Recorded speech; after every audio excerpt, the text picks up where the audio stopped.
Epigraph. If life were always as it was at first sight. In the deep and hollow darkness, a bone-chilling wind blew. Shadowy figures shifted around, drifting and circling. Silent lightning scattered a ghostly green glow, illuminating the world for a fleeting instant before vanishing without a trace. Scree. A sharp bird call pierced Ding Songyan's ears, jolting him awake. Sparks of lucidity flared through the fog of his stupor. Where am I? A dream? The realization struck him all at once, and with it, the memories came tumbling back. Shit. He cursed inwardly, bitter and furious, and began to piece together what had happened. How did I end up running into a bunch of lunatics like that? In his youth, he had been sharp, precocious, good at his studies, and decent at sports. He had always thought highly of himself, looking down on this person and scorning that one, an arrogance of someone who had never yet been humbled. Then he left school, and the real world did not take long to grind him down.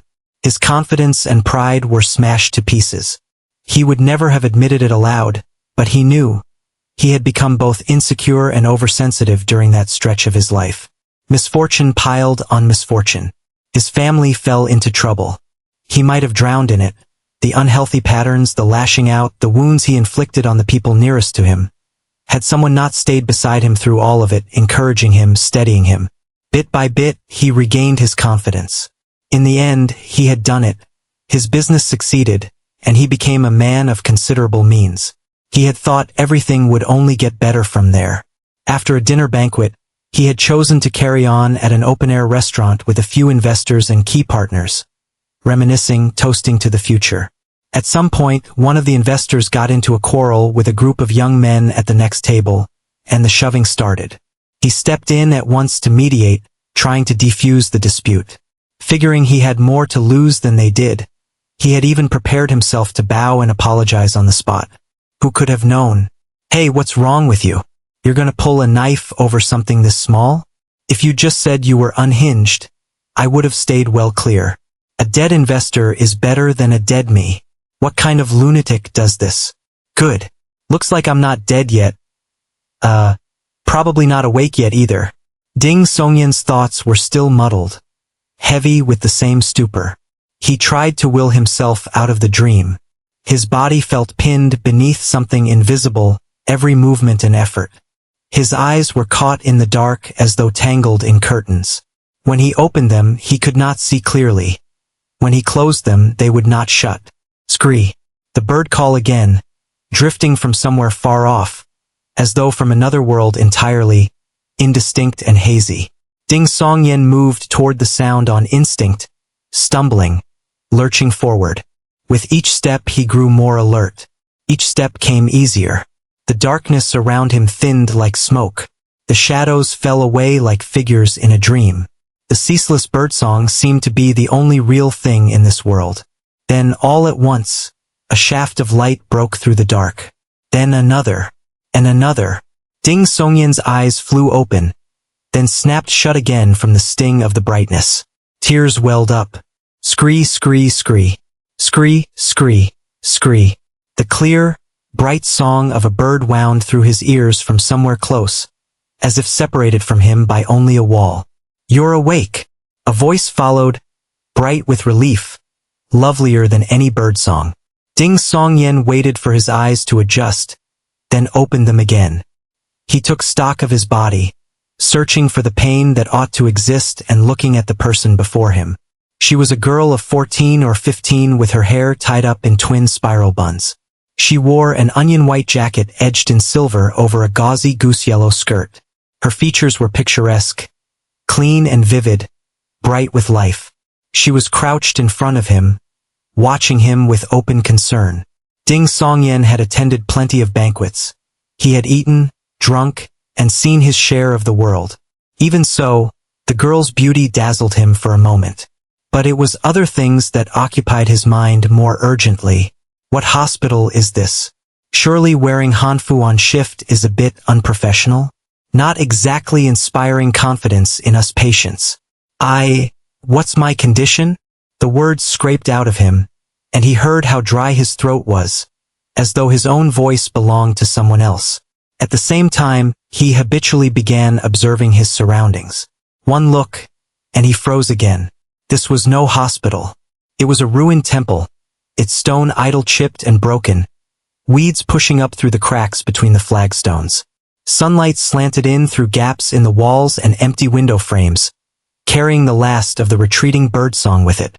He was sitting on the ground, propped against a wooden pillar, mistaken for dead, dumped in some forsaken place, discovered by a girl in Hanfu out taking photographs.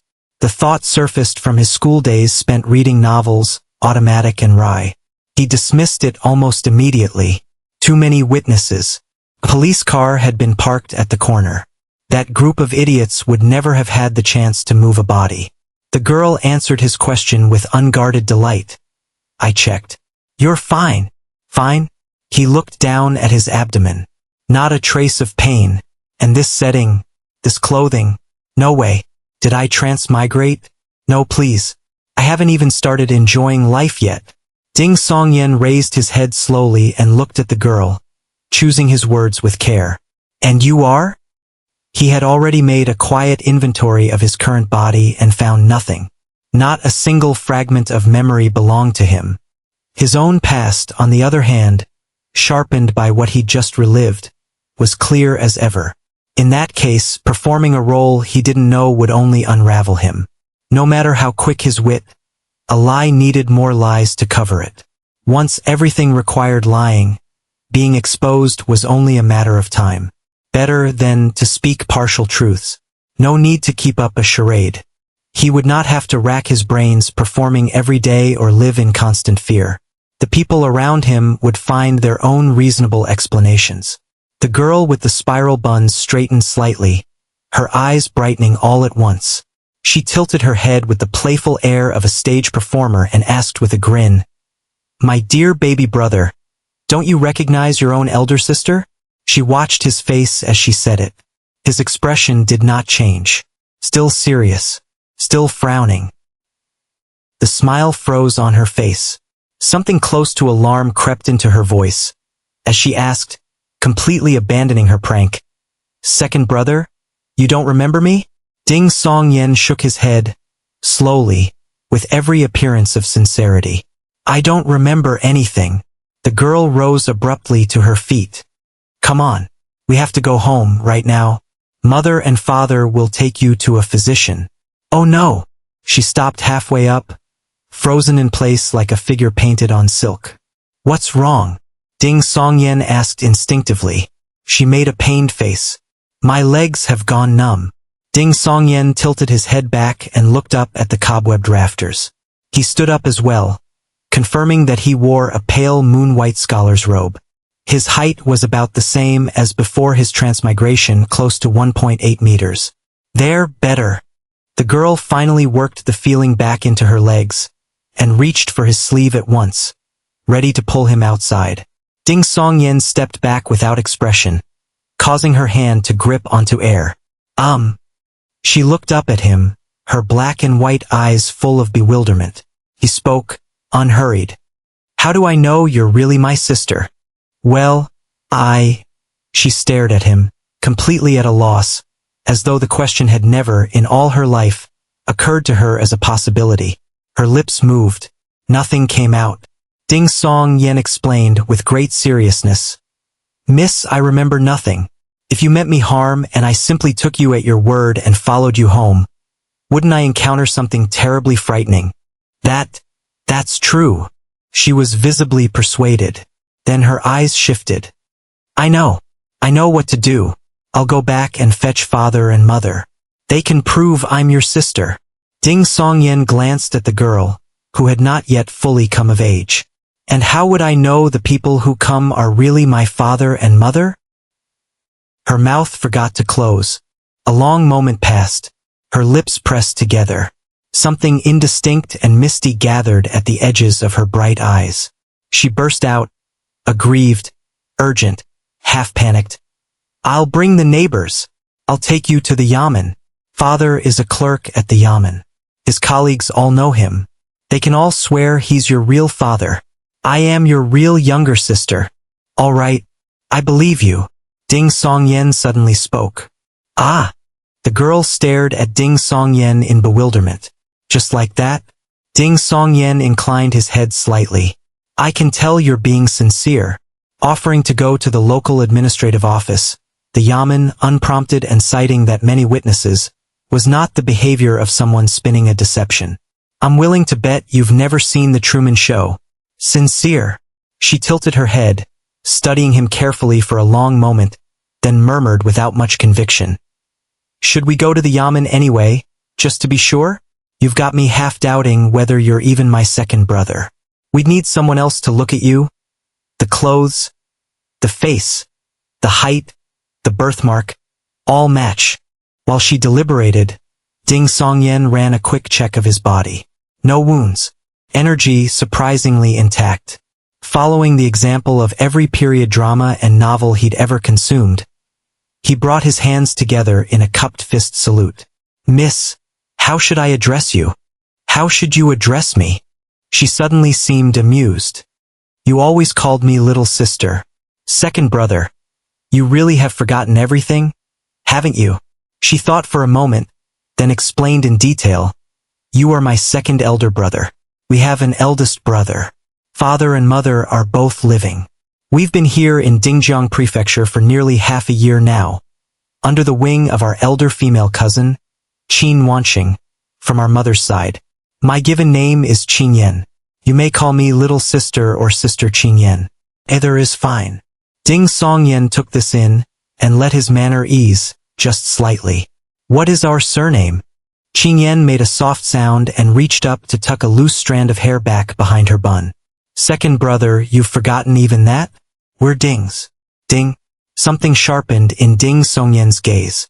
A premonition he hadn't expected. And what's my name? Qingyan tilted her head and stared at him for a long moment.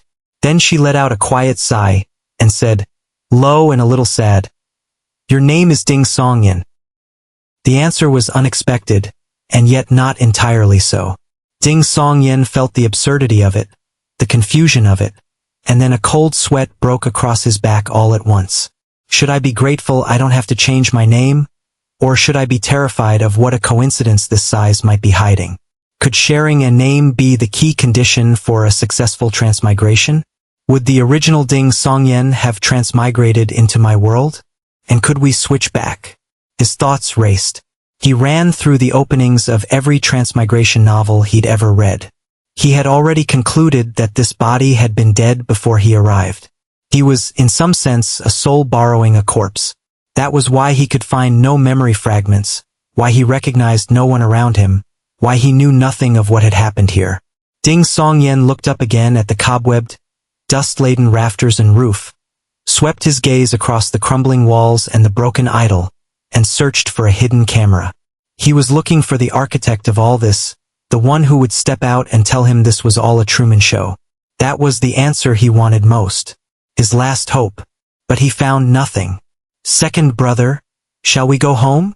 After confirming that her brother had truly forgotten everything, Ding Qingyan's spirits had fallen low. All right, Ding Songyen answered, his voice quiet. The two of them filed out through the collapsed gate. Ding Qingyan stopped in the open ground before the temple, tilted her head back, cupped her hands around her mouth and called out, Found him! Found him! Who is she talking to? Ding Songyen followed her gaze upward. A few sparse clouds drifted like white hounds across the sky, stained with the red of the setting sun, making the gray-blue expanse look vast and empty. The thought had barely formed before a great shadow swept in from behind them, swallowing the last of the evening light. Then a great strange bird dropped from the sky and landed in the ground before them, raising a cloud of dust like fog. Ding Songyen's eyes went wide. A wooden bird? It was flying up there? Is there a drone rigged inside? Or one of those flying sword things from those video sites? What had startled him so was a bird made entirely of wood, enormous, on a scale with the large helicopters of his previous world. Its back bore an open cockpit, through which he could make out a round rudder, levers and various fittings, some with a metallic sheen, others showing bare wood grain. The great bird's head tapered to a sharp beak, and its two painted red eyes gave it a strange, imposing aura. When the wooden wings came to a stop and the dust began to settle, a figure climbed out of the cockpit and dropped to the ground. Ding Qingyan had already covered her nose with one hand and shielded her eyes with the other the moment the flying contraption began to descend, practiced as someone who had done it 1,000 times. Now she glanced sideways at Ding Songyan, her voice taking on a pinched quality, and said, "This is a wooden kite carriage, made by the Jiguran.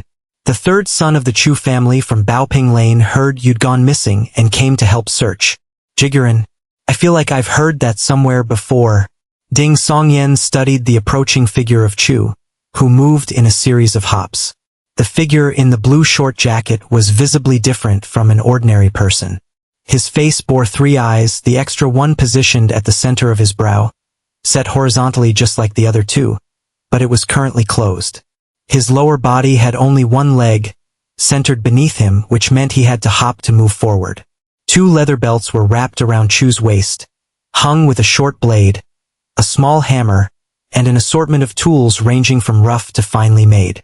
Beyond that, he was not so different from anyone else. Decent-looking, with a complexion close to bronze. He glanced at Ding Songyan, then turned to Ding Qingyan with an ingratiating smile. "Little sister Qing, you found Songyan? Shall I take you both back in the wooden kite carriage?" "I'd rather not. Doesn't feel particularly safe."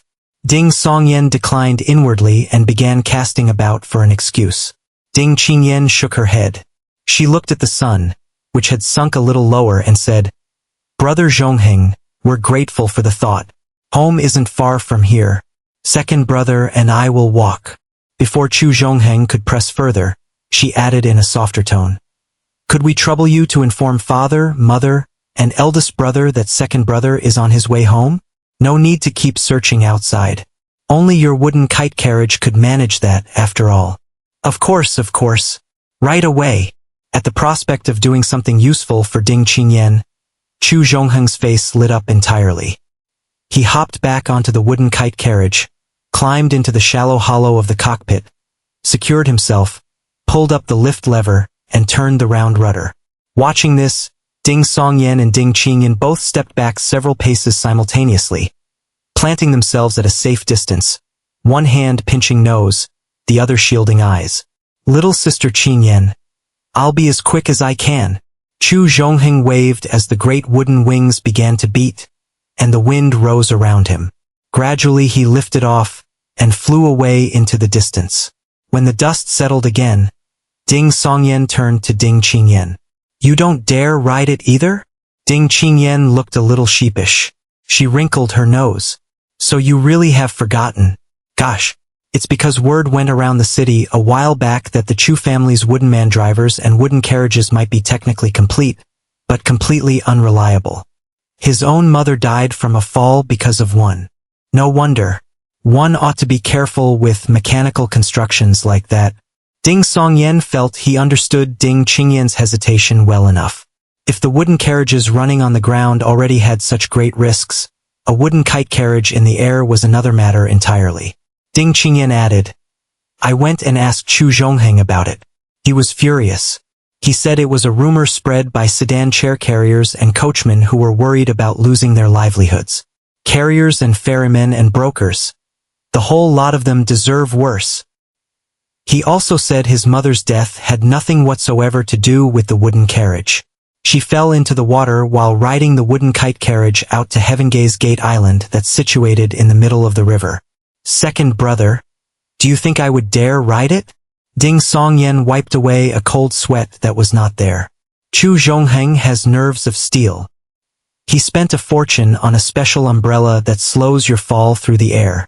As long as you don't drown and don't fall from too great a height, you won't die. Ding Qingyan seemed genuinely fascinated by the umbrella.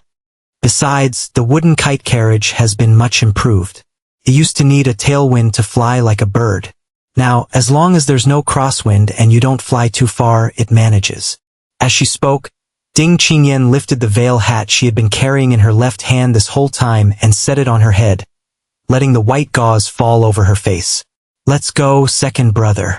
It will be dark soon." Ding Songyan gave a small nod and followed Ding Qingyan along the rammed earth road, under a canopy of dense shade, toward the city walls not far ahead. Every so often a horse galloped past them, most bearing riders with blades at their waists or swords on their backs. Between the wooden kite carriage and everything I am seeing now, the Truman Show could be ruled out for now. This world is not quite like any ordinary ancient setting either. Ding Songyan kept his counsel and watched, taking in everything around him in silence, including his newly acquired younger sister, Ding Qingyan. The girl was not short, somewhere between 5 feet 4 inches and 5 feet 6 inches. His eyes were no measuring tape, so he could not be more precise. She walked with a slight bounce to her step, more childlike than girlish, which suggested she was still well loved at home and had not been burdened too early with the weight of adult life. They rounded a thickly wooded bend, and the view opened up before him. In the distance, a great river stretched so wide its far bank was invisible. Along the tributary channels and old waterways flanking it, a row upon row of water wheels stood tall, each one a different shape, each one combining wood and iron, and clustered around them were countless buildings, plumes of smoke rising from within and climbing into the sky. From that direction, faintly, Ding Songyan heard the rhythmic ringing of metal on metal. The dense buildings gave way to high gray-white stone walls, as if gathered in offering around a tower of wood and stone that rose at the city's heart, perhaps 30 or 40 meters tall. The sun was easing itself down toward the river's surface. In the sweltering wave of summer heat, men and women were dressed in short brown work clothes. Sleeves rolled to the elbow and their bronzed muscles gleamed with sweat. They filed out of what appeared to be workshops and streamed steadily toward the city gates. 2 groups stood guard at the gate.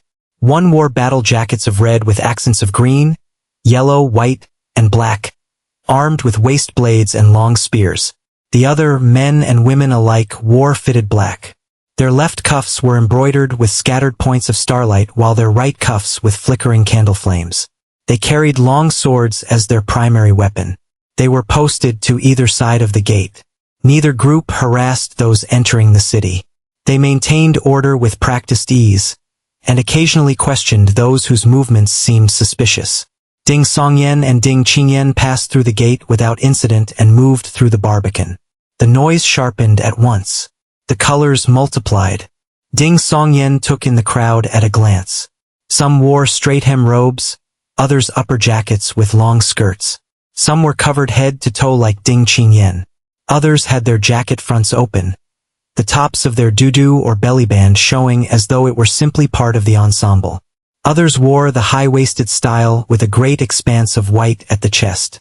The men were no different, some in wide-sleeved robes, some in green-collar scholars' jackets, some in dark straight-cut robes, some in round-collar long gowns.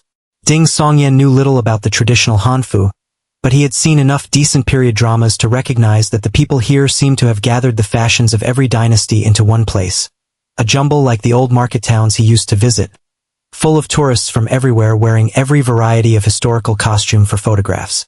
And apart from Ding Qingyan beside him, not a single woman wore a veil. They showed their faces openly, without the slightest hesitation. Ding Songyan could not help glancing at Ding Qingyan. Too beautiful, perhaps? Afraid of catching the eye of some scoundrel and inviting trouble? Not an unreasonable precaution. In an age like this, without the means to keep things well in order, devastating beauty is more a curse than a gift for someone without strong family connections behind her. Then again, his younger sister was still young, still growing into herself. Otherwise, as the novels and dramas always had it, the suitors would have worn the doorstep smooth. All at once, the tower of wood and stone at the city's center rang out 3 deep drumbeats. Boom, boom, boom. What's that? Ding Songyan turned toward the sound. Before a breath had passed, a streak of fire shot from the top of the tower. It moved like a fierce and quick serpent, plunging down instantly into some part of the city below and leaving only a scattering of bright sparks still hanging in the air. An outstanding spectacle. Then Ding Songyan noticed a squad of people who were probably constables in black-patterned red clothes, who had been previously patrolling the street. They wheeled sharply and cut through the crowd with the speed of horses and the fluidity of fish, heading for wherever the fire had landed. The stream of people paused for a few moments, took stock, and then flowed on as before. Seeing Ding Songyan standing still, Ding Qingyan puffed her cheeks, her expression subdued. That's Uncle E and his 9 sun-shooting arrows. Ding Songyan made no effort to hide his bewilderment, staring straight at his veil-hatted sister. Sigh. Ding Qingyan sighed. Uncle E is the county marshal of Linjiang County, here in Dingjiang Prefecture.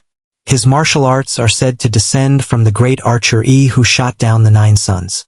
That is why all of his clan take E as their surname. Today he has the watch at the tower. The watch tower. Ding Songyan repeated the words back. Ding Qingyan raised her arm and pointed at the tower of wood and stone. There. That is the watch tower. Every city has them, more than one, and there are smaller ones along the walls as well, though none as tall as this. Every day, the county office, the prefecture, and the Bright Night sect each station experts with farsight abilities atop the watchtowers in rotation. They watch for martial violence within the city walls and for threats approaching from beyond them. A human surveillance network, no, a martial one. That arrow just now seemed extraordinary, clearly beyond the limits of any ordinary person. And that was only a county marshal. Ding Songyan listened, quietly astonished. Ding Qingyan did not continue along the busy street. She grabbed Ding Songyan's sleeve and turned him into a side alley. Coming the other way was a group of men and women in fitted black, silver starlight on their left cuffs, orange candle flames on their right. They swept past and were gone, leaving the air swaying gently in their wake like the surface of disturbed water. Seeing Ding Songyan gaze after the squad's disappearing backs, Ding Qingyan pursed her lips. Bright Night sect. They're probably heading to wherever that martial arts violation just happened. Sects handle that kind of thing too? Ding Songyan asked, thoughtful. Ding Qingyan laughed softly. Yes, it's been that way since the Jocheong dynasty. The founding emperor of this dynasty made a jade scroll covenant with all the major sects, under which the great orthodox sects and noble clans may reduce grain taxes, oversee the prisons, and assist with city patrols. Dingjiang Prefecture and the 3 counties to the north fall under the Bright Night sect's jurisdiction. Second brother, you're the one who told me all of this, after your storytelling lessons. As she spoke, Ding Qingyan seemed to remember her brother's current condition. Her voice trailed off into silence. Storytelling? You learn things like that from storytelling lessons? Ding Songyan had not expected his current profession to be that of a storyteller. Man, I don't remember a single professional skill. I can't exactly give a PowerPoint presentation to the audience, right? Ding Qingyan gave a small nod and kept walking. There are 4 schools of storytelling. Historical accounts, tales of the Jianghu, legends and sagas, and criminal court cases. Oh, historical storytelling involves talking about ancient history. That's the one you were training in before you came to Dingjiang Prefecture. I see. Ding Songyan turned this over in his mind. Ding Qingyan glanced at him sideways. Second brother, we couldn't afford to provoke any of those martial artists back there. That said, they aren't the truly fearsome kind. The truly fearsome ones, you can spot at a glance. Spot at a glance? Do they have, I am a master written on their faces? Ding Songyan kept his tone light, coaxing the information out of her. Ding Qingyan curled her lip. Not at all. Go listen to storytellers outside Dangkong Temple sometime and find out for yourself. Well, most martial arts trace back to the divine beings and strange creatures from before Emperor Xuanzhu severed the connection between heaven and earth. Cultivate them far enough and the body starts to change. Some people's ears become like a tiger's. Some grow a few golden feathers. Some turn completely blue-skinned. Some sprout 2 pairs of ox horns. Some grow a fox's tail. Second brother, if you see anyone like that, they're either a different race or a master. Emperor Xuanzhu. This world has Emperor Xuanzhu too? Ding Songyan set that question aside for the moment. What abnormal changes come from cultivating the Bright Night sect's arts to a profound level? If the opportunity arose, it was always wise to recognize the local powers before you stumbled into them. Ding Qingyan thought carefully. I don't think there are any particularly striking abnormalities. They say their arts descend from 2 goddesses, Bright Night and Candlelight, daughters of Emperor Shun. So they look no different from ordinary people. Ah, Double pupils. Father mentioned once that he had met a Bright Knight sect master with double pupils. Beyond that, I'm not sure. Emperor Shun? Ding Songyan fell quiet again. Before long, the siblings turned into a lane where wisps of cooking smoke rose into the air. Ding Songyan, you're back? Where on earth have you been? Your father and mother have been looking everywhere. Did you elope with some girl? The neighbors gathered by the well at the lane's entrance called out to them, some with genuine concern, others with good-natured teasing. Ding Qingyan answered vaguely, dragged Ding Songyan along, and quickly threaded through the crowd to a household at the end of the alley. She took a bronze-colored key from her waist, undid the padlock, and pushed the 2 wooden doors inward. Once her brother was inside, she pulled the doors mostly shut behind her, patted her chest, and let out a breath. Ding Songyan took the opportunity to look around. It was a modest courtyard. On the left stood an elm, with several ropes strung between it and a wooden post by the water vat, laundry hanging to dry. On the right, a crude wooden shed sheltered a pile of coal and firewood behind mottled stone steps. Straight ahead was the main building with a side room on each flank. The main room held various household clutter. On the square table sat 4 dishes and a wooden bucket of rice, covered with a coarse green-checked gauze food cover. Ding Songyan stepped to the doorway of the main room and let his gaze settle on a bronze mirror perched on a storage box, polished to a shine. He finally saw himself. A moon-white scholar's robe. No formal cap, no headscarf, only a strip of blue cloth tying his hair back. No striking handsomeness, no particularly elegant bearing, but a clean-cut, fair-faced scholar all the same. I knew it. With a sister like Ding Qingyan, I suppose this body was never going to be ugly. Ding Songyan quietly exhaled. Well, if you're going to transmigrate, you'd want a decent face at least, right? Ding Qingyan had removed her veil hat and wandered over to sit on a round stool by the square table, chin propped in one hand, her dark eyes fixed on Ding Songyan with quiet attention. Feeling the weight of that gaze, Ding Songyan shifted slightly and cast about for something to say. Father's name is Ding Shengi. Ding Qingyan spoke first. Mother's is Lu Yuzhao. Eldest brother is Bull Ding. Don't forget them. They would be upset. Bull Ding? That naming style doesn't quite match the other 4. Ding Songyan asked, puzzled. Little sister, what do you mean? Ding Qingyan let out a slow breath. I mean, even though you've forgotten everything, you still remember their names. It would be some comfort to them. Ding Songyan went quiet. Would the people back in my old world grieve for me? In the silence, the half-shut courtyard door was pushed open. A woman and a man walked in one after the other. The woman was dressed as a married lady of the house, her features refined. She exuded a quiet coldness beneath her demure composure. She looked no more than 34 or 35. She wore a green round-collar cross-front jacket with a subtle pattern, a gray-blue pleated skirt below, and carried a black gauze veil hat in her hand. The man was in his 40s, wearing a 4-cornered settled cap and a gray straight-cut robe. He had decent features while his temperament was somewhat soft and reserved.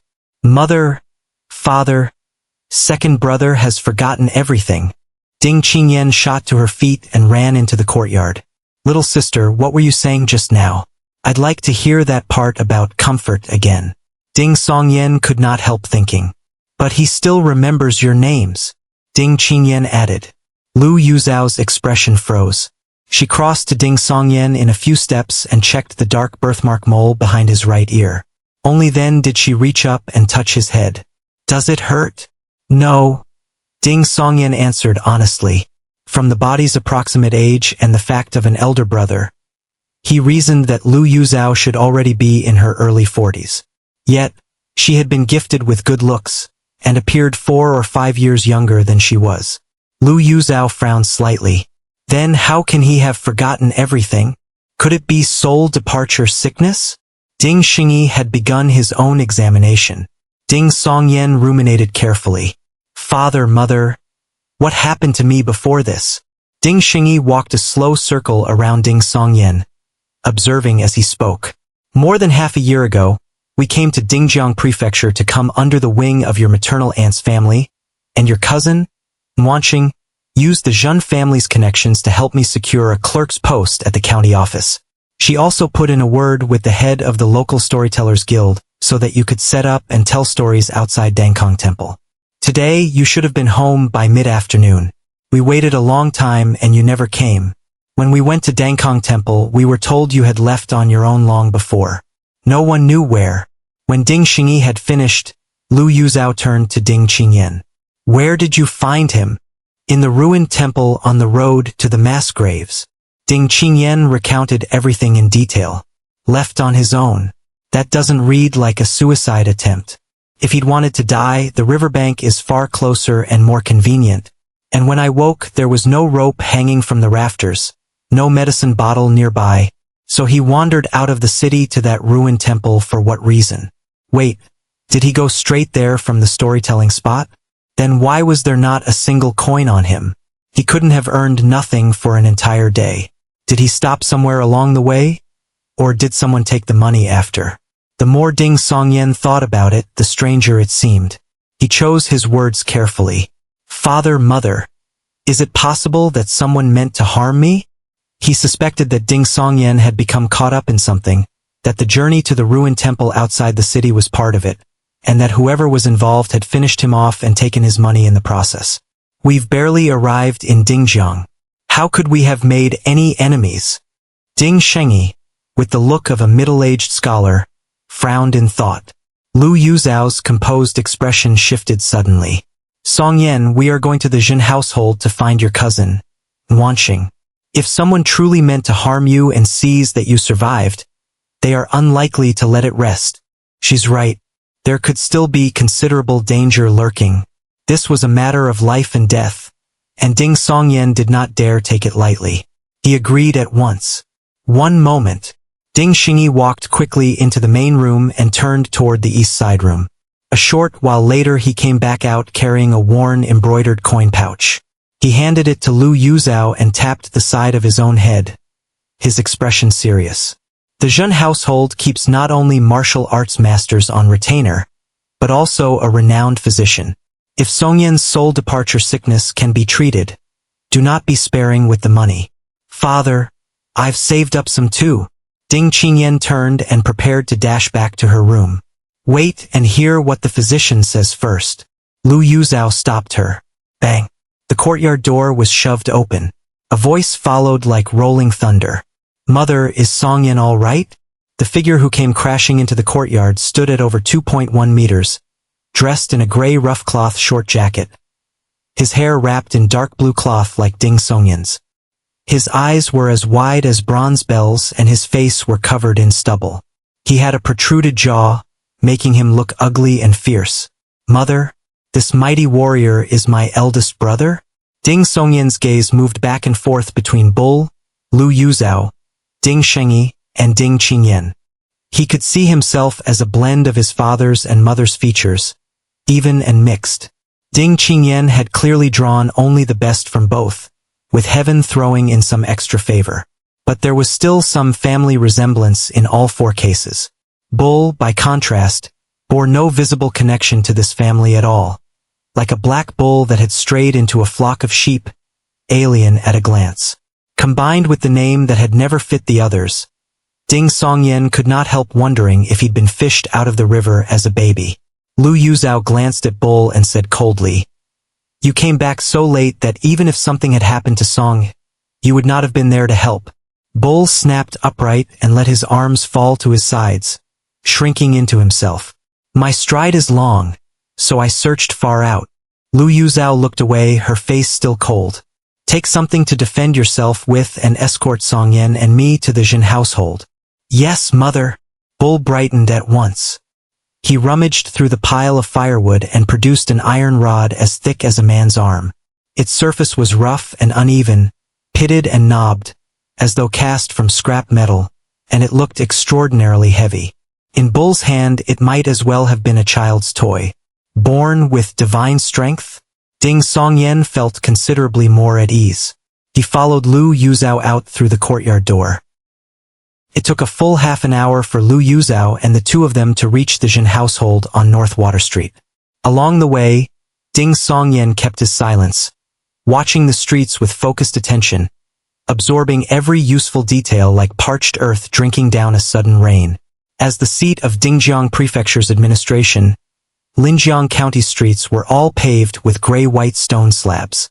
Open channels ran along one or both sides of the road, with covered drains running beneath them. No smell of filth hung in the air. The streets were busy. Vendors selling pearl ornaments and combs, embroidered silks, blades and throwing stones, paintings and folding fans. Preserved fruits and cool drinks were everywhere, yet wooden rails kept them from spilling into the flow of carts and horses. Figures dressed as wandering heroes and martial artists were common, men and women, old and young alike. But Ding Songyan saw none of the physical abnormalities his sister had described. They were apparently not so common. Among the crowd, several men and women moved through the lanes carrying pole loads. Coal stoves and cookware up front, boxes of ingredients behind.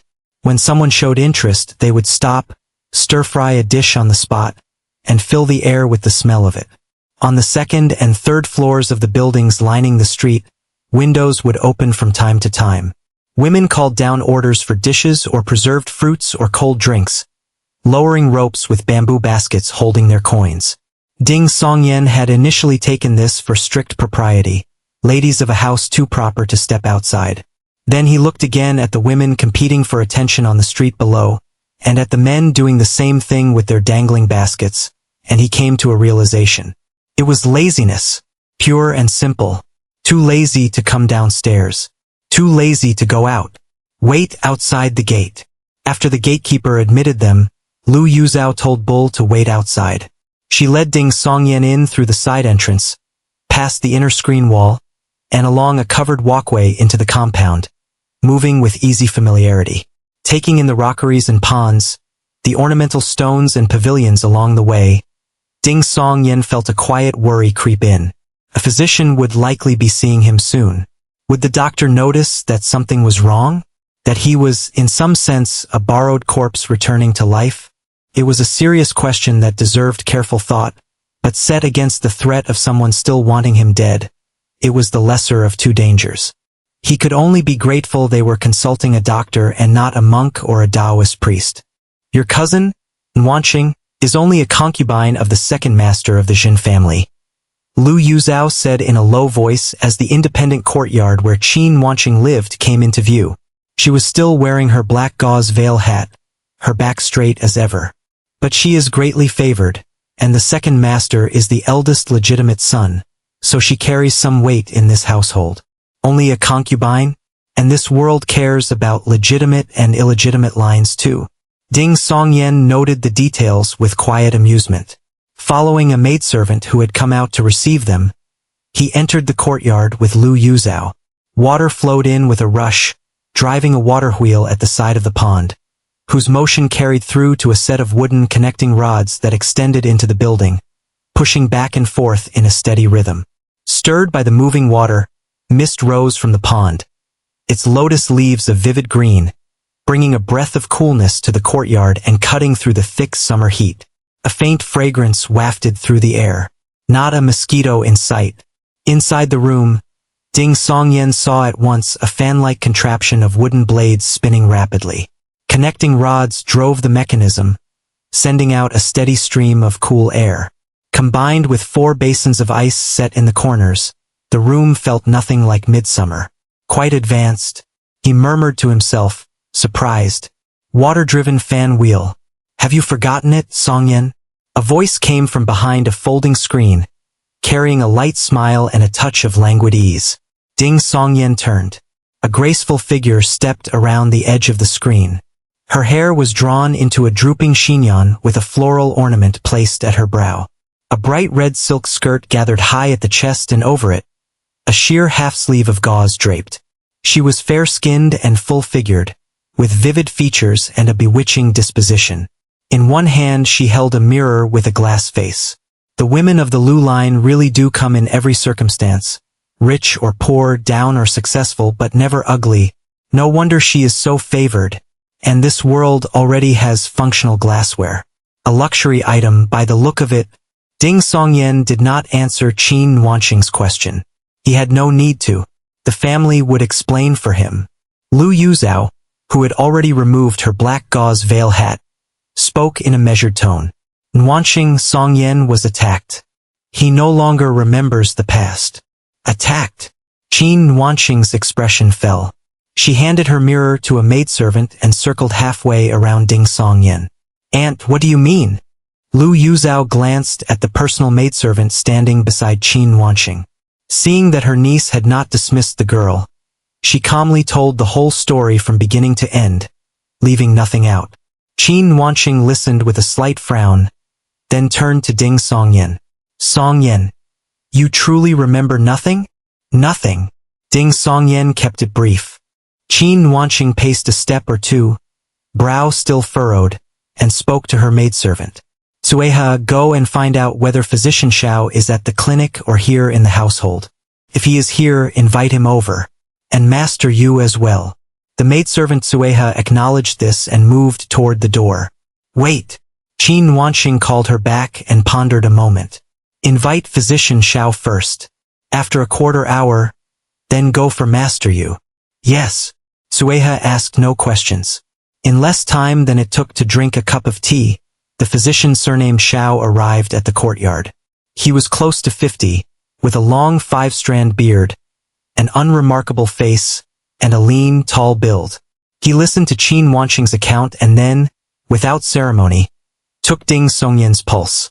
Ding Songyan watched Physician Xiao's expression from the corner of his eye, uneasy about what conclusion the man might reach. After a moment, the physician withdrew his hand and had Ding Songyan lie back on a rattan cooling couch. He worked his way across the body, pressing here, pinching there, tapping elsewhere. In a half-conscious way, Ding Songyan felt as though he were back in his old world, lying on an examination table for a health screening. Would just the 4 diagnostic methods not be enough? In a world where martial arts flourish like this, injuries must be common, so the medicine has probably developed to match. He was still turning the thought over when Physician Xiao finished his examination. He cupped his hands to Qin Nuanqing. No injuries. No illness. Then why has he forgotten everything that came before? Qin Nuanqing's expression grew serious. Lu Yuzhao, who had withdrawn behind the folding screen, took 2 involuntary steps forward. Ding Songyan was equally puzzled. Not a single injury anywhere on the body. So how did the original Ding Songyan die? Or did the act of inhabiting this body heal the wounds? Or does this world have martial techniques that attack the soul without marking the flesh? Did the original Ding Songyan's soul simply shatter? Physician Xiao gave a rueful smile. In decades of practice and in all I encountered during my training with the Medicine King sect, I have never come across a case of soul departure sickness with no outward sign whatsoever. He weighed his words. It is possible that Songyan's condition stems from the mind rather than the body. Extreme fright can do this. He may recover gradually over time.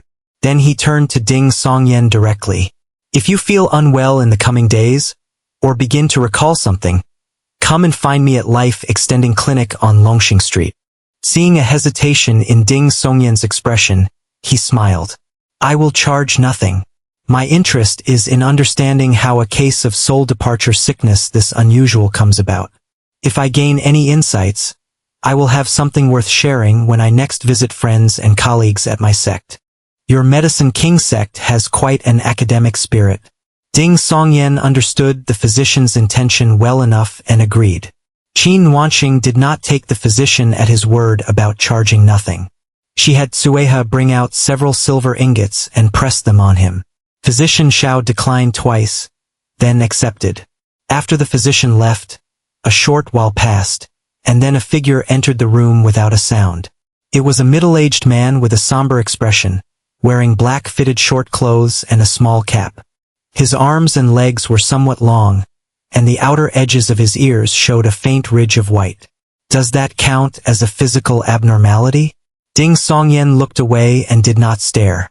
Qin Nuanqing gave a brief account of the whole affair, then spoke in a serious tone. Master Yu, Songyan is my cousin. He has been in Dingjiang Prefecture for less than a year. He earned his place telling stories outside Dangkong Temple with the guild head's blessing, and he has always kept to the rules. He has not offended anyone. I suspect this matter is aimed at our Jin household. Someone may have tried to use his connection to me to move against us.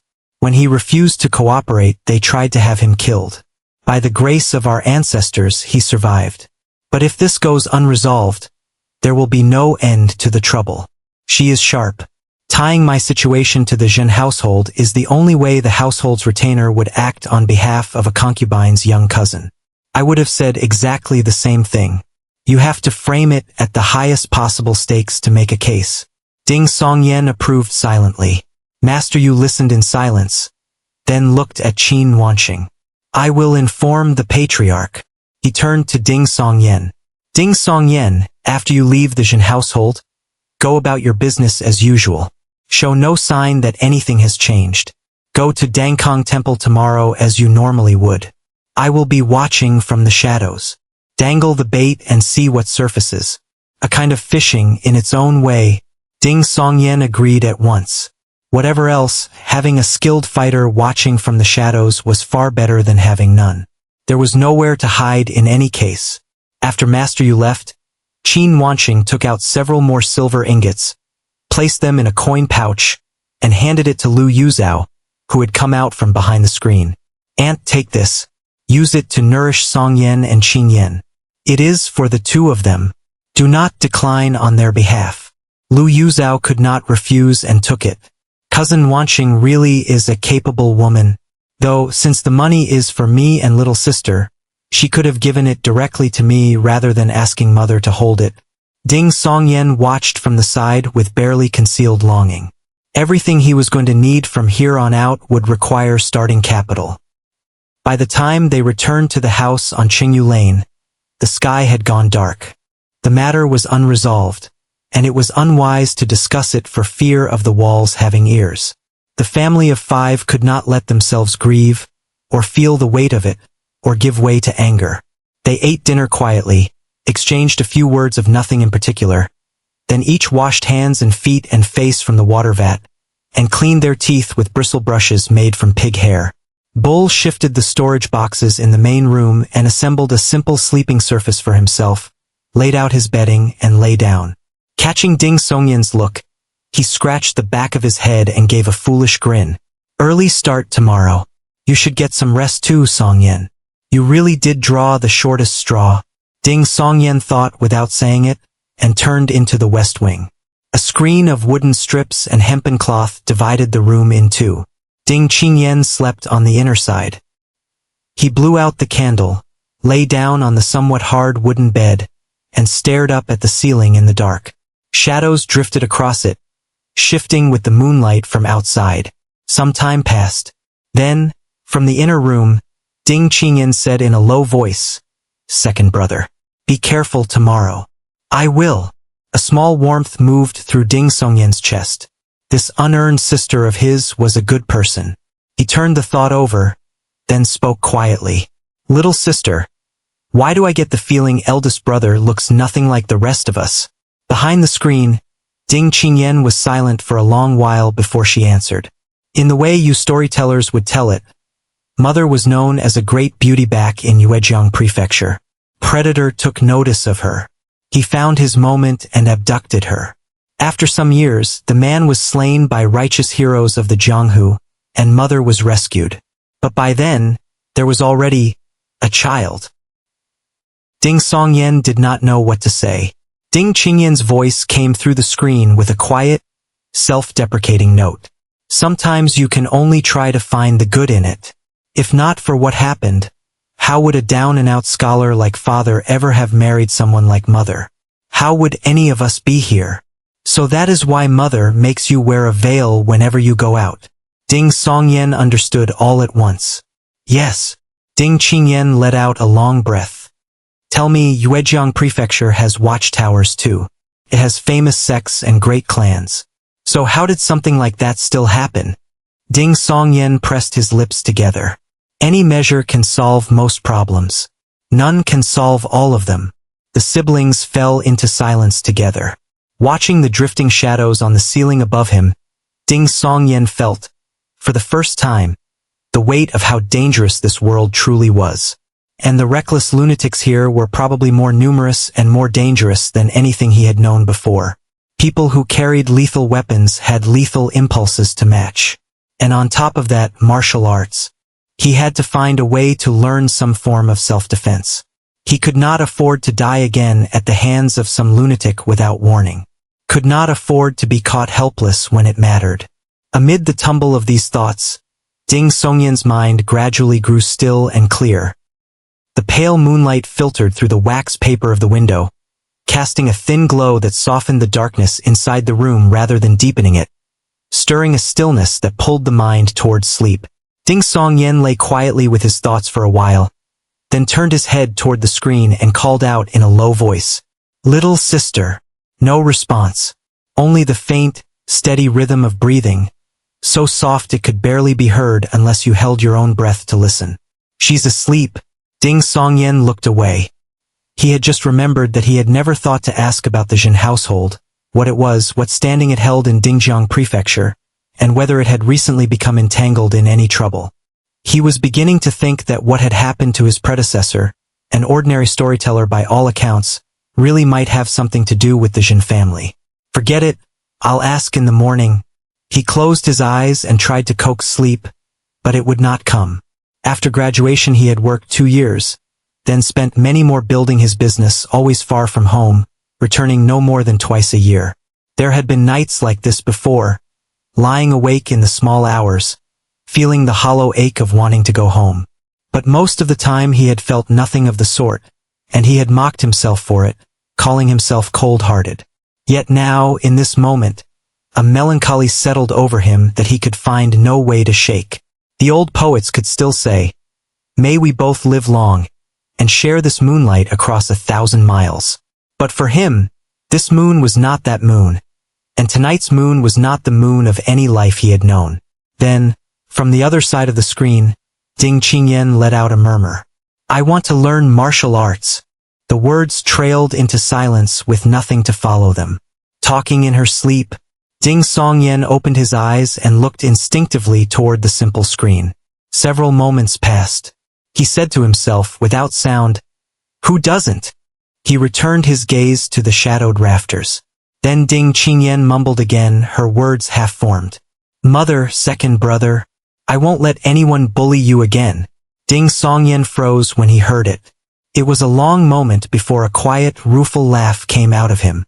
The small sounds of a girl turning over in her sleep filled the room, and gradually his mind settled. Sleep came at last. The next morning, the night soil cart arrived and drove away the dark, jolting the morning awake. Ding Songyan carried his chamber bucket out into the courtyard and found his father, Ding Shengyi, already pulling open the front gate.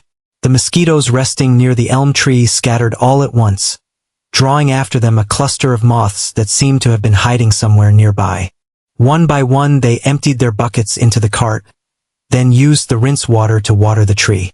As they finished, Ding Songyan heard his father, who had already put on his four-cornered settled cap, say to Lu Yuzhao with unconcealed admiration, "The night soil foreman out there wears rough cloth on the outside, but underneath it's all silk. Day to day, he lives better than the constable chief at the yamen. The night soil trade really is a fine trade. The kind of people who can corner that trade are not ordinary people," Lu Yuzhao said without particular feeling. "If you ask me, it is Dangkong Temple that is the true benefactor of all households. Not only does it offer prayers and rites to harmonize the heavens, its disciples go out through the villages teaching farming techniques and the art of composting. Since His Majesty ascended the throne, the harvests have been good year after year, and the price of night soil keeps rising." Ding Shengyi stood before the elm tree with his bristled toothbrush, working on his teeth as he spoke. And so the morning light passed gently away, in the sound of family talk and a simple breakfast of congee and small dishes. While Lu Yuzhao and the others were clearing away the bowls and wiping down the square table, Ding Shengyi drew Ding Songyan aside. "You have things to do today. Don't stint on yourself. Take these 2 qian of silver." The middle-aged scholar glanced at Lu Yuzhao's back and pressed a small piece of broken silver into Ding Songyan's hand, speaking quietly. "This is not household money. This is what I have saved on my own. Keep it for yourself. Ding Songyan, who had nothing to his name, did not refuse. Ding Xingyi was quiet for 2 breaths, then said under his breath, "Be careful today.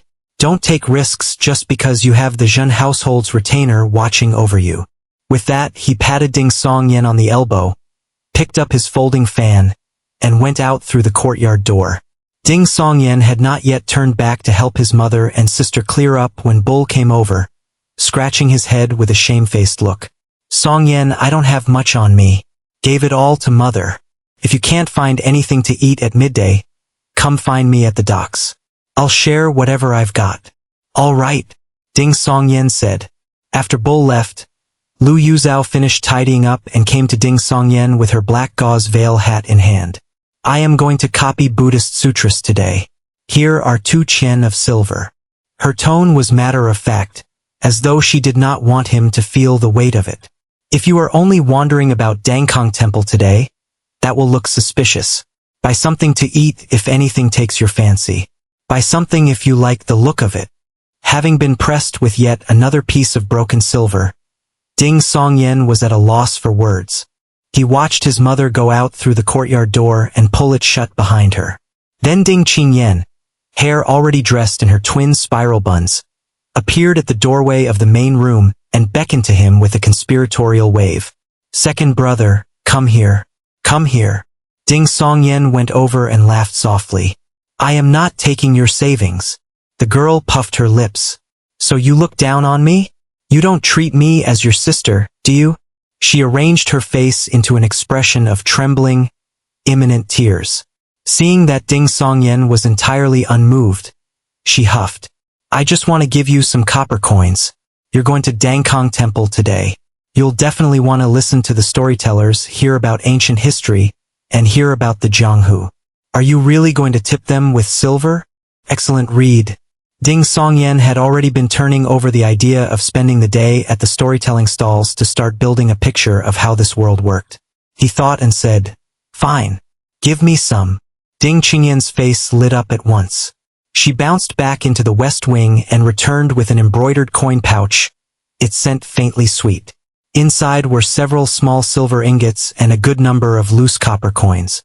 "These are from Sister Nwanqing, and these are what you used to bring back and give me after your storytelling, telling me to save up something of my own rather than relying only on father and mother. There's still quite a bit left in the box." Ding Qingyan counted out the copper coins as she talked, her voice going on and on. Then gradually she fell quiet. When Ding Songyan took the coins from her, Ding Qingyan's smile came back. She raised a small fist. "Second brother, even if you've forgotten it all, I haven't. And I won't." Ding Songyan exhaled quietly and could only say, in a patronizing way, "Perhaps it will all come back to me one day." He turned the coins over in his hands. There were 2 kinds. One stamped, Xingping Heavy Treasure, with the inscription worth 5. Another stamped Jianwu Circulating Treasure, together around 51. The characters are regular script, traditional form. I can read them well enough. Writing them is another matter. He tucked the 2 pieces of broken silver into the inner sleeve pocket stitched into the elbow of his pale straight robe, and put the copper coins in the belt pouch at his waist. He looked up. "Does mother believe in Buddhism?" "No." Ding Qingyan shook her head. "That's mother's job. Many wealthy households, to show their devotion, will have large numbers of Buddhist sutras or Taoist texts copied out, sometimes by family members, sometimes by hired hands. Since it tends to be the women of the household who favor this kind of work, they like to find women from decent families who can read and write to help. When I come of age, I can go too." "So mother earns money by copying sutras and scriptures?" Ding Songyan understood now, and confirmed that this world had both Buddhism and Taoism. That sort of work is not always available. It usually comes up around Buddhist festivals or when some matriarch of a great house has a birthday. Ding Qingyan held up the coin pouch, which was noticeably heavy. "Most days, mother works as a hairdresser. She goes into the inner quarters of households and helps the ladies with their elaborate hair arrangements. She also does facial hair removal, ear cleaning, and so on. If there is no work to be had, she stays home and does the washing and laundry with me, and seized to the food. Ding Songyan nodded, then glanced at Ding Qingyan with a trace of concern. So you are home alone much of the time? Ding Qingyan burst out laughing. Second brother, don't worry. There are 5 watchtowers here. The Bright Knight sect and the E-clan's arts are both strong in farsight. Nobody would dare bother me. Besides, I am quite formidable. Every boy and girl in Qingyu Lane does what I say. She raised her fist again. I am the terror of Qingyu Lane. Before Ding Songyan could respond, the girl blinked, and her smile bloomed like a flower opening. But the fact that you worried about me makes me happy. It means that even though you've forgotten everything, second brother, the bond between us is still there. Knock, knock, knock. Someone knocked at the courtyard door. Brother Ding, time to go. A voice like a cracking adolescent called from outside. Ding Songyan looked at Ding Qingyan. His sister gave a small nod. He crossed to the gate and opened it. Standing outside was a young man in a narrow-sleeved green robe, his hair tied up in black cloth. By Ding Songyan's estimate, he stood under 5 feet 7 inches. His features were decent enough, but his bearing was furtive, his eyes darting about in a way that gave him a shifty, weasel-like appearance. Oh, Qingyan's home too. The young man's gaze slipped straight past Ding Songyan and landed on Ding Qingyan inside the courtyard. Where else would she be? Ding Songyan looked at the young man and raised an eyebrow. The young man scrunched up his shoulders and gave an awkward laugh. Brother Ding, we ought to get going. I heard you had a bit of trouble yesterday. At this point Ding Qingyan called from a few paces back. Su Chang'an, wait a moment. I have a few words for my second brother. Of course, Sister Qingyan. Su Chang'an nodded quickly and waved at her. Ding Songyan went back inside, signaling for her to share her piece. Ding Qingyan pulled him toward the main room and lowered her voice. That's Su Chang'an. He also lives in Qingyu Lane, over by the well. You used to like going to Dangkong Temple with him. He is a thief. A thief. Ding Songyan's hand moved instinctively toward the elbow of his sleeve. Ding Qingyan laughed. He wouldn't dare steal from you. Not if he wants to answer to the terror of Qingyu Lane. Listen, while you're out today, would you help me pick out a gift for Chu Zhongheng? He went to all that trouble for us yesterday and we ought to show some appreciation. You can't let too many favors pile up unreturned. Remember, he likes mechanical toys and gadgets. I'll give you the money this evening. That is the right thing to do. Ding Songyan approved. His sister added a few more reminders and gave him a brief account of the Jin household situation, then let Ding Songyan go out with Su Chang'an and leave Qingyu Lane. Brother Ding, what happened to you yesterday? Su Chang'an asked along the way, unable to contain his curiosity. He was genuinely concerned, of course. In his own mind, this was his future brother-in-law. Ding Songyan was unhurried. Rather than answering, he turned the question around. What time did you leave Dangkong Temple yesterday? After the evening gathering. I came looking for you, but you're already gone. Su Chang'an answered without suspicion. The previous Ding Songyan's movements really were strange. Ding Songyan did not explain anything. He simply kept asking questions, drawing out information and building up his picture of things. Talking and joking as they went, the two of them walked to Dangkong Temple on the eastern side of the prefectural city. The market outside the temple was vast, the crowd thick and jostling shoulder to shoulder. Fruit, vegetables, preserved meats, pearl ornaments and jade pendants, blades and weapons, folding fans, sugar figurines and candied fish, all on display. Fire breathers and Taoist conjurers performed, along with kickball players and acrobats, singers and dancers. Gambling stalls and pitch-pot games tried to lure in passers-by, while traveling medicine sellers peddled dubious remedies and plain old licorice. It was everywhere at once. Through the clamor of hawkers and calls, Ding Songyan and Su Chang'an came to a stop beside a storyteller's pitch. Last time, we left off with Jin Shaochong, a true lineage disciple of the Gone Kingdom's everlasting sect, who set out to challenge the Jianghu with his sword. But before he ever reached Nuyu or our great Zhao, he was met in the 5 Mounds Mountains of the Gone Kingdom by Su Yunzhang, the 4th-generation disciple of the Celestial Maiden sect, who broke his 7-killing sword art with his 12 ways of the Great Void, and told him plainly that his weakness was an insufficiently firm killing intent. Su Yunzhang's name shook the world that day.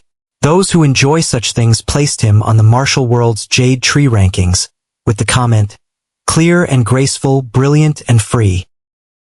Now, you might wonder, dear listeners, how the Celestial Maiden sect comes to have male disciples. The words Celestial Maiden refer only to the origin of the sex arts, not to its current members.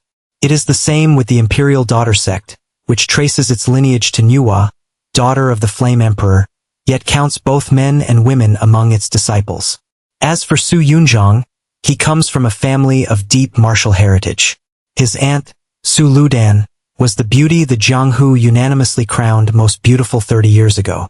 Now, dear listeners, as the saying goes, every flower finds an eye to admire it, and spring orchids and autumn chrysanthemums each have their season. When enthusiasts compile their rankings of great beauties and outstanding heroes, there is always argument. Who makes the list, who comes before whom? Everyone has their reasons, and those who disagree do not stop at words. Feuds have been started over it, and blood has been spilled. So for a long time now, such lists have carried no strict order. Only those of undisputed renown are included at all. Since the imperial court moved south, nearly 260 years have passed. In all that time, across the strife and upheaval of the age, only 2 women have been acclaimed peerless beauties by heroes and heroines of every nation without exception. One is Su Ludan of the Celestial Maiden sect, 30 years ago. The other is Feng Yining of the Five Saints sect, 10 years past. Feng Yining swallowed a phoenix egg in childhood. By the time she stepped into the Jianghu at 16, she had already reached the Dharma realm and achieved the rank of Grandmaster. She blazed across 4 years, dazzling all who saw her, and no small number of heroes pledged themselves to follow wherever she led. In her final battle before returning to the Five Saints sect, she met Jihani, the heretic of the Sage Severing Way, and broke Ji's divine art of heaven and earth transmutation with her spear of righteousness and fist of honor, leaving Jihani with a crack in her spirit from which she has never recovered, shutting her out of the Heavenman realm and the rank of Supreme Master forever. Now you might say, dear listeners, losing one battle hardly seems reason for a lifetime of stagnation. But Jihani is also a woman of breathtaking talent, and she was only 19 at the time. She cultivates the Sutra of Celestial Heart Wisdom, one of the 3 great secret scriptures of the Sage Severing Way, and she had sought Feng Yining out herself, in the pride of her heart, issuing the challenge of her own accord. The loss was not a single exchange. And the root principle of the Sutra of Celestial Heart Wisdom, the divine art of heaven and earth transmutation, demands that one's own heart mirrors the heart of heaven. If one's own heart carries a crack, how can it merge with heaven's heart and achieve the Heavenman realm? Had she managed to defeat Feng Yining in a later encounter, that crack might have healed. But Feng Yining returned to the Five Saints sect and entered a life-or-death seclusion, seeking the Heavenman realm. 8 years have now passed with no word. By the precedents of old, she has in all likelihood been gone for some time. As they say, how pitiful the devoted souls of the Jianghu, who shall never again hear the name of the Phoenix. Now, none of this is my own invention. The Orthodox sects love nothing more than publishing the techniques and weaknesses of the heretical paths, so that their own people may be on guard. But I had best leave it there for today. Otherwise, if some wandering heretic from the Sage Severing Way passes through Dingjiang Prefecture and catches wind of this, they might come creeping to my door in the night and not even give me a clean death. Dear listeners, that is a risk I'd rather not take. So if this has been worth anything to you, reward me with a warm meal. Those with coin, thank you for it. Those without, thank you for your presence. Whatever you give is a kindness, and I am grateful for it. Ding Song Yen tossed a few copper coins into the bamboo tray being passed around, then stayed to listen as the storyteller moved on to more tales of the Jianghu. By the time he finished, Su Chang'an was so caught up in it all that he could not help turning to Ding Song Yen with a dreamy look. Brother Ding, do you think I could become a great thief? The kind who moves through moonlight and takes treasures right from under the noses of a whole array of masters. You? Ding Song Yin gave him a sideways glance and said mildly, stand up straight. Su Chang'an looked baffled but did as he was told. Ding Songyan studied him for a few breaths, and gradually a smile worked its way onto his face. Now there's the bearing of a great thief. Flattery costs nothing and buys goodwill. Why not? Su Chang'an was delighted beyond measure. He decided that Brother Ding was the finest friend he had ever had in his life. He kept his back straight and paced back and forth with great self-satisfaction. Ding Songyan listened for a while longer, then decided to head over to the storyteller who covered historical accounts, to learn what he could from that quarter. Throughout, he had been quietly watching the crowd around him, looking for anyone whose expression might betray surprise at his reappearance. He had taken 7 or 8 steps when someone sidled up to him and produced a thin booklet, speaking in a lowered voice. Interested? Portraits of the peerless beauties of the Jianghu, with illustrations. The artist has excellent brushwork. Only 3 silver, or 24 copper coins. Ding Songyan glanced at the bookseller without speaking. The bookseller, young-faced but with the world-weary eyes of someone twice his age, looked left and right. Not interested in that one? What about this? Martial World's Jade Tree Rankings. He produced another volume. Ding Songyan pointed at the portraits of peerless beauties with some amusement. Are these authentic? The bookseller had a rough idea what was meant, and was about to launch into his pitch, when he caught Su Chang'an beside Ding Songyan giving him a hard stare, and noticed the man who'd asked was smiling without quite smiling, his intentions unclear. He stumbled slightly. The artist never saw them in person. He could only imagine based on what circulates in the Jianghu. If you 2 gentlemen want something closer to the real thing, you might commission someone to go to Flame Capital and buy a copy by Master Xiaozhang. He has met 2 or 3 of the subjects himself. Ding Songyan let it drop and asked in thought, "Do you have anything relating to the Bright Knight sect?" He had made up his mind to learn martial arts. The most prominent local option appeared to be the Bright Knight sect. Joining it would certainly be difficult, the odds vanishing small, but Ding Songyan had always believed that aiming for the highest gives you a chance at the middle, while aiming low from the start guarantees an outcome worse still. So all his early preparations, he decided, ought to be set to the standard of seeking admittance to the Bright Knight sect. For that, he needed information. At the question, the bookseller took a sharp step back and shook his head firmly. Nothing. Ding Songyan raised an eyebrow. The bookseller glanced quickly in both directions and said in a rapid undertone, "They are actually here in Dingjiang Prefecture. Taking liberties with the masters on the rankings and the portraits is all very well, since they're not in the area to come looking for you, isn't it?" Ding Songyan clicked his tongue and moved on with Su Chang'an to the next storyteller's pitch. He listened for a long while, piecing together what he'd heard with the earlier tales of the martial world and what his sister had told him about the Jin household. He began to form a first picture of this world. This place was called the Great Wilderness or the Mountains and Seas Realm. After you, the great sun, Qi founded Xia, history seemed to diverge from the world Ding Songyan had come from. The mythology was familiar in outline but skewed in its particulars. There had been a Qin and a first emperor who unified the Great Wilderness and brought the 100 ethnic groups to heel, but the dynasty had endured for over 200 years. Several lines of poetry Ding Songyan knew from his old world had appeared here as well, though their origins were unclear. The storyteller in question had been covering the history of the current dynasty and had only touched on earlier periods briefly. The current dynasty bore the name Great Zhao. The imperial family claimed descent from Zhurong, god of fire, and took Hong as their surname. They had once held the whole realm, but nearly 260 years ago, a great upheaval tore everything apart.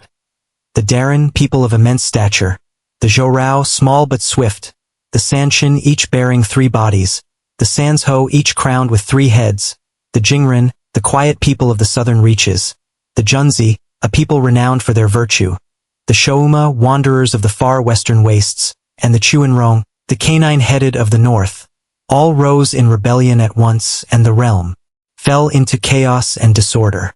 A scion of the Hong line re-established the dynasty south of the Great River, at Flame Capital, and held back the tide of collapse through alliances and diplomacy. The north fell into prolonged conflict among the different races, and eventually coalesced into 3 nations. Yu, founded by the Sanshin claiming descent from Emperor Shun, in alliance with the Shouma and Jingren, referred to by the storyteller as New Yu, Gone, dominated by the Darren, Junzi, and Zhou Feng, established by the Sanzhou, the Chuanrong, and the Rong. The latter was separated from Great Zhao by Yu and Gone and shared no common border with it. Beyond the four main nations lay others, Ba and Tiandu among them, all on the outer edges of the wilderness. Since the southward crossing, the dynasty had seen prosperity give way to decline, with sects and noble clans fighting over influence and the heretical paths stirring chaos, until the late Emperor Qingzu, when brought peace through reconciliation with the great sects, reformed the system and restored a measure of flourishing. The current emperor pressed further still, building military strength under the reign named Jianwu, with hopes of reclaiming the northern territories in his lifetime. As for the martial arts, nothing had yet pointed to the existence of gods, spirits, or immortals as a distinct class of power. The Dharma realm marked the threshold of Grandmaster. The Heavenman realm was Supreme Master. The Spirit Platform realm was Sage. Common parlance held that a Grandmaster could anchor a prefecture, a Supreme Master guard a province, and a Sage protect a nation. At present, the world held no more than 14 sages, 10 of the orthodox paths and 4 of the heretical paths. The divide between orthodox and heretic had nothing to do with national allegiance. Those who embraced chaos as their purpose, who took pleasure in spreading catastrophe, whose arts were brutal and bloody, these were the heretical paths, hunted in every nation, though some states were not above making use of them to destabilize their enemies. Only those with a supreme master counted among the truly great sects or noble clans.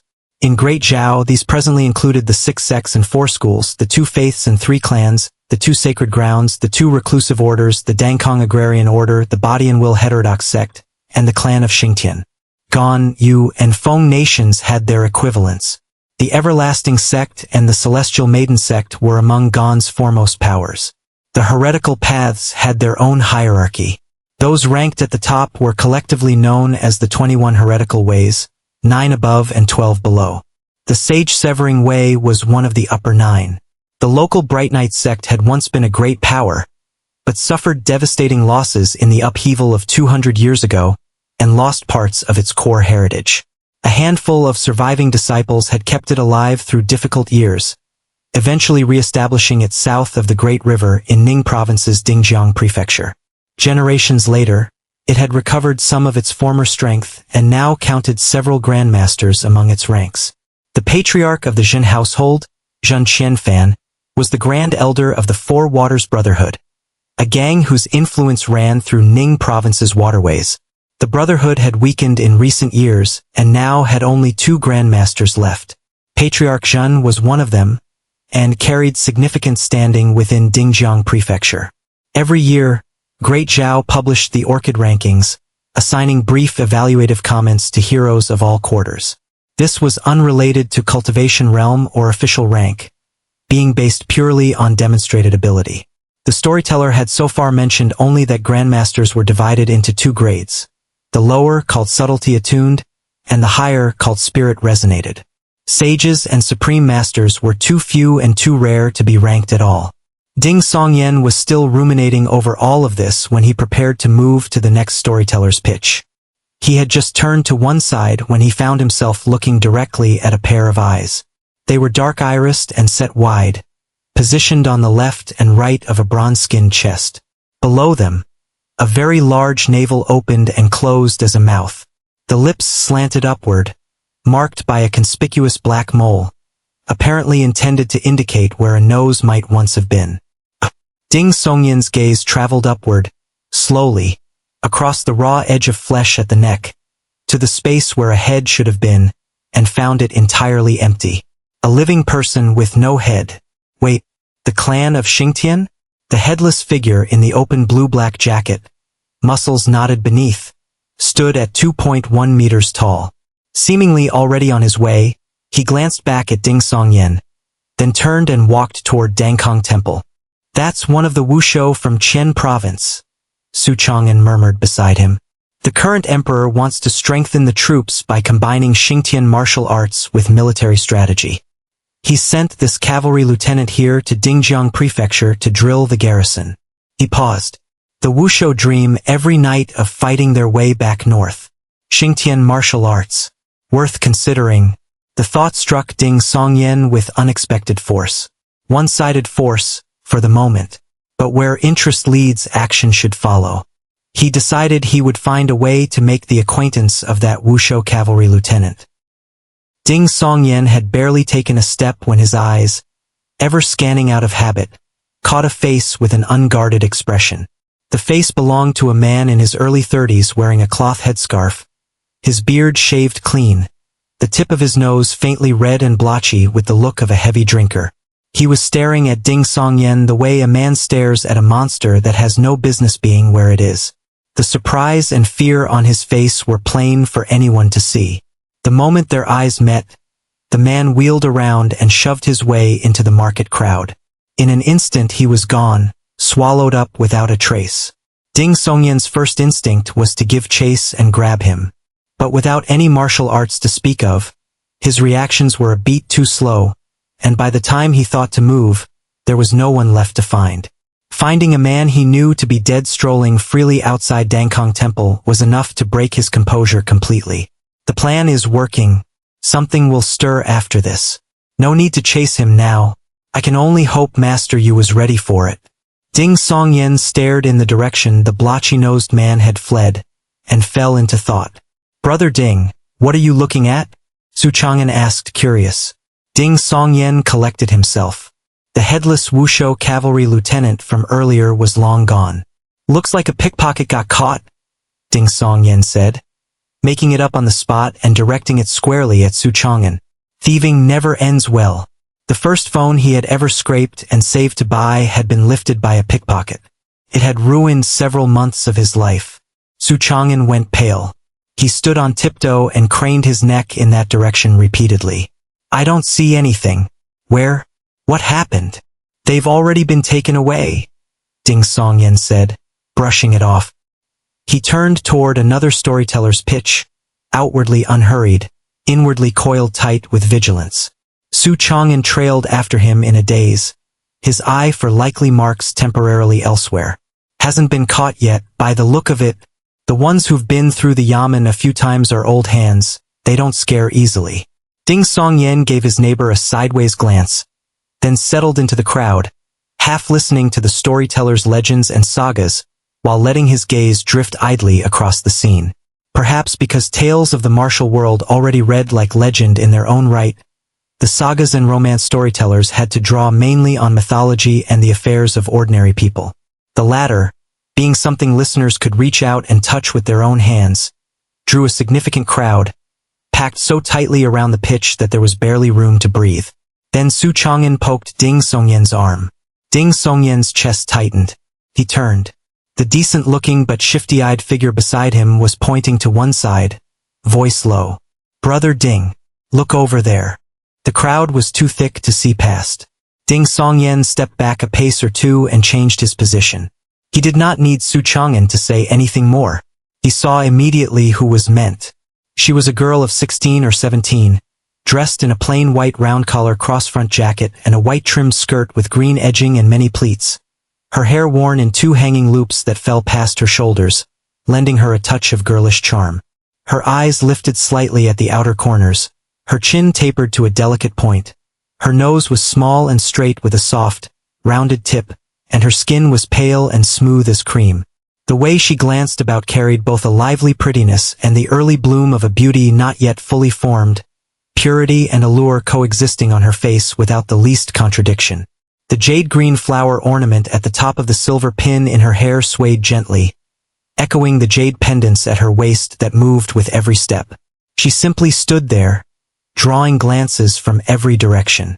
Those glances would land, pull away, and circle back. Something, isn't she, Brother Ding? Su Chang'an murmured admiringly. At this age already, give it a few more years and she'll be the kind of face that topples kingdoms. Then, catching Ding Songyan's eye, he added quickly, of course, she's still a little short of Sister Qingyan. Just a little.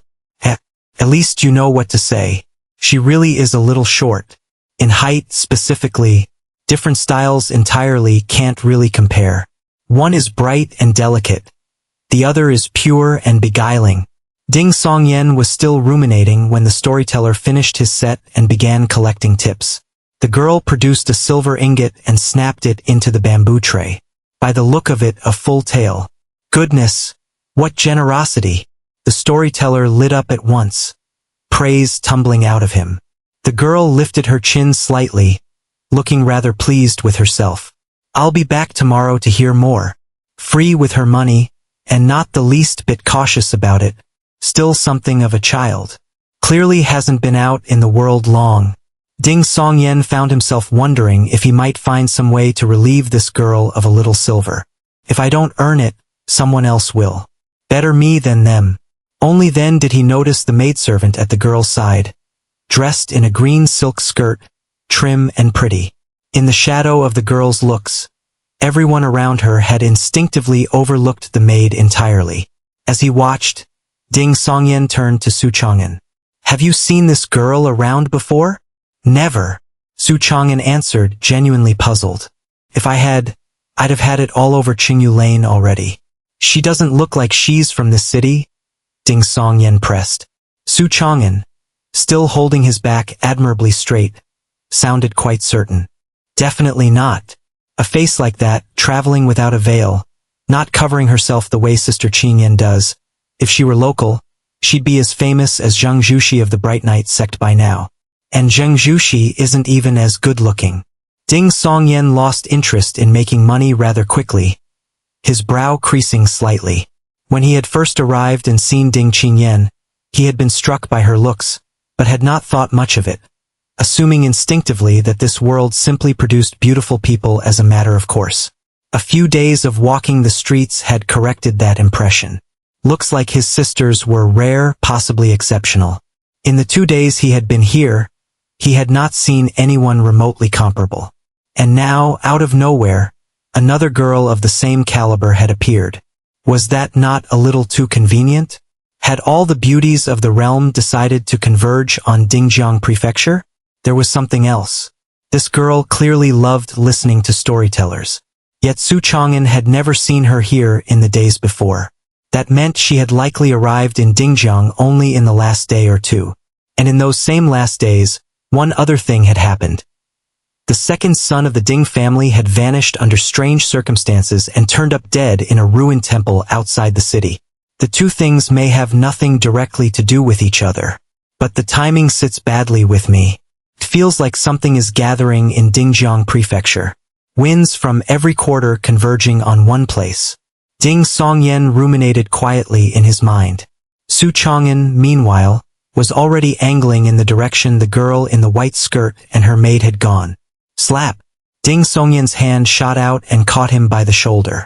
Where do you think you're going? Su Chang'an startled, then said, blinking. That girl is carrying a fair amount of silver, and she doesn't seem to be paying much attention to it. No real guard up. I thought I might do a little business. Seeing Ding Songyen look at him in silence, he added, a little sheepishly, she's pretty, yes, but I still need money for food. If I don't go, someone else in the trade will. Besides, she's not Sister Qingyan. I don't owe her anything. Ding Songyen clicked his tongue. A girl who looks like that, traveling alone to Dingjiang, and not a trace of wariness on her face, not even a veil. You'd really try that? Travel is hard. Long travel is harder still. There are no watchtowers on the road. The way I see it, a girl like her either comes from a powerful family with skilled fighters traveling close by, or she's no pushover herself. If you have a death wish, you don't have to pick today. Su Chang'an's expression fell. You're right. He turned to Ding Songyen with something close to reverence.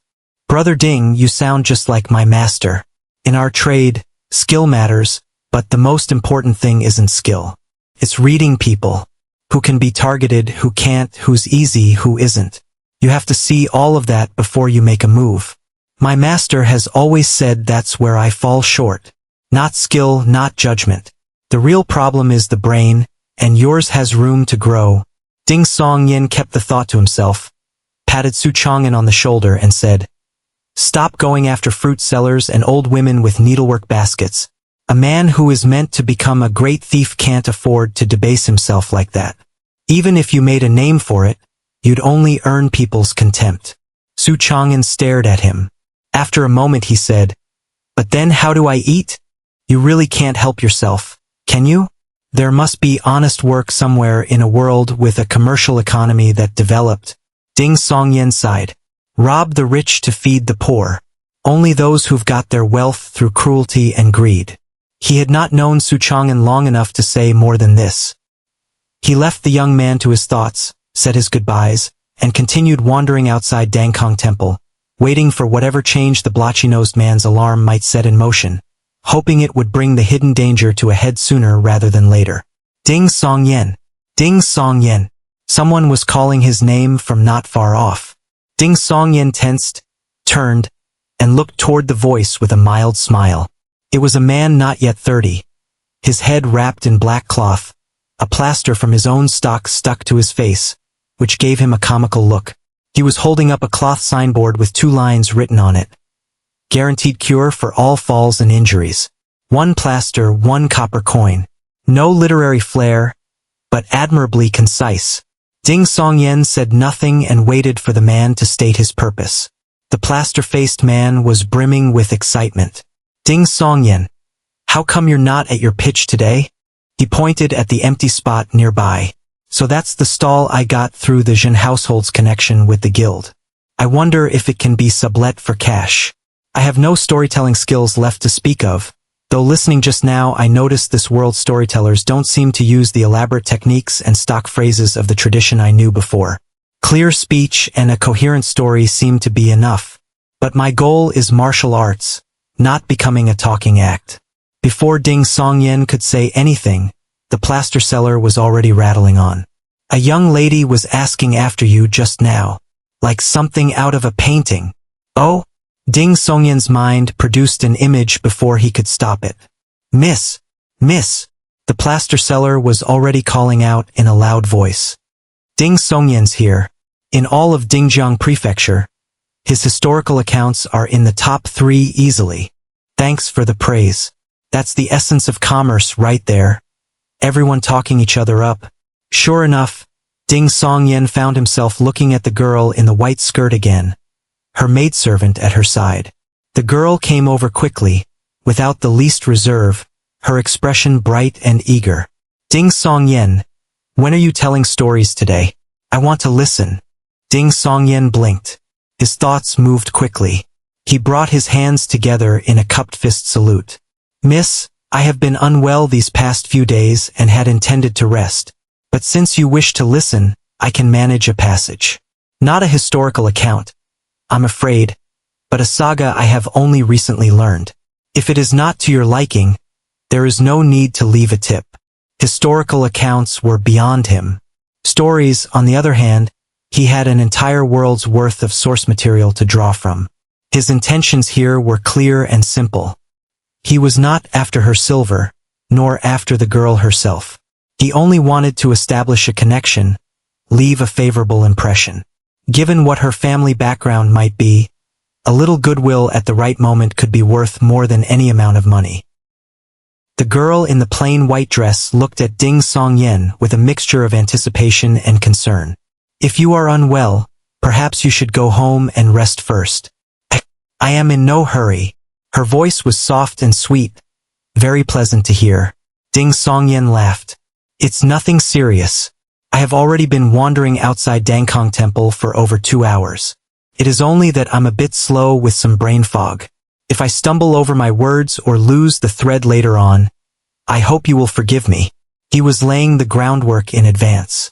He had never told a story in public before and had no idea how it would go. As he said it, a quiet wistfulness came over him. Back in his school days, he had looked down on all of it. The social maneuvering, the careful networking of useful connections. He had believed that intelligence and a thorough grasp of things could solve any problem and earn any success on their own. Then reality had knocked him down and he had put himself back together piece by piece, and now reading people, befriending the right ones, and keeping those relationships alive had become instinct. In the last year or 2, with his business successful and his ambitions provisionally satisfied, he had increasingly found himself tired in body and spirit.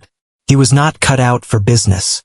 He had sometimes thought he would rather go back to the quiet of an academic life, researching something he genuinely loved with no scheming involved, spending his free time drinking and talking nonsense and playing games with a handful of close friends.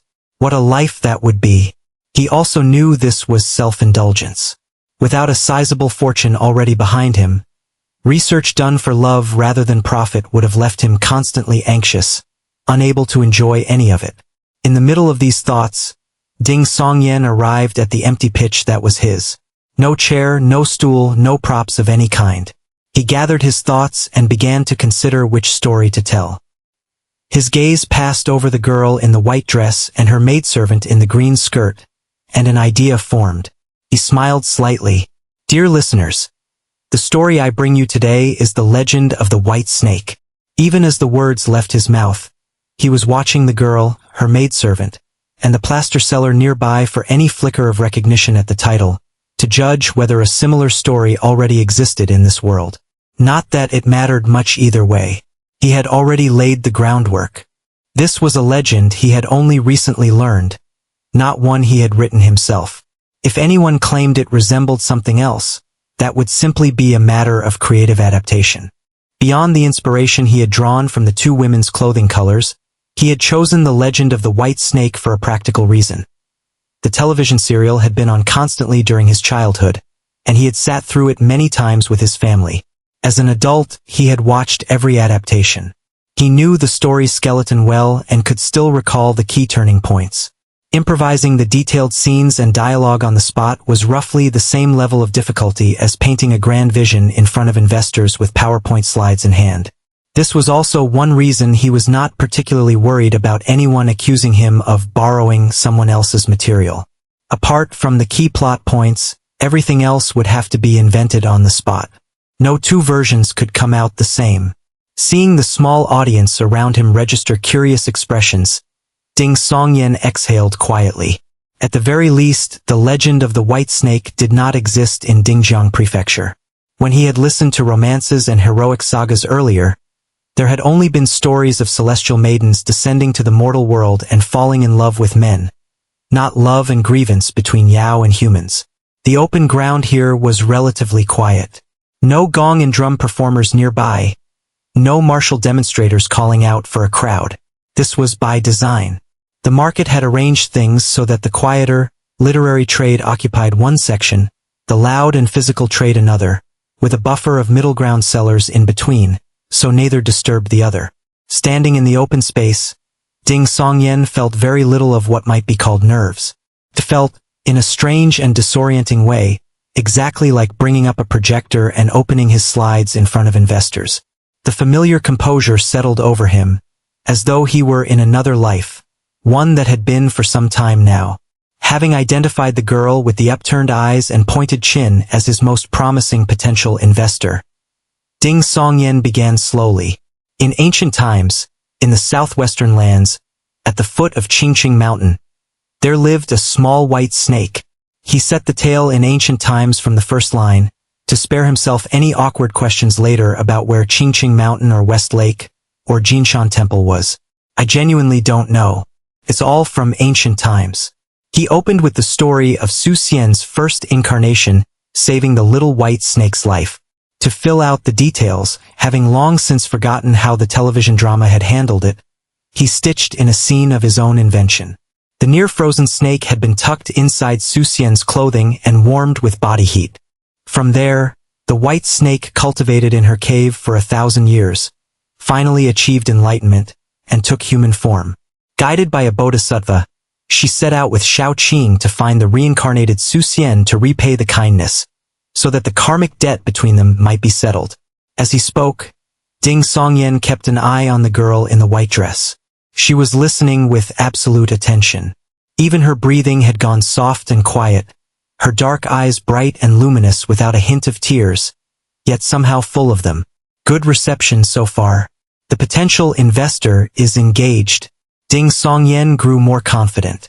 He felt that the shift from the lady by seeking Su Xian merely to repay a kindness to something deeper needed proper scenes to bridge it in order to outline the emotional shift.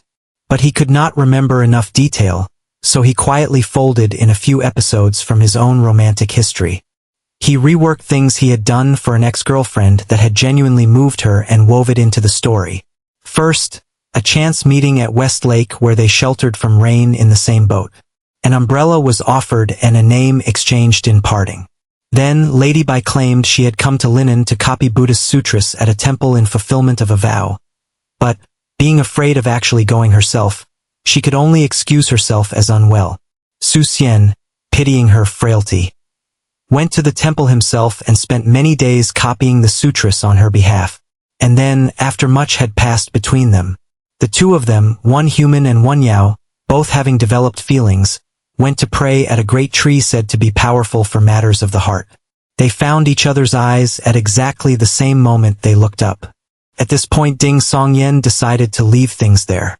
If the goal was to build a connection with the girl over time, the worst thing he could do was finish too quickly. Why wrap it up in a day? A week would be the minimum, 2 weeks better still. Seeing each other every day until they became familiar faces to one another. And then, if something came up and she had the means to help, she would be far more likely to help someone she knew than a stranger. The answer to that was obvious. For the closing, Ding Songyan felt the day's telling had gone a little too smoothly. The story had not offered enough twists and turns yet. He had already drawn several dozen listeners, but mostly through the novelty of his style and the freshness of the human Yao romance as a subject. If he let Su Xian and Lady Bai sail into marriage without incident today, the audience would have no particular reason to return tomorrow. With this in mind, and especially with the aim of giving the girl in the white dress a reason to return, Ding Songyan changed course. Before the wedding could take place, he brought Fahai into the fold. The monk pausing outside the inn where Lady Bai and Shaoqing had once stayed, muttering to himself that he sensed Yao energy. He watched the concern spread simultaneously across the faces of his listeners and ended right there. As the saying goes, West Lake is lovely in March. Spring rain is like wine, the willows like smoke.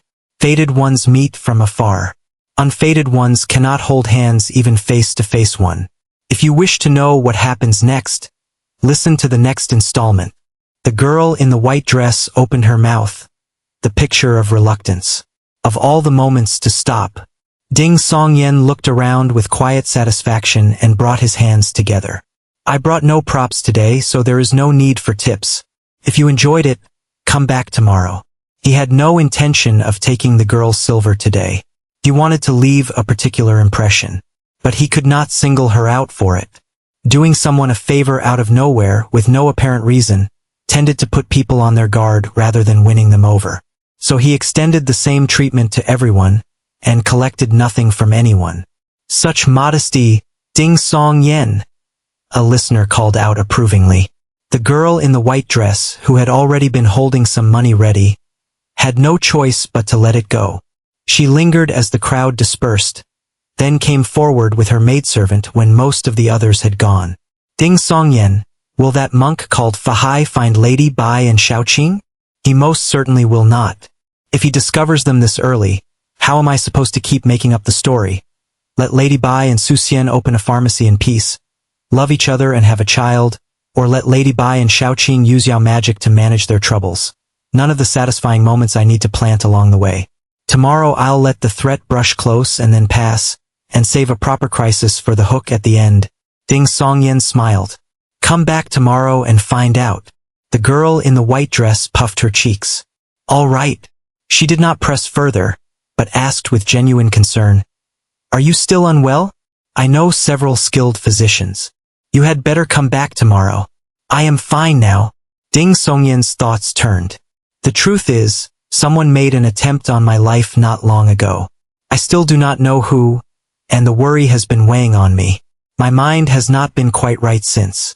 That is why I did not dare come out to tell stories until today. He said it casually without asking for anything. He only wanted to plant the fact in her mind. The girl's bright eyes lit up at once. She turned and exchanged a glance with her maidservant. Everything she was thinking was written plainly on her face. Finally, a chance to do something heroic. She cleared her throat and smiled at Ding Songyan. Well, I know a little about fighting. If there is anything I can do to help, you can find me at the Tianyang Hall. Ask for. She stumbled slightly, glanced at her maidservant in the green skirt, and recovered her bright smile. Ask for Xiao Qing. Ding Songyan could barely contain his delight. Many thanks, heroine. I am deeply grateful. The girl's smile bloomed even wider. But not knowing quite what else to say, she waved it off, and as she turned to go her eye caught an old man selling candied hawthorn skewers nearby. She fished out some copper coins at once, bought 2, and held one out to Ding Songyan. You wouldn't take silver today, but I can't listen for nothing. Half this skewer is yours. It's very sweet. She was already licking her own as she spoke, turning away with satisfaction before Ding Songyan could refuse. She didn't even ask if I like candied hawthorn. Ding Songyan thought with some amusement. He bit one off anyway and chewed. It was close to midday now, and hunger was making itself felt in earnest. He thought it over. Ever since the blotchy-nosed man fled, nothing had happened. The most likely reason was that the area outside Dangkong Temple was heavily trafficked and closely watched from the towers. Whoever was behind this would not risk moving openly here. With this in mind, Ding Songyan left Dangkong Temple in the direction of the cheaper food stalls, making his intention obvious, and keeping to the quieter, less traveled lanes. In less time than it took to drink a cup of tea, he turned into an alley with no one in it. Behind him, unmistakable footsteps sounded. Ding Songyan spun around. The man in the cloth headscarf was there again, the blotchy-nosed man. His face was a mixture of fury and fear. He glared at Ding Songyan. Ding Songyan, why have you come back? Hearing the blotchy-nosed man's challenge, Ding Songyan caught something that did not fit. Why are you angry? There should be no anger. According to his earlier reasoning, this man had seen someone who should be dead walking around alive again. That would explain shock, fear, or unease. But not fury. Surely you don't kill a man and then get angry when his ghost comes back to haunt you? Was my guess wrong? With this doubt forming, Ding Songyan did not answer immediately. He simply watched the man in silence. When you cannot think of a good answer, say nothing. The blotchy-nosed man grew more agitated under the silence. Hallmaster Chun offered you more than enough silver. Why have you come back? You could have waited until things settled down and then quietly sent for your family. Hallmaster Chun. Who? It sounds like someone who had paid the original Ding Songyan to disappear. The previous owner of this body really had gotten mixed up in something. Ding Songyan thought for a moment, then decided to bluff. He gave a cold laugh. If I hadn't come back, I would already be dead with no one to bury me. The blotchy-nosed man blurted out. Hallmaster Chun would never kill you, he wouldn't silence. His voice trailed off, growing quieter with each word, confidence draining visibly away. In the end, he could not finish the thought. He changed the subject with forced bluster, turning the question back on Ding Songyan. If you say Hallmaster Chun tried to harm you, why not report it to the authorities? Ding Songyan, who knew nothing about the actual situation, offered no answer with practiced ease. He only smiled and asked in return, Indeed, why haven't I reported it? The blotchy-nosed man's lips moved. It was a long time before he spoke again. You already survived. Why not take the chance to disappear, change your name, start fresh somewhere far away? Why come back looking for death? Oh, so you also think reporting to the authorities is unlikely. Meaning whatever the original Ding Songyan got involved in cannot be brought into the open, cannot be known by the government or the local orthodox sections. And Hallmaster Chin genuinely might kill to keep it quiet. When I chose not to go to the authorities, it was only because I knew nothing about this world and could only follow my family's advice to seek help from the Jin household. A lucky accident. Ding Songyan weighed his words and gave another cold laugh. I came back because I don't have a coin to my name.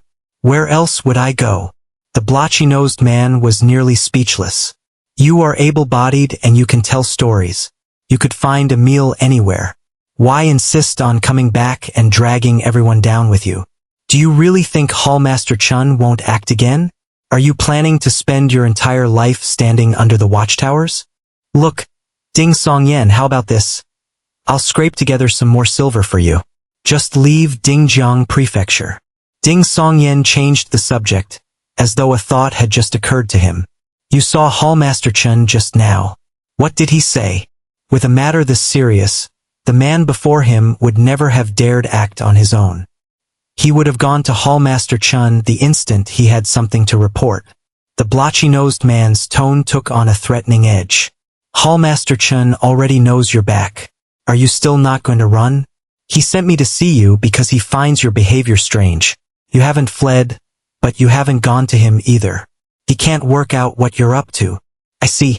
Ding Songyan nodded inwardly. Having drawn out this much, he decided it was time to show his hand. Of course my behavior is strange. Someone hit me in the head. I don't remember anything. He touched the side of his head as he spoke. Don't remember anything. The blotchy-nosed man froze. Then you. Ding Songyan gave him a perfectly composed smile. I knew someone had tried to kill me. I couldn't remember who. So I came out to Dangkong Temple to have a look around and see who might be feeling nervous. You. The man pointed at him, caught between shock and fury, unable to form words. He had been played. The timid, spineless Ding Songyan had bluffed the truth out of him. And yet it also explained perfectly what had been puzzling him. If Ding Songyan had powerful backing, he would have gone straight to Hallmaster Chun. If he had no backing at all, he would have fled. Instead, he was simply wandering around outside Dangkong Temple, doing neither. The contradictions had been maddening. Memory loss, trying to piece together what had happened, trying to identify the hidden danger. It was the only explanation that fit. Ding Songyan took the chance to persuade him. Tell me what actually happened. If it truly is dangerous, I'm not above disappearing immediately. But if you don't tell me, I'll go to the authorities. I'll burn myself to the ground if that's what it takes to drag you and Hallmaster Chun down with me. The blotchy-nosed man studied Ding Songyan's face for a long time, then spoke with some reluctance. Fine. I'll make you understand why you can't stay here. Don't make up stories to fool me. I have ways of verifying. Ding Songyan threw out one more bluff, gambling that the man would not believe Ding Songyan's memory was truly a complete blank. The blotchy-nosed man suppressed his anger. What would be the point of lying? You aren't some stranger. You already knew all of this. And once you remember, you certainly won't be telling anyone, because that would only get you killed. Some days ago, you came to me saying you had a copy of the secret classic of mountains and seas to sell. Hallmaster Chun was very interested. He paid you a large sum of silver and told you to leave Dingjiang Prefecture and never speak of it to anyone. Secret classic of mountains and seas? Ding Songyan interrupted. I know the classic of mountains and seas. What is the secret classic of mountains and seas? The blotchy-nosed man looked at him. You don't even remember that? Ding Songyan shook his head, the picture of honest bewilderment. The blotchy-nosed man drew a breath, checked the alley in both directions, and lowered his voice. Every martial art in this world comes from one of two sources. Either it descends from the legacies left behind by the various celestial thearchs or certain lesser gods, or it was derived from the divine beasts and strange creatures described in the classic of mountains and seas. Even the ordinary classic of mountains and seas mentions things like eating this and it cures such and such illness, eating that and you can resist fire or ward off evil. According to the secret classic, many of those divine beasts grant you their powers and abilities upon consumption. You could become a god or immortal. Granted, after Emperor Zhuanshu severed the connection between heaven and earth, these creatures grew weaker and fewer with passing ages. But if you were to encounter one and devour it, you could still ascend to the rank of Grandmaster in a single step. Feng Yining of the Five Saints sect swallowed a phoenix egg and became a Grandmaster the day she entered the Jianghu. Their sect already follows the phoenix lineage, so it was a perfect match. But I'm getting off track. The point is, after Emperor Zhuanshu severed the connection, divine beasts gradually vanished. But the ancients who had consumed them used the changes in their bodies and the powers they had gained to create cultivation methods and martial techniques. Those became the foundations of most sects today, including the unorthodox ones. The secret classic is supposedly a copy derived from the Reincarnated classic of mountains and seas, which was left behind by a celestial thearch. That original, along with the mythical Kunlun itself, vanished long ago. But the secret classic similarly records the specific properties of each divine beast, and even contains annotations on the legacies of the celestial thearchs and gods themselves. Think about what that means. It exposes the deepest secrets of every major sect. If everyone had a copy, the fundamental mysteries of their supreme arts would be common knowledge. For nobodies like us, it's useless. But in the hands of someone with ambition, it means the possibility of targeted countermeasures ahead of time. Even setting aside martial rivalries entirely, owning the secret classic means that if you ever encounter a divine creature, you'll know which ones can be consumed and their effects. You won't have to stand by helplessly while the great sects claim everything. Ever since the Jocheong dynasty replaced the Xia dynasty, the secret classic has been systematically destroyed by every sect. Each keeps only the portions relevant to itself, locked away in private. Anyone outside a major sect who is found with a copy will be hunted down without exception. They will die. So, Ding Songyan, why haven't you run? So that's how martial arts evolved in this world. Most of it starts with eating divine beasts. No wonder Qingyan said that at higher levels of cultivation, the body begins to manifest physical abnormalities, approaching the form of the corresponding creature. I recall the classic of mountains and seas mentioning the nine-tailed fox. The foxtail Qingyan described must have originated from that. A feeling of sudden clarity washed over Ding Songyan. He asked, puzzled, "Where did I get a copy of the secret classic of mountains and seas?" The Jocheong replacing Xia had to be thousands of years ago. In all that time, the secret classic existed only in fragments held by major sects and imperial vaults. How had one suddenly appeared in the hands of an ordinary storyteller? Surely the original Ding Songyan hadn't dug up some ancient tomb, right? A partner, then? And the one who killed the original Ding Songyan wasn't Hallmaster Chan at all, but the partner. The blotchy-nosed man glared at him. How would I know? You kept your mouth shut no matter how anyone asked. You never said where it came from. To keep word from getting out, Hallmaster Chun had no choice but to send you away from Dingjiang Prefecture. Are you certain the secret classic of mountains and seas was genuine? Ding Songyan asked, thinking it through. The blotchy-nosed man looked blank. Hallmaster Chun said it was real and complete. You wouldn't have had the nerve to deceive him, would you? And who would bother forging something like that? You underestimate con artists, but Hallmaster Chun apparently had a way to verify its authenticity. And he doesn't sound like a disciple of any major sect. Otherwise, he wouldn't need to hide it, wouldn't need to nervously send the original Ding Songyan away. Ding Songyan changed tack. Who exactly is Hallmaster Chun? The blotchy-nosed man saw someone pass the mouth of the alley and quickened his words.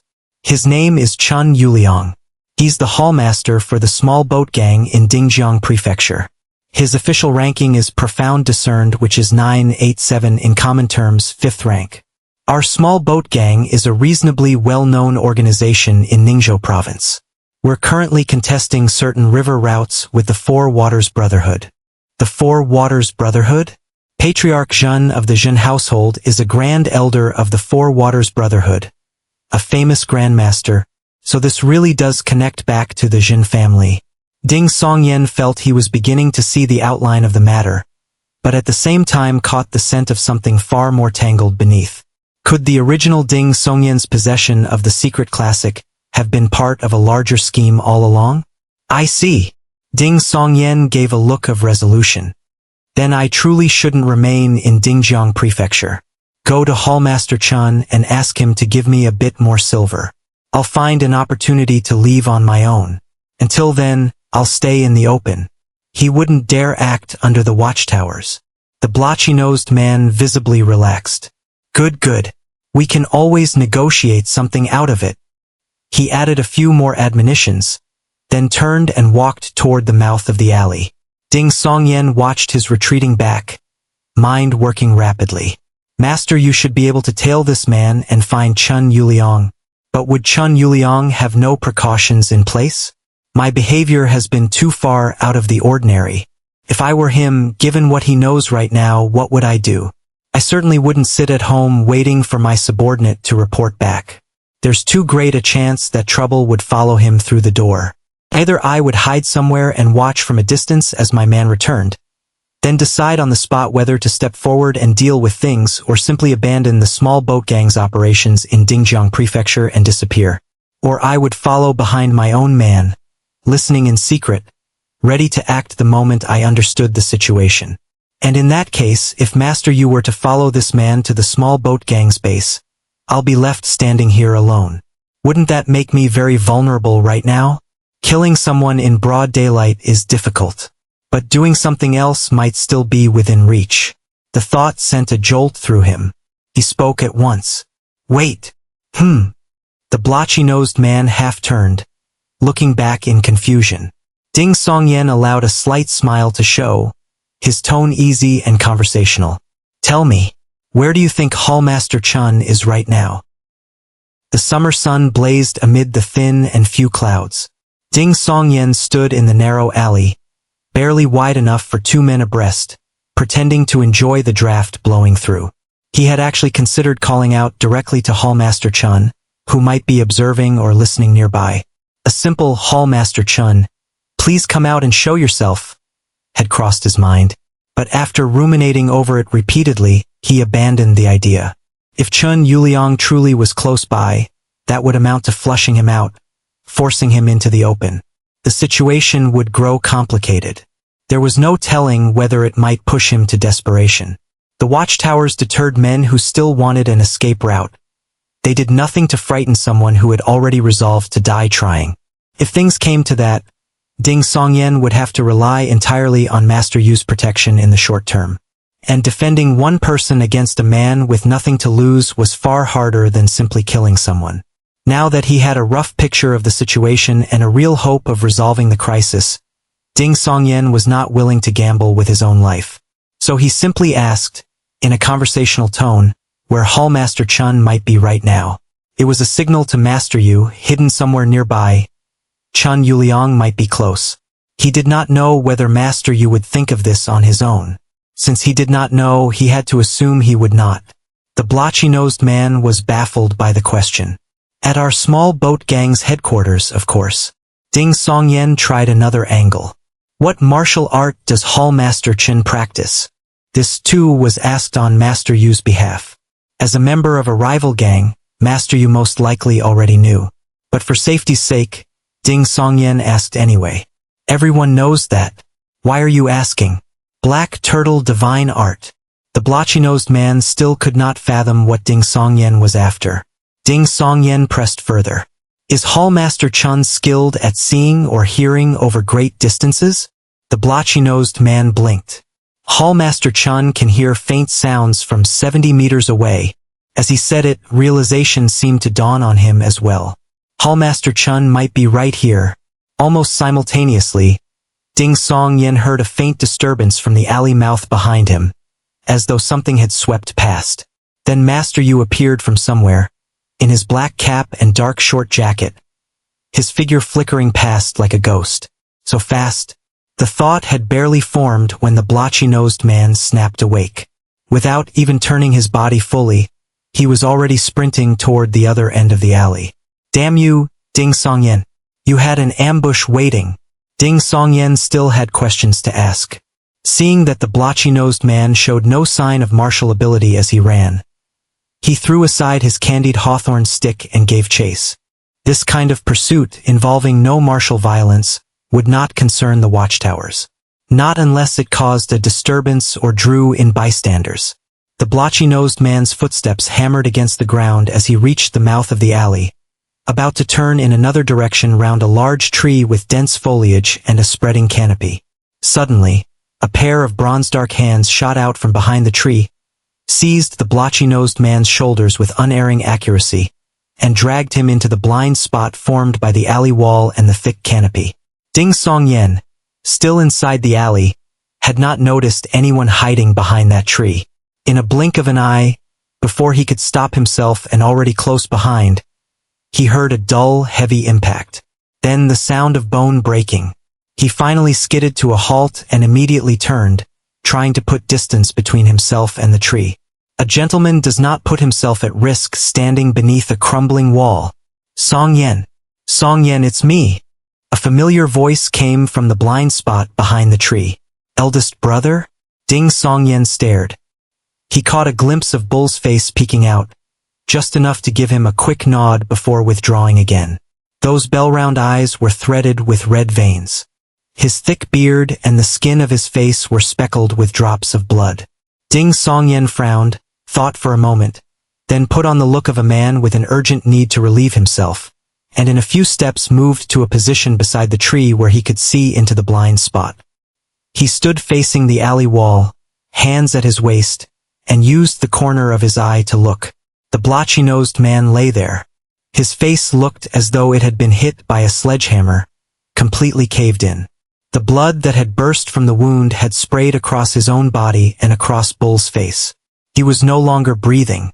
Bull wiped his fist, still flecked with bone fragments and flesh, on the dead man's clothing. He turned his head, scratched it, and said to Ding Song Yen sheepishly, "Song Yen, I lied to you this morning. Mother said Master Yu is only one man, and might not be enough to keep you safe. She told me not to go to the docks today, to follow you in secret instead." Ding Song Yen nodded blankly, pointing at the blotchy-nosed man. "Dead. One punch and he died." Bull nodded earnestly. Those bell-round eyes held not a trace of fear or panic. He was as calm as if telling his younger brother that a meal at the docks was his treat. Ding Song Yen's first instinct was to call the police. No, report it to the authorities. But his mind had gone blank. My own brother just killed someone? I only wanted to catch him. To ask about the details of the secret classic of mountains and seas transaction. Granted, this means one fewer hostile witness, and the dead man was a gang member. But I have always been a law-abiding citizen. Looking at Bull's perfectly untroubled expression, a thought struck him.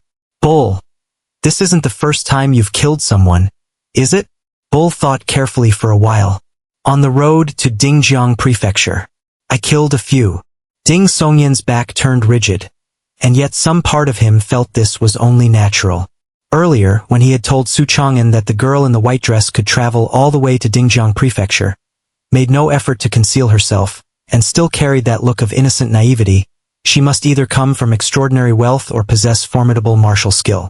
At the time, he had drawn a parallel to his own family. Qing Yan was no less beautiful than the girl in white. Their mother was also a striking woman. True, whenever they went out, they wore veiled hats and kept themselves well covered, and on the journey to Dingjiang Prefecture they would certainly have paid to travel with a large merchant convoy or shipping fleet for safety. But on a long road, the unexpected was never far away. A family of 5 with no special protection could very well attract the wrong kind of attention. Ding Song Yen had originally assumed they had been lucky, or had found a particularly reliable convoy. Now he saw it was not that at all. His family had its own powerful protector. Any predators who slipped through the net had been dealt with by his elder brother.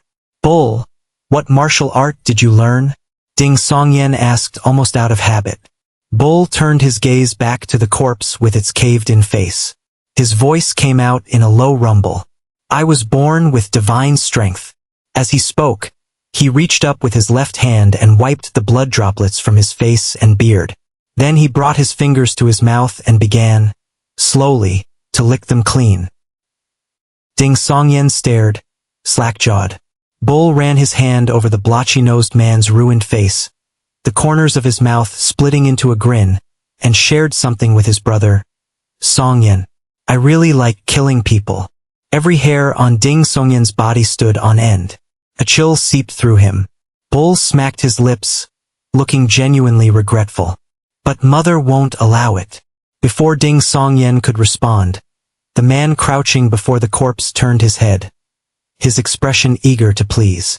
"Song Yen, mother shouldn't scold me or punish me because I was protecting you today, right?" The corner of Ding Song Yen's mouth twitched. For the sake of his own safety, he offered a vague reassurance. "She probably won't." Last night, after learning the truth of his brother's origins, he had looked at their mother Lu Yuzao's attitude toward Bull and felt, inexplicably, that this was a big dog being looked down upon. Now he only wanted to slap himself. This was nothing but a savage tiger, held in check only by the chains of familial love. Outside Dangkong Temple, Master Yu darted through the crowd with an agility that was almost simian, pursuing Chun Yuliang ahead of him. With every step, wind seemed to sweep past and carry him to a new position as though he had blinked through space. At some point, a subtle prickling sensation spread through his body. He understood. One of the watchtower sentries had taken aim at him. Since he had not yet crossed the line into martial violence, Master Yu did not slow down. The distance between himself and Chun Yuliang shrank steadily. If not for the dense crowds of this busy market, as a man whose martial art bore the name of Wind, he would have caught up long ago. Past Dangkong Temple, Chun Yuliang suddenly ducked into a martial hall, cutting through a covered corridor, skirting the courtyard and the training ground, and with obvious familiarity reaching a small, empty building at the rear. Chun Yuliang stopped. He turned to face the doorway. He was in his 30s, dark-skinned, with a slightly protruding mouth, wearing clothes that resembled a waterman's tight-fitting garb. He watched Master Yu slow his approach, step by deliberate step, and cracked his neck with a smile. So the secret classic of mountains and seas was a trap set for our small boat gang. Master Yu, is it? You've served Patriarch Shen for 10 years and never once fought at full strength. You're not even listed in the Orchid rankings. I've been wanting to test you for a long time. Are you also at profound discerned? Or something higher? Master Yu's expression was cold and dead. He said nothing. He took one step forward. Wind erupted. In an instant he had closed to within 40 meters of Chun Yuliang, and his palm was already cleaving through the air.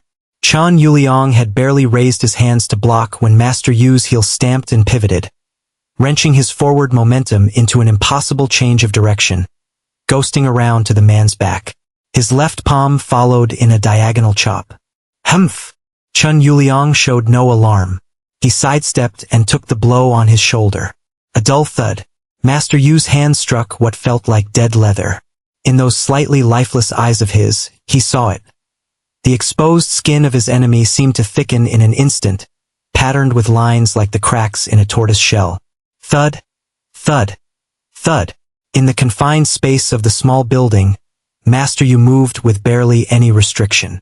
His lower body drifted like duckweed, swaying and spinning in the wind, constantly changing position, driving his upper body to strike from every angle, palms and fists seeking what might be gaps in Chun Yuliang's defense.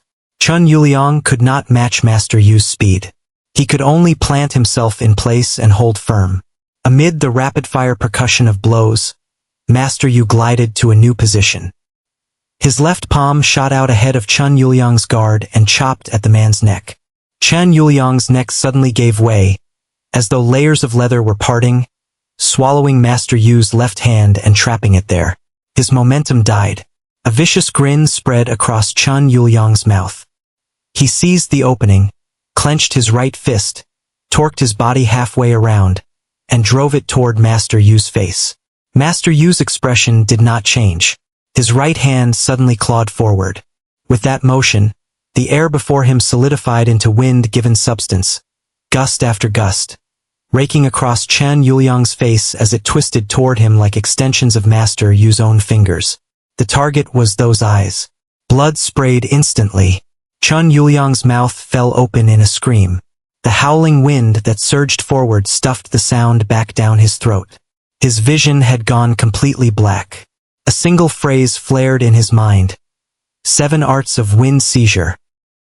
The searing pain and the absolute blindness in his eyes sent Chun Yuliang into a panic. He tilted his head slightly, straining to locate Master Yu by sound alone, to determine where he was and where the next attack might come from. But Master Yu's greatest strength had always been his footwork, and the howling gale he stirred up drowned out everything else. Chun Yuliang's ears were filled with nothing but the roar of wind, burying all other sound beneath it. Where is the secret classic of mountains and seas? In the darkness, struggling to defend himself with the black turtle divine art, Chun Yuliang finally heard Master Yu's cold voice. A spark of hope flared in his chest. He could use this to bargain. The thought slowed his hands significantly. He stepped backward on his own accord to open a distance, so as to facilitate a negotiation. That single moment of hesitation was all it took. A blade of wind sliced between his raised arms and struck his face. 2 warm fingers drove into his eye sockets and sank deep.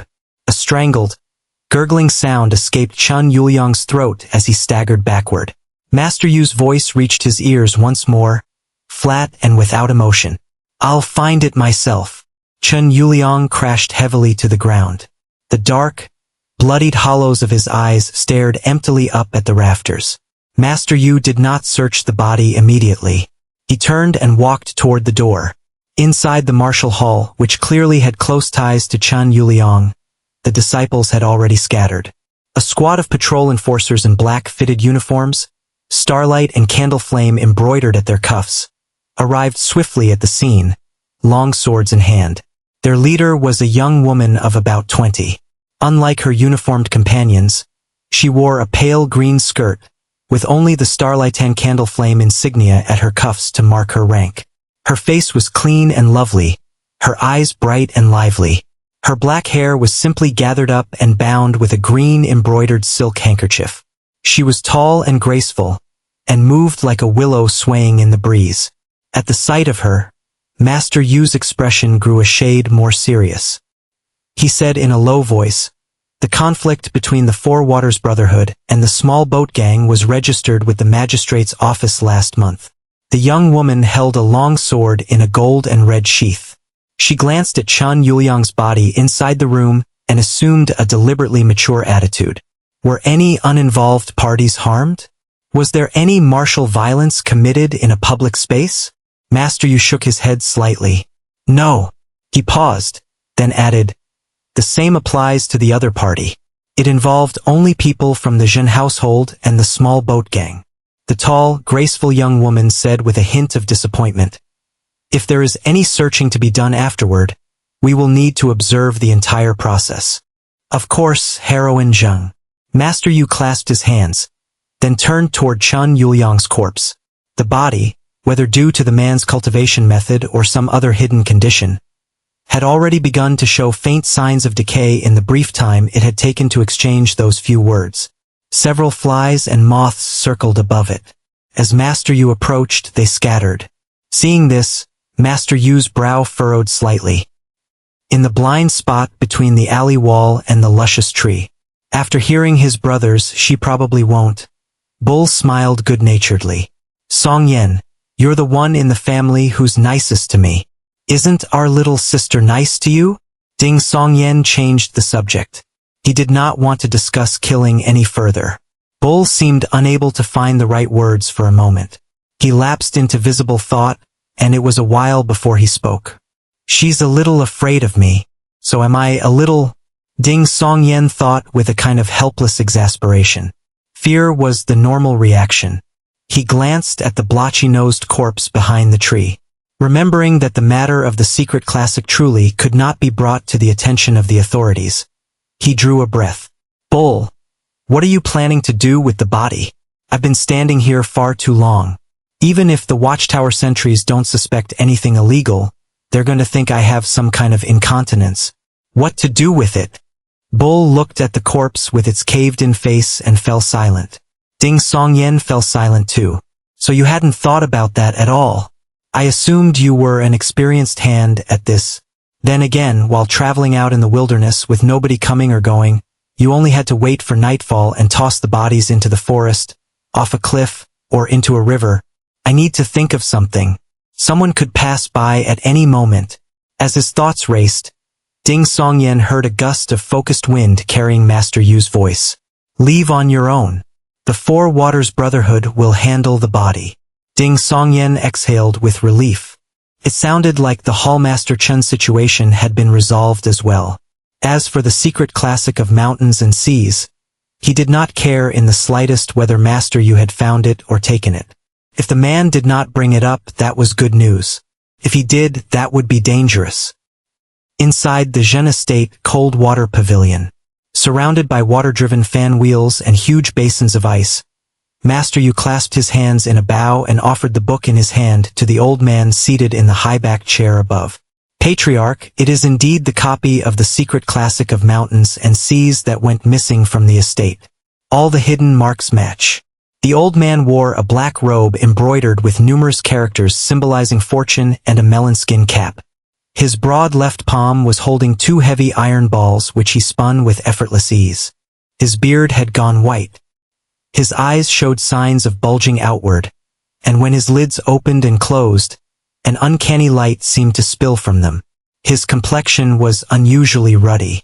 His ears had a layered, folded quality, as though each one had split in 2. Patriarch Zhen Qianfan, took the indigo-covered book in his right hand, shook it open casually, and glanced at a couple of pages. I have no worries when things are left to you. The Bright Knight sect and the Yaman's people don't know this book exists, do they? Master Yu maintained his dead, somber expression. The book was hidden inside Chun Yuliang's clothes. Zheng Zhuxi was present at the time, but she is still young and has not yet formally been a part of the Jianghu.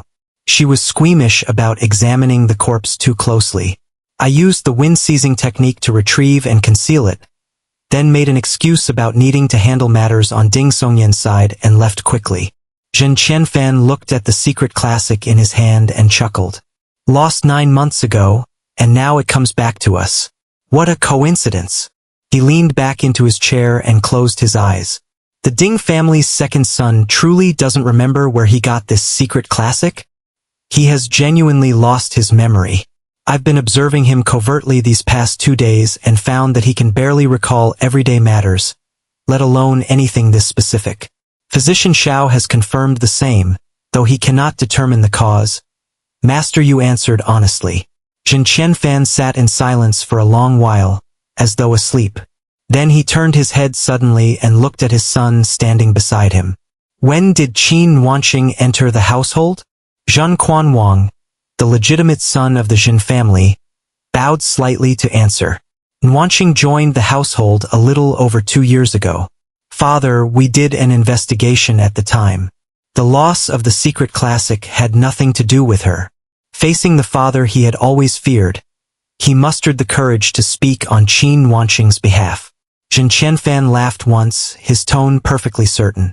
Of course it had nothing to do with her. A little over 2 years ago. That's fine then. He opened his eyes fully, that uncanny light visible in them, and turned his questions to Master Yu. How long has the Ding family been in Dingjiang Prefecture? What kind of people are they? Only a little over 7 months, Master Yu recalled and answered. It should have nothing to do with the loss of the secret classic. His deepest impression of the Ding family was that the youngest daughter, not yet fully grown, was already a beauty beyond comparison. He had been about to say so directly, but reconsidered. Patriarch Zhen and the various scions of the household were never restrained when it came to women. Ordinarily, Qin Wanqing would not even allow Ding Qinyan into the estate.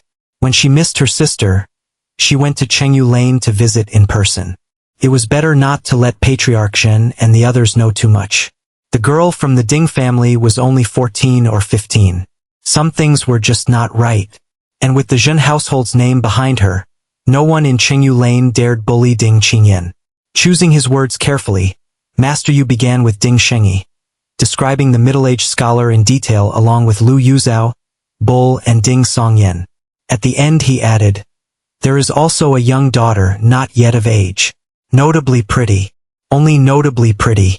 Zhen Qianfan listened with full attention, the 2 iron balls turning steadily in his palm. After a long pause he gave a slight nod. It doesn't seem like it.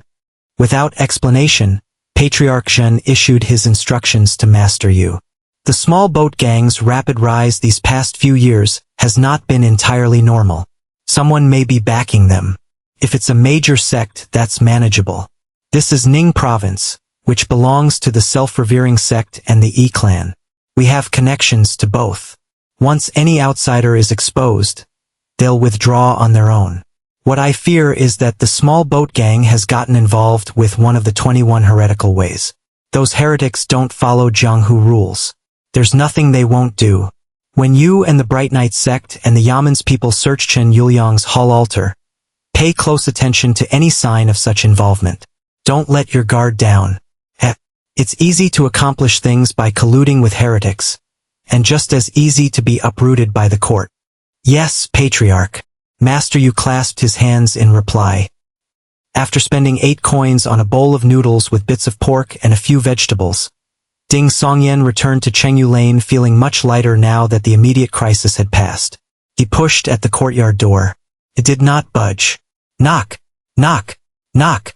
He knocked. Who is it? Ding Qingyan's voice came from inside. Your second brother. Ding Songyan smiled. Only then did Qingyan lift the door latch. She asked, happy and puzzled at once. Back so early? Her hands were wet, and there was a wooden basin beside the water jar. She had obviously been washing clothes. The problem is more or less resolved. Ding Songyan pulled the door shut behind him and gave his sister a rough account of what had happened. He did not specify the secret classic of mountains and seas, referring to it only as something worth a great deal of money. Nor did he mention that Bull had killed another man. Qingyan paid no attention to those details. Her eyes lit up with sudden, fierce delight. Second brother, we don't have to live in fear anymore. She began pacing in circles, murmuring excitedly to herself. We need to celebrate.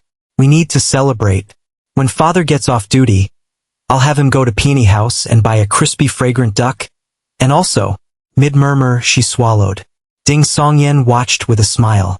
When his sister had calmed down, he asked, do we have paper and brush at home? He intended to sketch out tomorrow's installment of The Legend of the White Snake. He could not afford to leave out as many details as today, when Shaoqing had barely gotten any scenes at all. The Wushou cavalry lieutenant would be unreachable if he returned to barracks. The girl in the white dress was Ding Songyan's most valuable personal connection at the moment, and they had gotten off to a good start. He had to maintain it. Isn't there some in your trunk? Qingyan pointed at the west wing. Right. My original occupation was storyteller. Ding Songyan nodded, went back to his room, and opened the small wooden chest beside his bed. The chest held paper, brushes, and inkstone, ink sticks, and several books. Ding Songyan flipped through them casually. They were the scripts a storyteller would keep. Some purchased from the Storytellers Guild, others apparently copied out by the original Ding Songyan himself. The handwriting was clearly different between the two types, and the latter were far more crudely bound. Primarily historical material. If I'd known, I wouldn't have bothered listening to the old tales at the market. These would have been enough. Wasted all that copper, he muttered as he inspected his collection. After a while, Ding Songyan picked up an unbound, coverless manuscript from near the bottom of the chest. His eyes scanned across it and suddenly caught on a single line. Fei, the two-tailed snake. The result of consuming it? Insects and parasites are subdued. The spirit is fortified. 100 ailments find no purchase. Ding Songyan's expression froze. The secret classic of mountains and seas? In that moment, Ding Songyan felt he had perfectly reenacted that old joke. With what I've been through, what haven't I seen? I really haven't seen this. Not long ago, he had been caught up in a dangerous storm over the secret classic of mountains and seas. Relieved that the thing had been sold off and that he had forgotten everything, sparing himself endless trouble. And now, turning around, he had found a copy sitting in his own home? Is this thing as common as rotten cabbage leaves at the market, lying around for anyone to pick up? No, easier than that. You didn't even have to fight anyone for it. Wait, wasn't the original Ding Songyan supposed to be timid? How had he dared to secretly copy one and hide it at home? Comparing the handwriting and annotations to some of the storytelling scripts, it's clearly the original Ding Songyan's work. At this thought, Ding Songyan's eyes narrowed. A reasonable but unpleasant guess took shape in his mind. If I were the original Ding Songyan, I would certainly have come back to retrieve this copied secret classic before leaving Dingjiang Prefecture. Otherwise, what was the point of copying it? Moreover, leaving it at home would endanger his family. As his disappearance stretched on, his parents, brother, and sister would inevitably sort through his belongings. If they did not understand the importance and danger of the secret classic, if they failed to keep it secret, the annihilation of the entire family would be imminent. The original Ding Songyan had gone to the ruined temple outside the city not to flee, but for another purpose entirely. He had been planning to finish some piece of business, return home to retrieve the copied secret classic, leave a few words for his family, and only then depart Dingjiang Prefecture? That made far more sense. It was more cautious, and it would have avoided the risk of family members searching for him everywhere afterward. Wait, there is another question that has never been answered. Where had the original Ding Songyan gotten the secret classic in the first place? The fact that he had gone to the ruined temple outside the city before coming home, that he had chosen that over returning to his family first. Was that connected to where the secret classic came from? Had the true provider of the secret classic killed Ding Songyan and taken the money? Is there no end to this? Ding Songyan could not help a bitter laugh at himself. You've really done me in. If you were going to die, fine. But did you have to leave behind this mountain of problems for me? After the Hallmaster Chen affair, the strategy of dangling the bait and seeing what surfaced would probably not work a second time. Ding Songyan could only dare to mention to cousin Wanqing or Master Yu that the true origin of the secret classic has not been determined, and whoever tried to murder me may be someone else entirely. He absolutely could not reveal that there was a copied version hidden at home.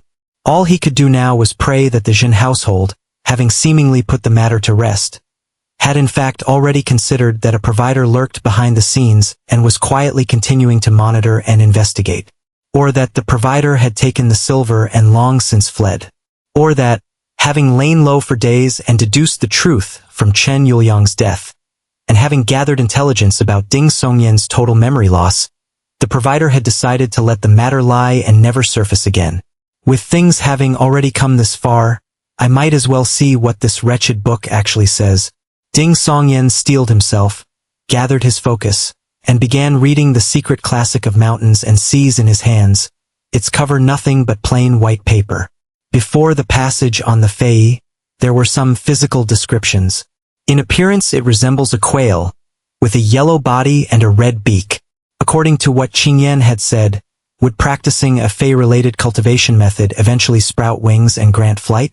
Ding Songyan kept one ear on the sounds of Qingyan washing clothes as he idly turned the pages. Celestial the Arch, the central yellow emperor, first of the 5 thearchs, unites with the Great Way, commands yin and yang, governs all things, rules heaven and earth, ordains the fate of living beings. This powerful at the highest level. This doesn't look like anything martial arts could achieve. This is clearly the immortal path. A pity the connection between heaven and earth was severed so long ago. No entry about consuming it.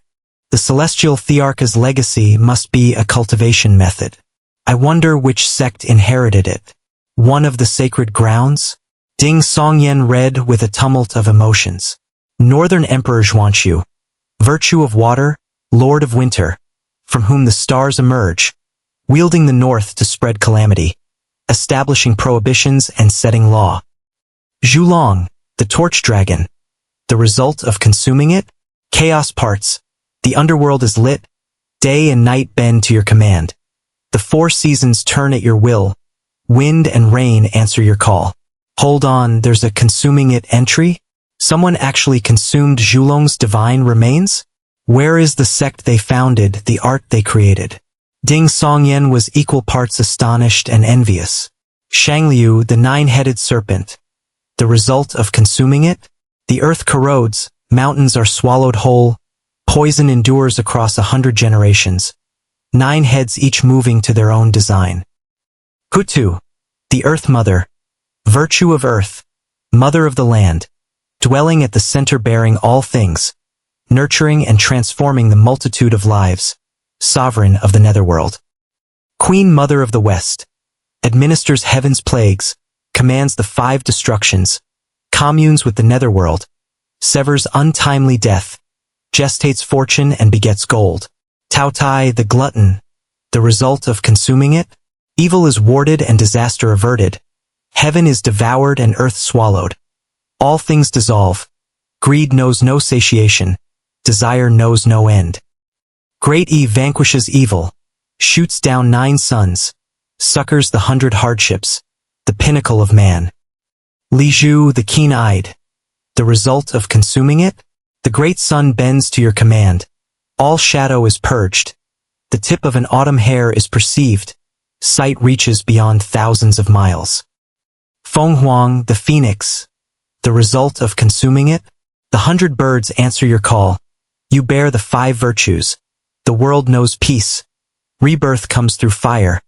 All colors under heaven gather unto you. Shangyu the triumphant pheasant. The result of consuming it? The 100 fish are subdued. The phoenix dance is mimicked. Water floods an entire kingdom. Shatua the arbiter. The result of consuming it? Rectitude bends to your command. Merit and fault are judged. The 3 realms are distinguished and possess radiance. Shego, the rat-tailed duck. The result of consuming it? Climbing and clinging come with ease. The 5 plagues travel with you. Wherever you dwell there is pestilence. Progenitor Yu, the primal king of the Yu. The result of consuming it? The hearts of men turn treacherous. Shadow and darkness bend to your command. Sand is harbored to shoot at men. The shadow is harmed and the body follows. Yu, the 3-legged turtle. The result of consuming it? Stealth becomes second nature, and deathly sand flies from your lips. After scanning through a dozen or more key entries, Ding Songyan noticed a pattern in the descriptions. Some have 5 clauses, some 4, some 3, some only 2. Almost everything called an emperor has 5 clauses. The next tier of divine beasts has 4. The ones I have barely heard of have only 3 or 2. A hierarchy from strong to weak? Yes, that has to be it. Bright night, candle flame. Starlight, candle flame. Illuminates the long night. Penetrates the deepest dark. For clauses. Not bad. Worthy of being my target sect. Though their cultivation method is apparently incomplete. I used to read the classic of mountains and seas without much care. But I remember there being a 9-tailed fox. Let me find it. Here. The Qingqiu fox, also known as the celestial fox, the 9-tailed fox, the Tushan clan. The result of consuming it? Becomes immune to goo poison. Assumes 10,000 forms. Toys with all living things. Beguiles the world. I wonder which sect that belongs to. I wonder if consuming 2 different divine beasts would cause a conflict. Ding Songyan flipped excitedly back and forth, daydreaming about what it would be like if he could obtain the corresponding legacy or consume the relevant divine creature. In the middle of these wandering thoughts, he stopped short. For someone in my current position, none of this matters at all. Divine beasts vanished long ago. Without extraordinary fortune, encountering one would be nearly impossible. And even if he did, there was the very serious question of whether he could actually defeat it. Who would eat whom was far from certain.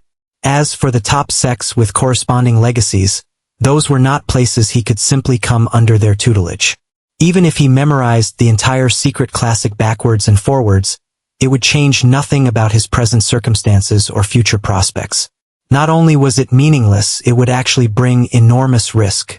The secret classic of mountains and seas is most useful to experts who have real strength but don't belong to a major sect. First, it lets them identify divine creatures, especially fruits and trees. Some grant perfect memory when eaten. Some make the body impervious to blades. Some aid fertility, some cause barrenness. Some are simply elixirs of immortality. Second, through the descriptions of properties, one can learn a target's strengths and weaknesses in advance and prepare accordingly. For instance, anyone who practices goo insect arts should absolutely avoid a head-on confrontation with practitioners of the Fey or 9-tailed fox lineages. Stay as far away as possible. Similarly, those who wield plague and disaster arts should never provoke a Fey inheritor. And Fey inheritors should not be parading themselves before a Fenghuang lineage. 100 birds answer your call is no idle phrase. Of course, the prerequisite is knowing which sect descends from which celestial, the arch, god, or divine beast, or being able to judge from the characteristics of their martial art. From such an expert's perspective, the secret classic is priceless. Even at enormous risk, they would try to obtain it. No wonder Chun Yuliang was willing to pay so much. As Ding Songyan analyzed the value of the secret classic, the more he thought, the more he felt like a beggar sitting on a mountain of gold begging for coins, walking out empty-handed despite coming from a treasure vault. He drew a deep breath, let it out slowly, and a new set of ideas surfaced in his mind. I should just burn it, eliminate the danger at the root, prevent anyone from ever finding it. It's a pity I'm not a disciple of a major sect. If I were, I could possess the secret classic openly. Then again, disciples of major sects already have access to their own copies. Each keeps a private collection internally, though many are incomplete. Incomplete! Ding Songyan's eyes lit up. Trade the secret classic for a chance to join a sect? And once I became a member, I could read the secret classic openly and legitimately. The sect would need to have an incomplete copy of the secret classic. But they cannot have none at all. Having none would mean they lack depth and strength, and might simply kill me to bury the secret. Furthermore, I should look for one whose attribute descriptions tended toward the luminous and upright. Since cultivation at the highest levels partially transforms the body, the mind and spirit are likely affected as well. Descriptions involving radiance and justice would suggest a sect that is at least somewhat righteous, which would be safer and more advantageous for me. The Shutua lineage would be ideal. Possesses radiance and rectitude bends to your command. But I have no idea which sect it corresponds to, or even which nation it's in. The Bright Night sect is also acceptable. Starlight and candle flame, illuminating the long night, penetrating the deepest dark. Surely a sect like that couldn't be too wicked? And it was local. No dangerous journey required. First, find a way to determine whether the Bright Night sect has a copy of the secret classic, and whether it's complete. Then decide. If he could join the Bright Night sect, he would no longer need to fear the secret classic's true provider. Having found a direction and thought it through, Ding Songyan felt as though his entire being had cleared. The sky seemed higher, the world broader, the sunlight brighter. Hearing Qingyan's footsteps suddenly approaching, entering the main room, he quickly set down the secret classic, buried it among the stack of books, and picked up one of the original storytelling scripts. Second brother, what are you reading? Qingyan flicked water from her hands and asked casually. Preparing to return to my old trade. Ding Songyan deflected his sister's question while pretending to flip to a particular page. The page was sparsely written. Its opening line read, Qi did not succeed to the throne of the Arch. He became merely the human sovereign. The throne of the Arch refers to the position of Celestial the Arch, and the human sovereign is the emperor of the mortal world. Ding Songyan's interest in the book in his hands surged. Qingyan heard his answer and her expression cleared with understanding. There's no need to rush, is there? Rest a few more days before worrying about that. Reading is also a form of rest. Ding Songyan always had a reply. Qingyan did not press further. She went behind the screen and came back with books, paper, brushes, inkstone, and ink. I'm going to practice my calligraphy. Her tone was light as she headed for the main room. Ding Songyan waved her off and turned his full attention to the storytelling script. The script was written in sparse summary. Of the ancient era, it mentioned only that Zhuanshu succeeded to the throne of the Arch and commanded Chong and Li to sever the connection between heaven and earth. After that, the Celestial the Arch continued to walk among men and serve concurrently as human sovereign, in succession. Tang Yao Yushun Xiaoyu. When Xia Ho-Chi became human sovereign, there were no further accounts of a Celestial the Arch appearing in the world. According to the secret classics annotations, Emperor Zhuanshu is the Northern Emperor, the Black Emperor of the North. He's one of the 5 directional emperors, certainly, but by no means the highest. So why do all these scripts list him as the Celestial the Arch between the Yellow Emperor and Tang Yao?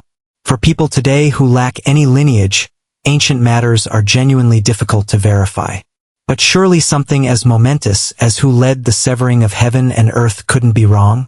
And every account agrees. If the one who led the severing wasn't the Celestial the Arch, then who was? Ding Songyan quickly flipped through several other books. He mulled it over for a long time, then ventured an uncertain guess. The secret classic is supposedly copied from the emperor-annotated classic of mountains and seas, and all the major sects take it extremely seriously. It's unlikely to be wrong on a point like this. Could it be that Celestial the Arch isn't a lineage but a position? That anyone who unites with the Great Way can become the Celestial the Arch? Or perhaps the lineage and the position are separable.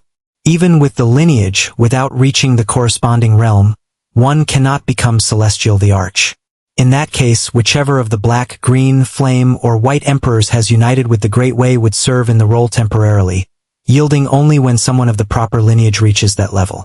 And after the severing, the Celestial the Arch still ruled the mortal world, only vanishing when Qi founded the Xia dynasty. What reason could be hidden behind that? Ding Songyan could not puzzle it out and did not dwell on it further. What did the secrets of the mythological age have to do with an ordinary storyteller? No point wasting time on it. He read on. The Xia dynasty endured 1,000 years before declining.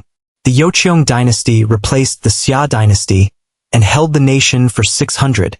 According to this storytelling script, the Xia dynasty had lasted a full 1,000 years, far longer than the Xia dynasty Ding Songyan remembered from his previous life. That was the first difference.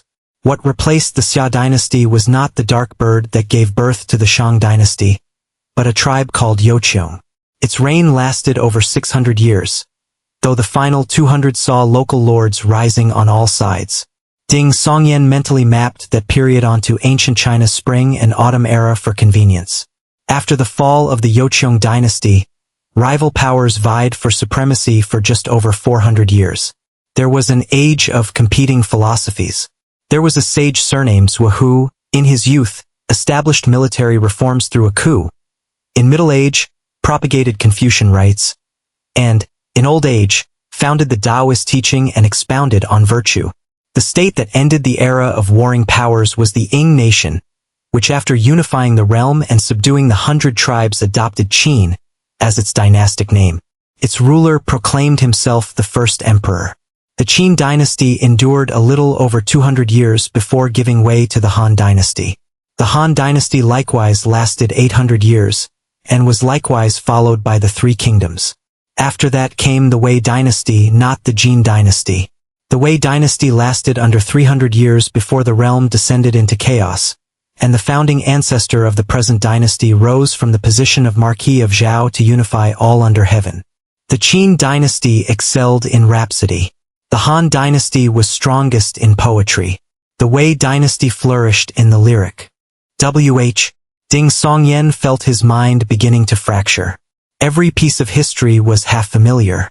So much of it he recognized, yet assembled in strange new configurations.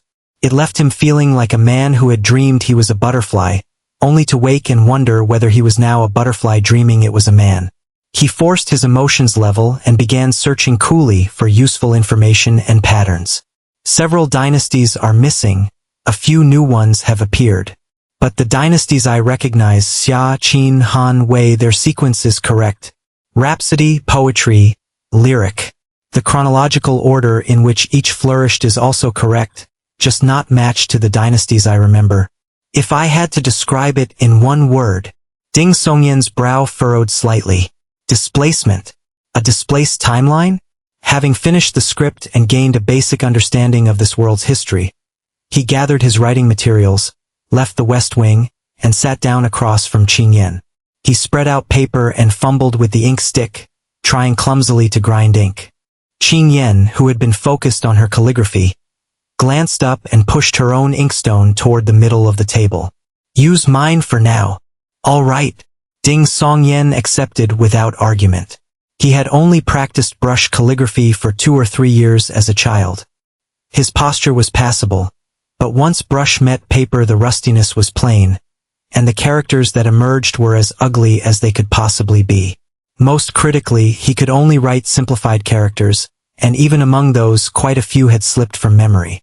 He planned to leave blanks and ask Qingyan about them all at the end. Second brother. What kind of characters are those? Qingyan craned her pale, graceful neck to peer at the writing across the table. Ding Songyan answered with perfect composure. I've lost most of my memories, remember? I've forgotten how to write many characters properly. I can only manage simplified versions. Some I'll need to ask you about. This was why choosing honesty from the start had been the right decision. No need to rack his brains for excuses afterward. A casual deflection handled most problems. You can barely write anymore. Qingyan set down her brush and came around to stand behind him, studying the paper for a moment. A note of heartache crept into her murmur. Some of these simplified forms have been used by scholars in the past, so they're recognizable. Second brother. What are you writing? I had a flash of inspiration last night. I want to write a story about a Yao falling in love with a human. Ding Songyan thought for a moment. Once I finish the whole thing, you can copy it out neatly for me. I'll take it to the Storytellers Guild and see what price it fetches. I'll give you a share. Help you save up some private funds. Qingyan's eyes lit up instantly. Yes, I'd love that. The mention of money reminded her of something. Second brother. Did you buy the gift for Chu Zhongheng for me? Ding Songyan went quiet. I forgot. It's fine, it's fine. I'll look for something tonight when I go out with father or mother to buy food. Or tomorrow works too. Qingyan waved it off with a bright smile and returned to her seat to continue practicing. She wrote in a beautiful, delicate style. Ding Songyan bent his head and immersed himself in the creation of the legend of the White Snake. This section needed to develop from the story point he remembered. Suxian and Lady by opening a medicine shop, all the way to the Dragon Boat Festival scene where Realgar Wine forces the White Snake to reveal her true form, frightening Suxian to death. What happened in between, he had long since forgotten. He could only invent.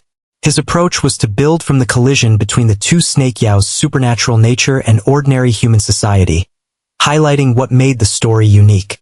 First, Lady Bai uses magic to create minor illnesses, boosting the shop's business. But she is moved and gradually influenced by Su Xian's genuine concern for the sick, for his neighbors, and for the poor. She begins to develop a human heart. Then, Shaoqing punishes a lecherous young man, setting off a chain of events that leads this naive Snake Yao to gradually understand what love is, to understand the bond between her elder sister and Su Xian. Finally, the two Yao use their supernatural abilities to help Su Xian's relatives, his neighbors, the weak and suffering, to solve their problems and win them justice.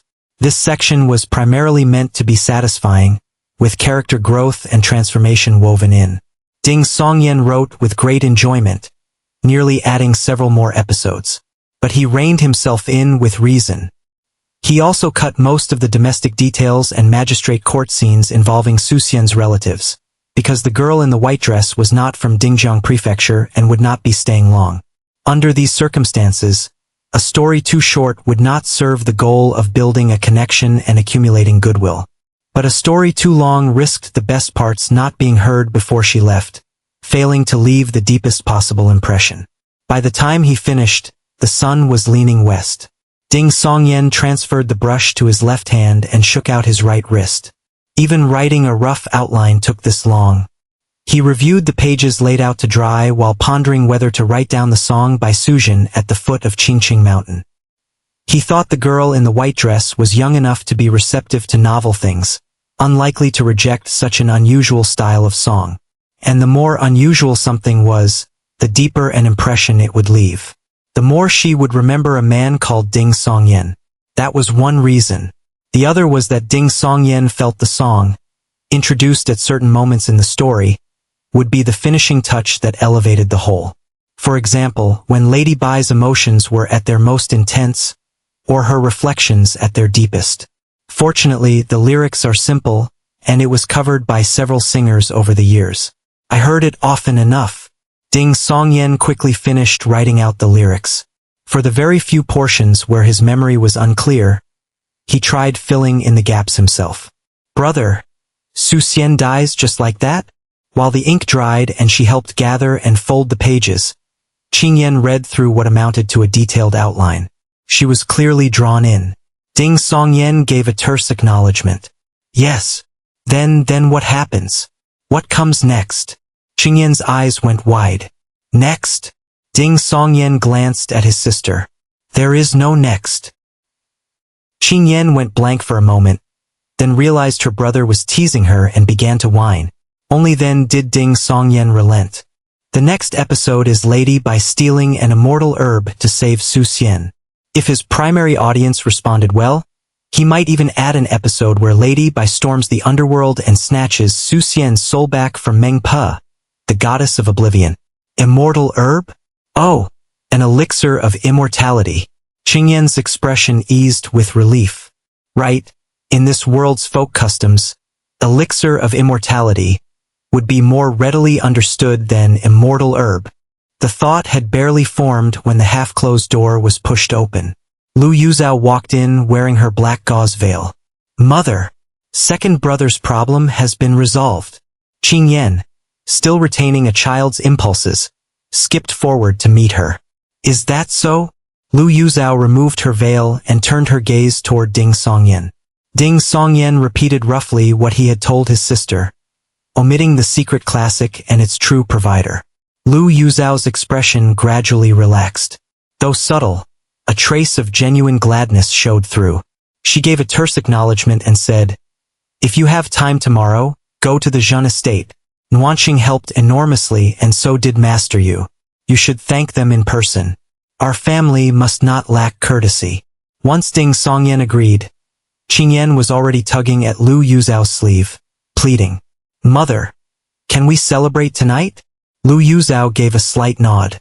"Then I'll go to the street and buy some food. What would you like?" "Anything is fine with me." Ding Songyan did not yet know the local options well enough and only added, "As long as there's meat." "The crispy fragrant duck from Peony House." Qing Yan blurted out, "Mother, let me come with you. I can look for Chu Zhongheng's gift on the way." Lu Yuzhao did not object. The mother-daughter duo put on their veils, took up a food box, and left. By evening, the Ding family's square table was laden with dishes. There was crispy fragrant duck, white-cut chicken glistening with fat, braised lamb in red sauce, steamed eggplant, dressed greens, a stack of baked flatbreads, a bucket of rice, and a bucket of chilled sweet mung bean soup to drink. "Shall we have a little alcohol today?" Ding Xingyi turned his gaze toward his wife. Lu Yuzhao nodded. Ding Xingyi's face lit up at once. He produced a small jar of alcohol and turned to Ding Songyan. "Rose Dew, from the magistrate's office at New Year. Would you two like a bowl?" "You two" meant Ding Songyan and bowl. Before he could finish, Lu Yuzhao looked at him quietly, and he fell silent at once. "Give me a bowl." Lu Yuzhao withdrew her gaze. Of course. Ding Xingyi laughed, broke the seal, and poured a bowl for himself and one for his wife. Bull's throat bobbed at the drifting scent of alcohol, but he did not dare ask. Once Ding Songyan had poured chilled sweet mung bean soup for his brother, his sister, and himself, Ding Xingyi raised his wine bowl, looked around the table, and spoke in high spirits. "May our family's misfortunes end and good fortune follow." Ding Songyan, Lu Yuzhao, and the others lifted their bowls. Smiles ranging from radiant to faint touched their faces as they brought them together. Amid the crisp sound of bowls meeting, their voices rose in chorus. "Misfortune passes, and good fortune follows." The following morning, Ding Songyan and Su Chang'an left Changyu Lane together, heading toward Dangkong Temple. As they crossed a stone bridge, Su Chang'an stopped abruptly and clasped his hands toward Ding Songyan. "Brother Ding, I'll be making a move first." Beneath the shifting shade of a scholar tree, Ding Songyan asked, puzzled, "Where to?" "You forgot." Su Chang'an looked surprised. He glanced furtively left and right, then lowered his voice. "To my masters. I'm tested every 5 days." "Then why did you come to me in the first place, just to walk together for less time than it takes to drink a cup of tea?" "Actually, you weren't coming to see me at all. You wanted an excuse to catch a glimpse of Qing Yan." Ding Songyan scoffed inwardly. He watched Su Chang'an take a turn along the road beside the bridge and disappear into a nearby lane, then continued on his way, carrying a bamboo basket loaded with a teapot, a folding fan, and other items, along with a folding stool and collapsible table. These were the tools of his trade. His original tools had gone missing 2 days ago. He could only piece together what he found at home, and was still short of a few things. By the time Ding Songyan reached Dangkong Temple with its yellow walls and brown tiles, the place was already bustling. A cacophony of hawkers' cries filled his ears. Pear strips for sale. Pear strips for sale. Songyang persimmons. Beyond compare, moist and sweet to clear the air. Whooping dates, the finest grown. Chew them well to soothe your own. If you're a lass who weeps alone or a lad without a home, buy a bite and love you'll find, 2 by 2 before you've known one. Bamboo sieves woven tight without a gap. Iron hooked carrying poles, made in Lufeng. Before Ding Songyan even reached the empty ground of his, he spotted his benefactor from a distance. The girl had changed her outfit today. A single jade pin gathered her black hair in an effortless twist. She wore a light purple two-pleated skirt beneath a dark purple front-buttoning jacket, embroidered with flowers and grasses arranged in vertical lines that gave her a delicate, fragile quality. Compared to yesterday, it was an entirely different kind of elegance. Ding Songyan. She raised her right hand and waved, her upturned eyes curving into crescent moons as she smiled, drawing the gaze of every man, woman, and child passing by. She came early to wait. A good sign. Means yesterday's performance wasn't bad. Ding Songyan relaxed slightly and walked toward her under the envious stares of those around him. The girl and her maidservant had come prepared as well, bringing 2 bamboo-framed embroidered stools and claiming the front row without hesitation. Ding Songyan set up his small table beneath the dense tree shade, arranged his teapot and sat down. He picked up his folding fan, snapped it open, and without waiting for more of an audience to gather, got right to it. Continuing where we left off. With the detailed outline available, his delivery was smoother and more assured this time, filled with added detail. During his rest breaks, he did not ask for tips, only drank water to moisten his throat. The crowd of listeners grew steadily, drawn by a story unlike any romance or heroic saga currently in circulation. The girl in the purple jacket rested her chin on one hand, listening with absolute focus, her expression shifting with the plot. When Lady Bai used magic to create minor illnesses and boost the shop's business, her delicate brows drew together in a slight frown. When Su Xian's actions moved Lady Bai and awoke a human heart within her, the girl pressed her palms together with satisfaction. When Lady Bai and Shao Qing used their Yao abilities to punish the wicked, aid the poor, and protect the weak, her right arm twitched, as though she wanted to leap into the story and do it herself. When Fahai appeared again and manipulated Su Xian into testing Lady Bai with Realgar wine, the girl, her maidservant, and the rest of the audience wore furious and anxious expressions. Ding Songyan did not waver. He let Su Xian struggle inwardly before finally handing the cup of Realgar wine to Lady Bai. Lady Bai, blinded by love, her spiritual senses clouded by Fahai's concealment of the heavenly signs, did not notice anything wrong with the wine. Only after drinking did she realize. She rushed into the bedchamber trying to seal herself away, but it was too late. Su Xian followed her in, half out of concern and half to see the truth for himself. He watched her reveal her true form, and there and then, died of fright. When the medicinal effects passed and Lady Bai regained her senses, she looked at Su Xian's lifeless body. Grief overwhelmed her as despair filled her. There was the pain of betrayal, and there was the sorrow of love severed by death. At that moment, Ding Songyan snapped his fan shut and tapped it against his palm. As the saying goes, Qingcheng Mountain by Suzhen, 1,000 years she trained within. Through much toil she found the way, born anew to walk with man one. The song spoke of single-minded devotion to the way with nothing else to tell, of taking refuge in the 3 treasures to seek a golden body.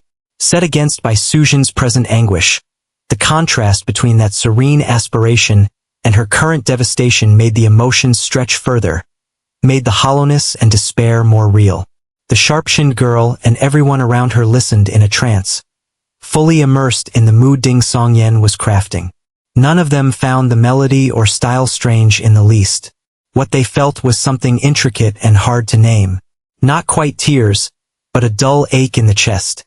A sense of something beautiful slipping away. Ding Songyen observed their reactions with deep satisfaction. His one regret was that this song truly needed a woman's voice to achieve its full effect, and it had to be sung with cold clarity and ethereal detachment.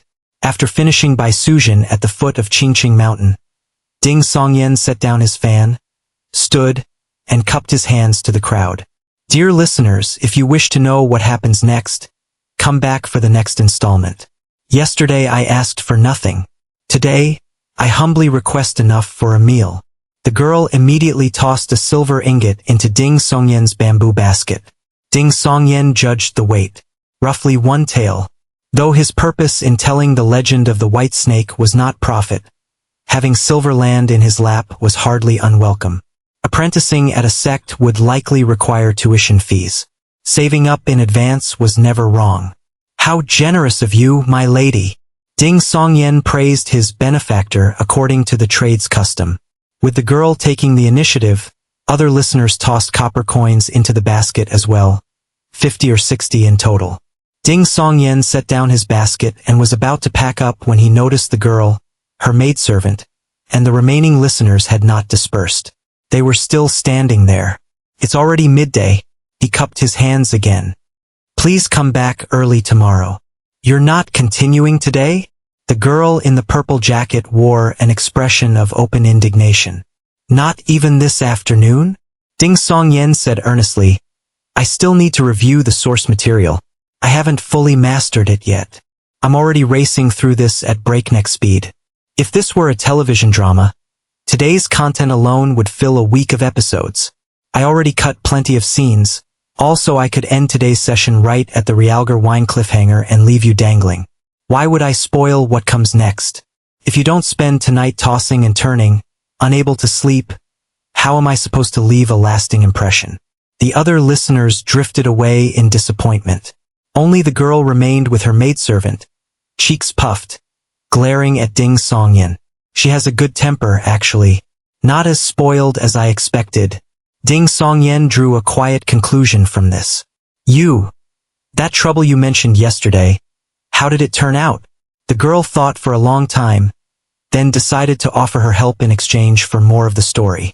Talking about money was too vulgar. Thank you for your concern. It's been resolved.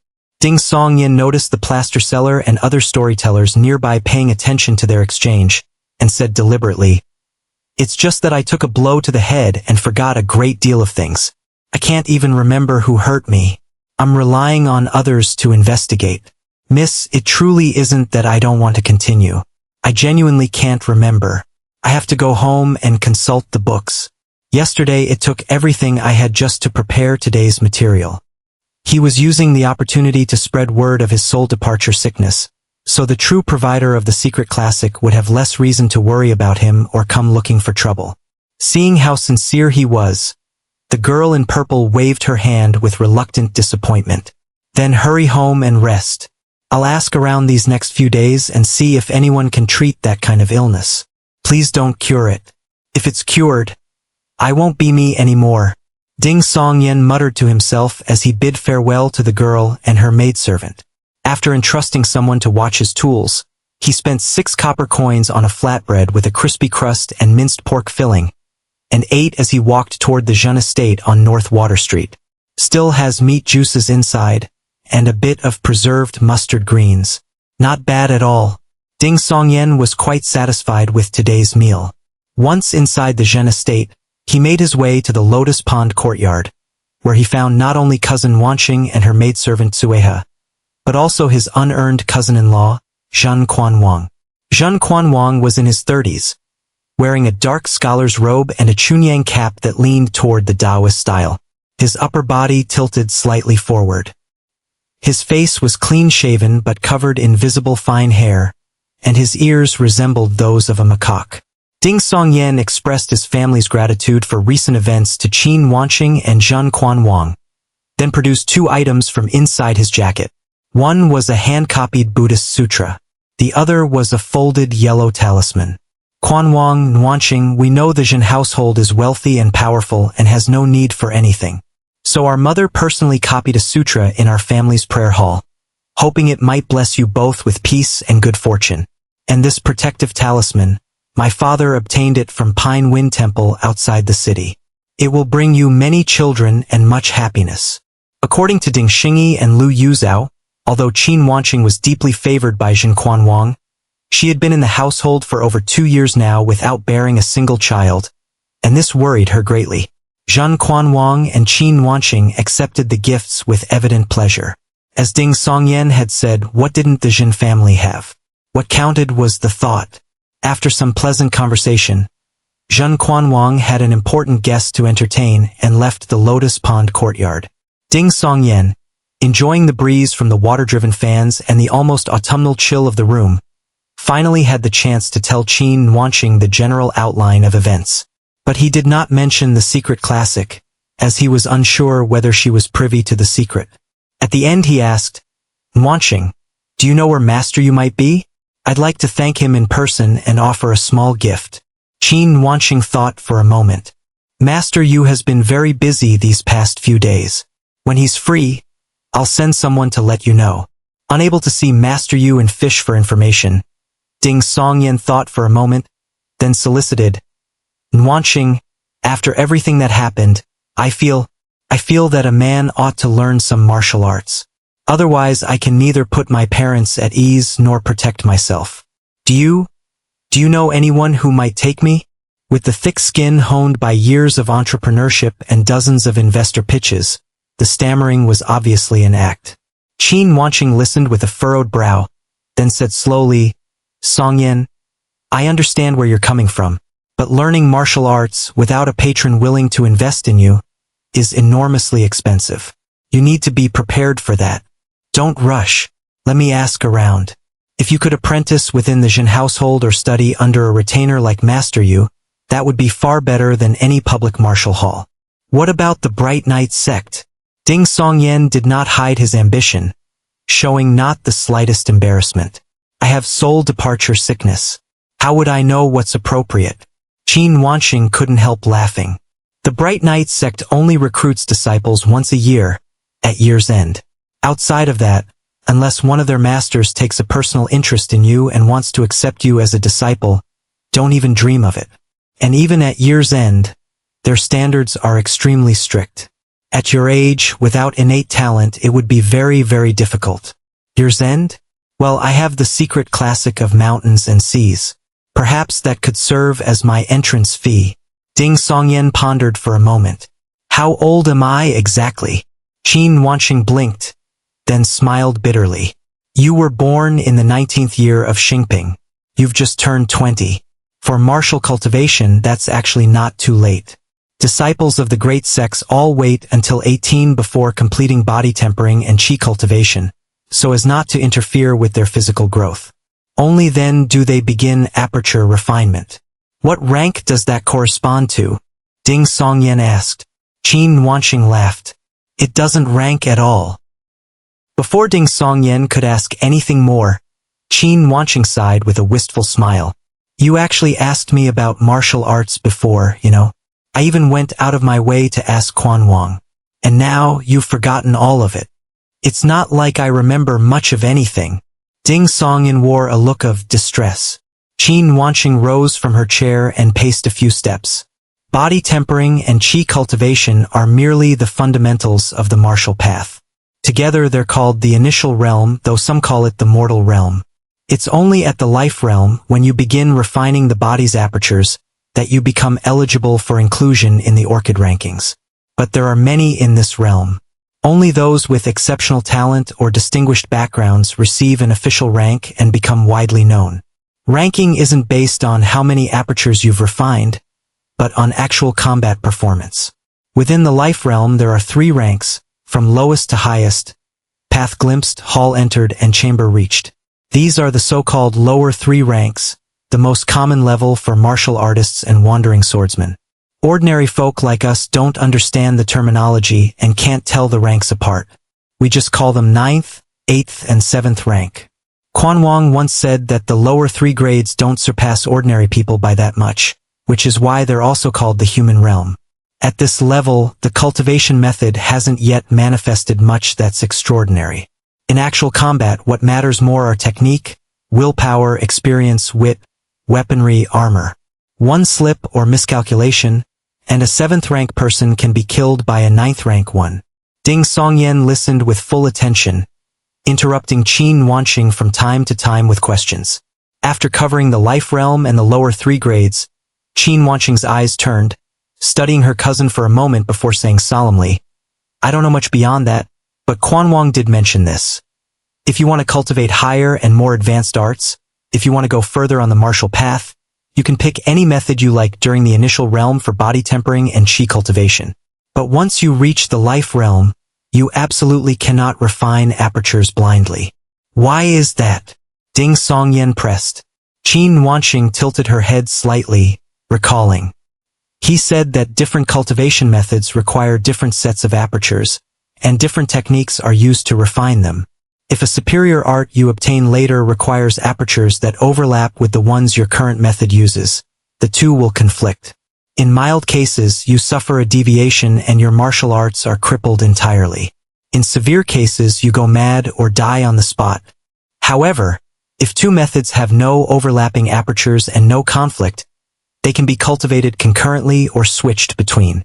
Actually, even when there is aperture overlap, certain special circumstances allow one to break through this limitation."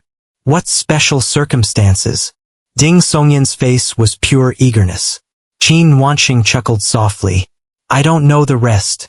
Quan Wang only gave one example at the time. All martial arts related to snakes can be switched to the study of the true dragon. Overlapping apertures won't conflict in that case. They'll simply be subsumed and transformed. A WYRM like Jiao evolving into a true dragon. A higher order art?" Ding Songyan grasped the underlying principle of this special case and asked in passing, "Which sect possesses the study of the true dragon?" Qin Wanqing couldn't help rolling her eyes and glared at him. "You love putting me on the spot. I'm a woman spending all her time at home. What would I know of the Jianghu? All I know is that the most famous is the 6th dragon sect of Sinew, which carries the Yinglong lineage. You know about the Yinglong, right?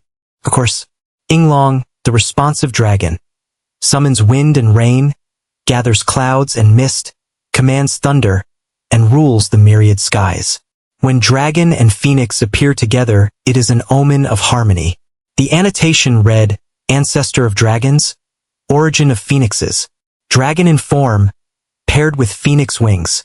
The passages from the secret classic flashed through Ding Songyan's mind. This was an ancient deity he had been fairly familiar with in his previous life, so he had read the relevant entries with great care and remembered them clearly. After more idle conversation, Qin Wanqing said to Ding Songyan, "I nearly forgot. Physician Xiao asked you to visit his clinic in the next day or two when you're free. He wants to examine your current condition." "All right."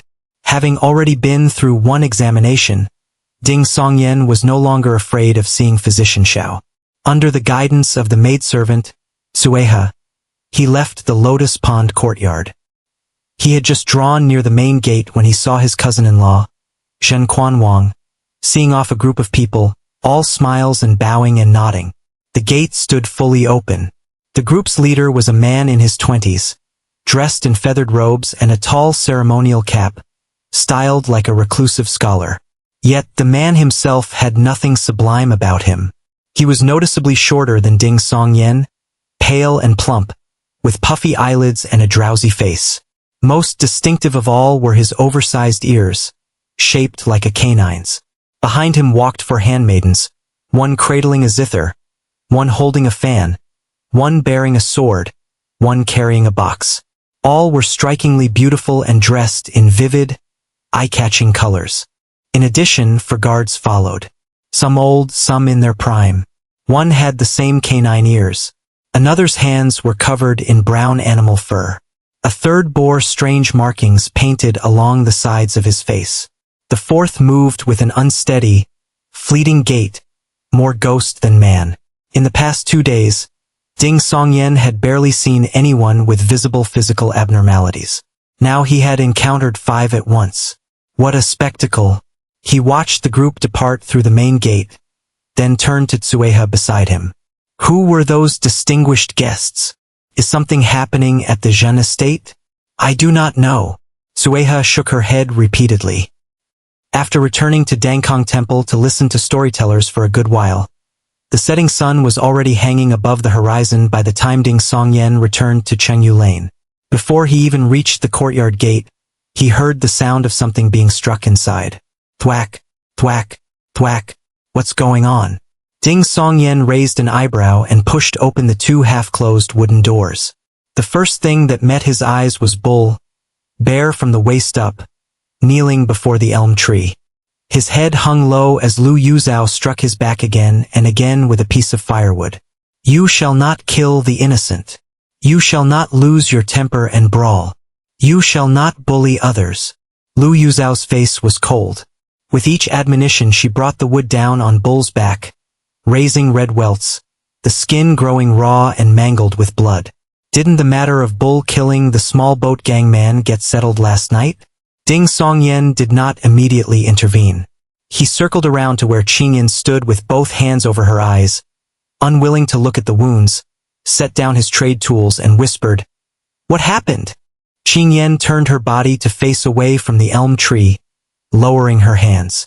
Bull got into an argument with someone at the docks today. He nearly hit the man, scared him half to death. The foreman told him to apologize, but he refused. So the foreman came to us to complain. I see. Ding Songyen did not ask who was in the right. He only marveled that the foreman must be blind. If it were him, he would never dare force a man that fierce-looking, one whose temper alone could frighten people to death, to apologize. Was the foreman not afraid his whole family might cease to exist? Well, this is why I need to learn martial arts. Otherwise all you can do is compromise. After mulling it over for a while, Ding Songyen was about to ask his father to persuade their mother that discipline was discipline but she shouldn't beat Bull half to death, when he saw Ding Xingyi pick up a fresh piece of firewood and hand it to Lu Yuzhao after her previous one snapped. Ding Songyen let out a sigh. Using the corner of his eye, he glanced at Qingyan. Does our family's Buddhist practice include any method for subduing inner demons, one that calms the mind and focuses the spirit? He felt that for someone like his elder brother, a born ruffian, family education and emotional bonds alone would not suffice. There had to be internal cultivation as well. Training the mind was the only real cure. Meditation was the path to becoming a Buddha. Qingyan shook her head. No, Ding Songyen pressed. I don't know. Qingyan sighed helplessly. Second brother, I haven't even come of age yet. Stop treating me like I know everything. After Lu Yuzhao finished disciplining Bull, Ding Songyen took clean cloth strips, medicine, and other supplies, and walked to the elm tree where his brother still knelt. He said quietly, Bull, let me put some medicine on. Bear with it. Discipline was discipline, but familial warmth still had to be shown. Otherwise they would all be finished together. Bull answered in his rumbling voice. It's nothing. I didn't even move when mother was hitting me. Songyen, you're so nice to me. What I really want is to stay far away from you. Ding Songyen sucked in a breath, cleaned Bull's wounds first, then applied the medicine and wrapped the bandages. Throughout the entire process, Bull did not make a sound. Only his body trembled slightly. It was not until everyone was about to sleep that he was permitted inside to lie on his stomach. Ding Songyen closed the door to the west wing, lit the oil lamp and said to Qingyan, I need to write tomorrow's story. Will the light bother your sleep? He had come home late and had not yet had time to work out the next section of the legend of the White Snake. Not at all. I will fall asleep in no time. Qingyan's face was full of anticipation. Remember to let me read it tomorrow morning. Ding Songyen used the stacked large wooden chest as a desk and the small chest as a chair. He spread out paper, ground ink, picked up the brush, and began diligently recording his ideas. This section of the story would begin with Lady by stealing the elixir of immortality to revive Su Xian, who upon waking would have no memory of being frightened to death by a snake's body.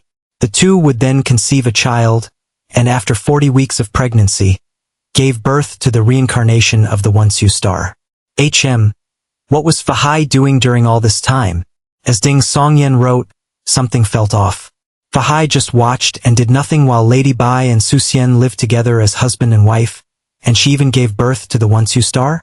How am I supposed to write this part? He set down the brush, thinking it over, when suddenly he felt someone watching him. He spun around and looked toward the bed. A figure sat there.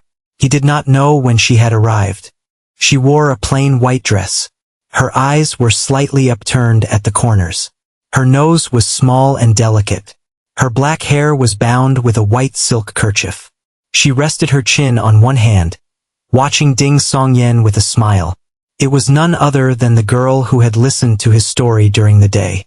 "You've already worked out what happens next, haven't you?" she asked with a faint smile.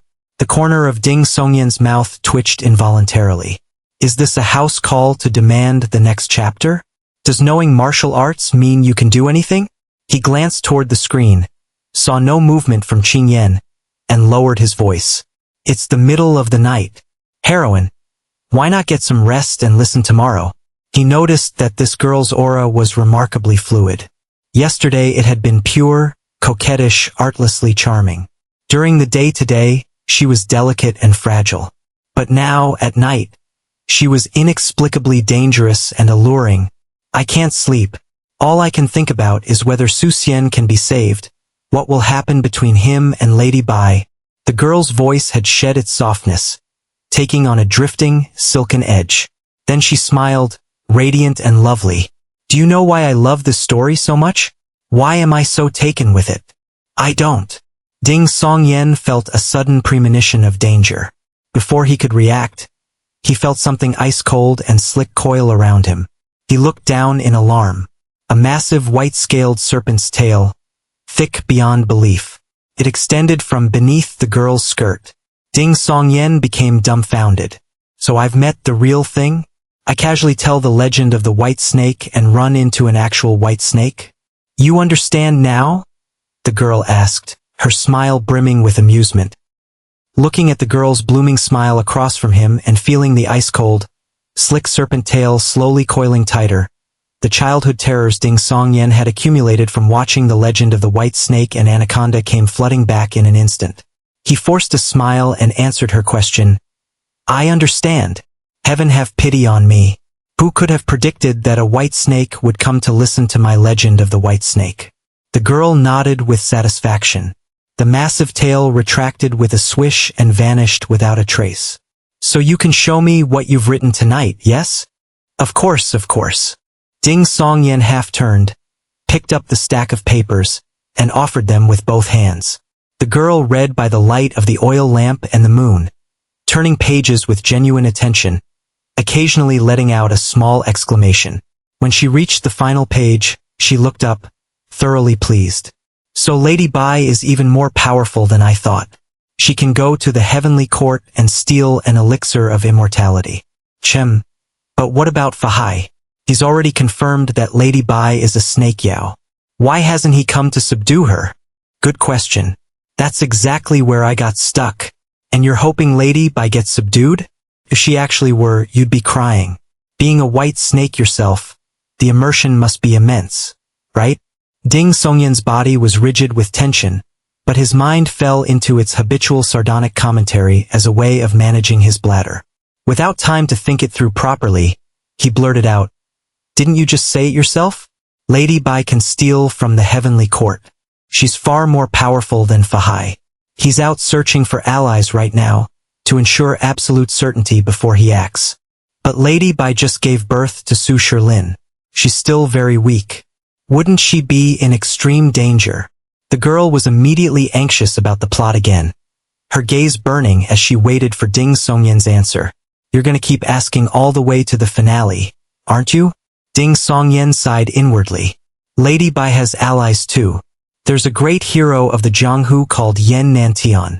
He loves nothing more than seeing lovers united and sees nothing wrong with a Yao and a human being in love.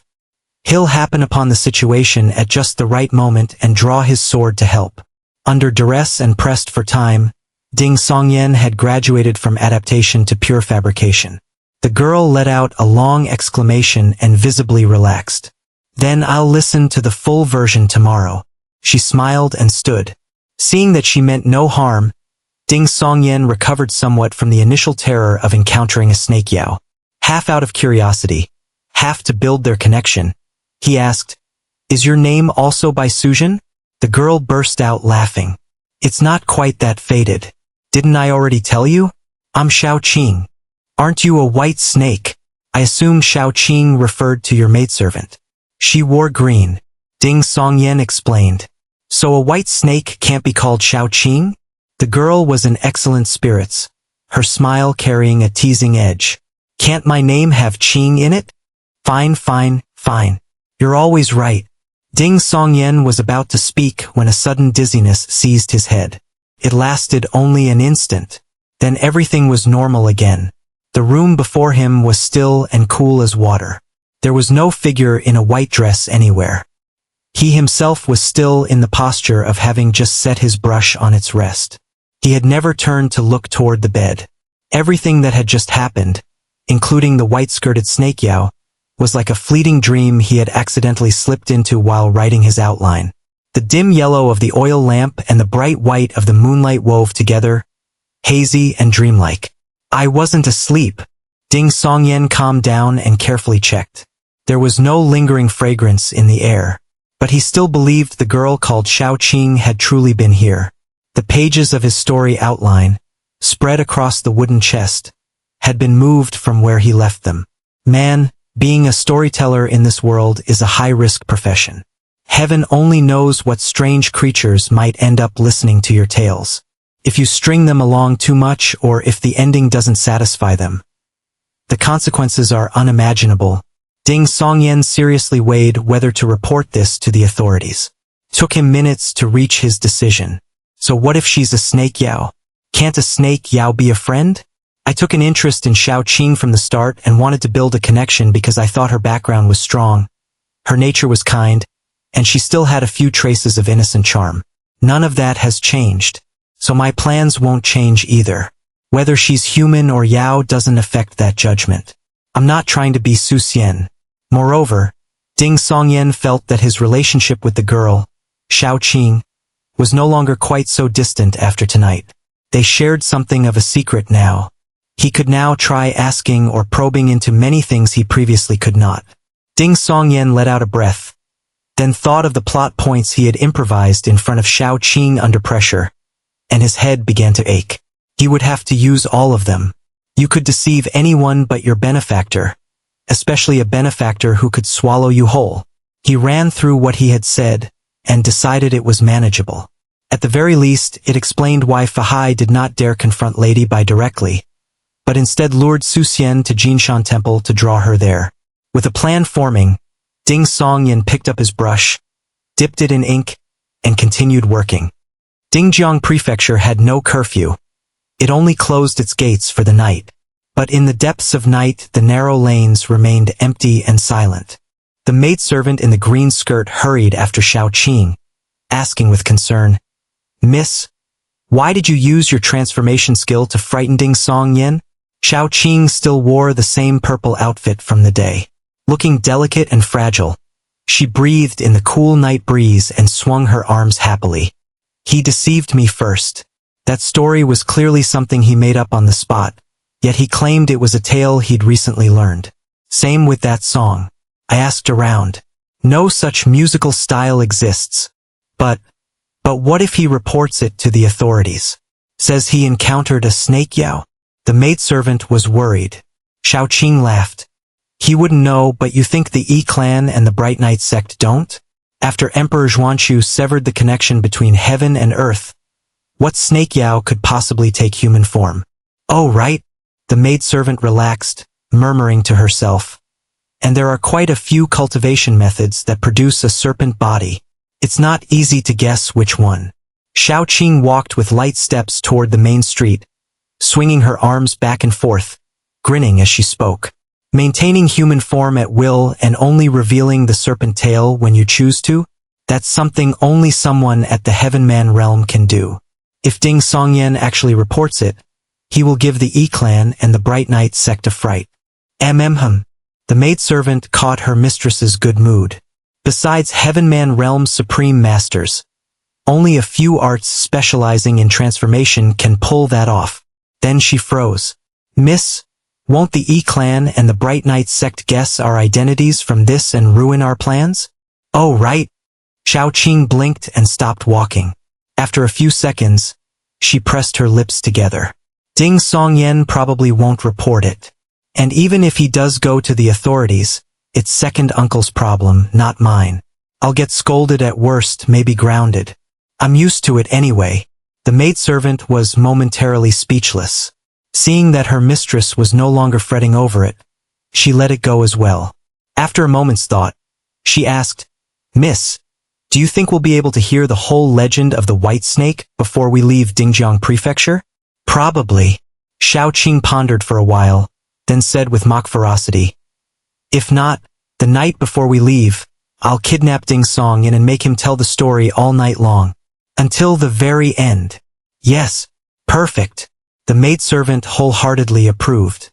Troubles forgotten, the mistress-servant duo strolled through the sparsely populated lanes with light laughter and playful banter, making their way toward Tianyang Hall. Under the blazing sun, beneath a large tree outside Dangkong Temple.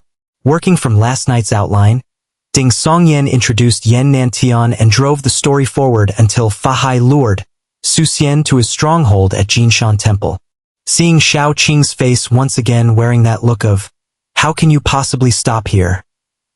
He knew she would likely visit again tonight, so he suppressed the impulse to glean information on the spot. Too many ears here. Not the place for that kind of conversation. He would wait until the quiet of night. After a simple lunch, Ding Songyan remembered Qin Wanxing's reminder from the day before. He made his way to Longxing Street and found Physician Xiao's life-extending clinic. He had barely stepped through the door, not yet having a chance to ask anyone anything, when he spotted a familiar figure sitting in a chair to the side. It was the one-legged, three-eyed Chu Zhongheng. Qingyan asked me to bring the gift we prepared to Baoping Lane tonight to thank Chu Zhongheng. I didn't expect to run into him at the clinic at midday. Ding Songyan walked over and asked Chu Zhongheng, whose horizontal eye in the center of his forehead was tightly shut. "Zhongheng, what happened?" Chu Zhongheng looked up at him, listless. "My father was suddenly struck by unbearable stomach pain.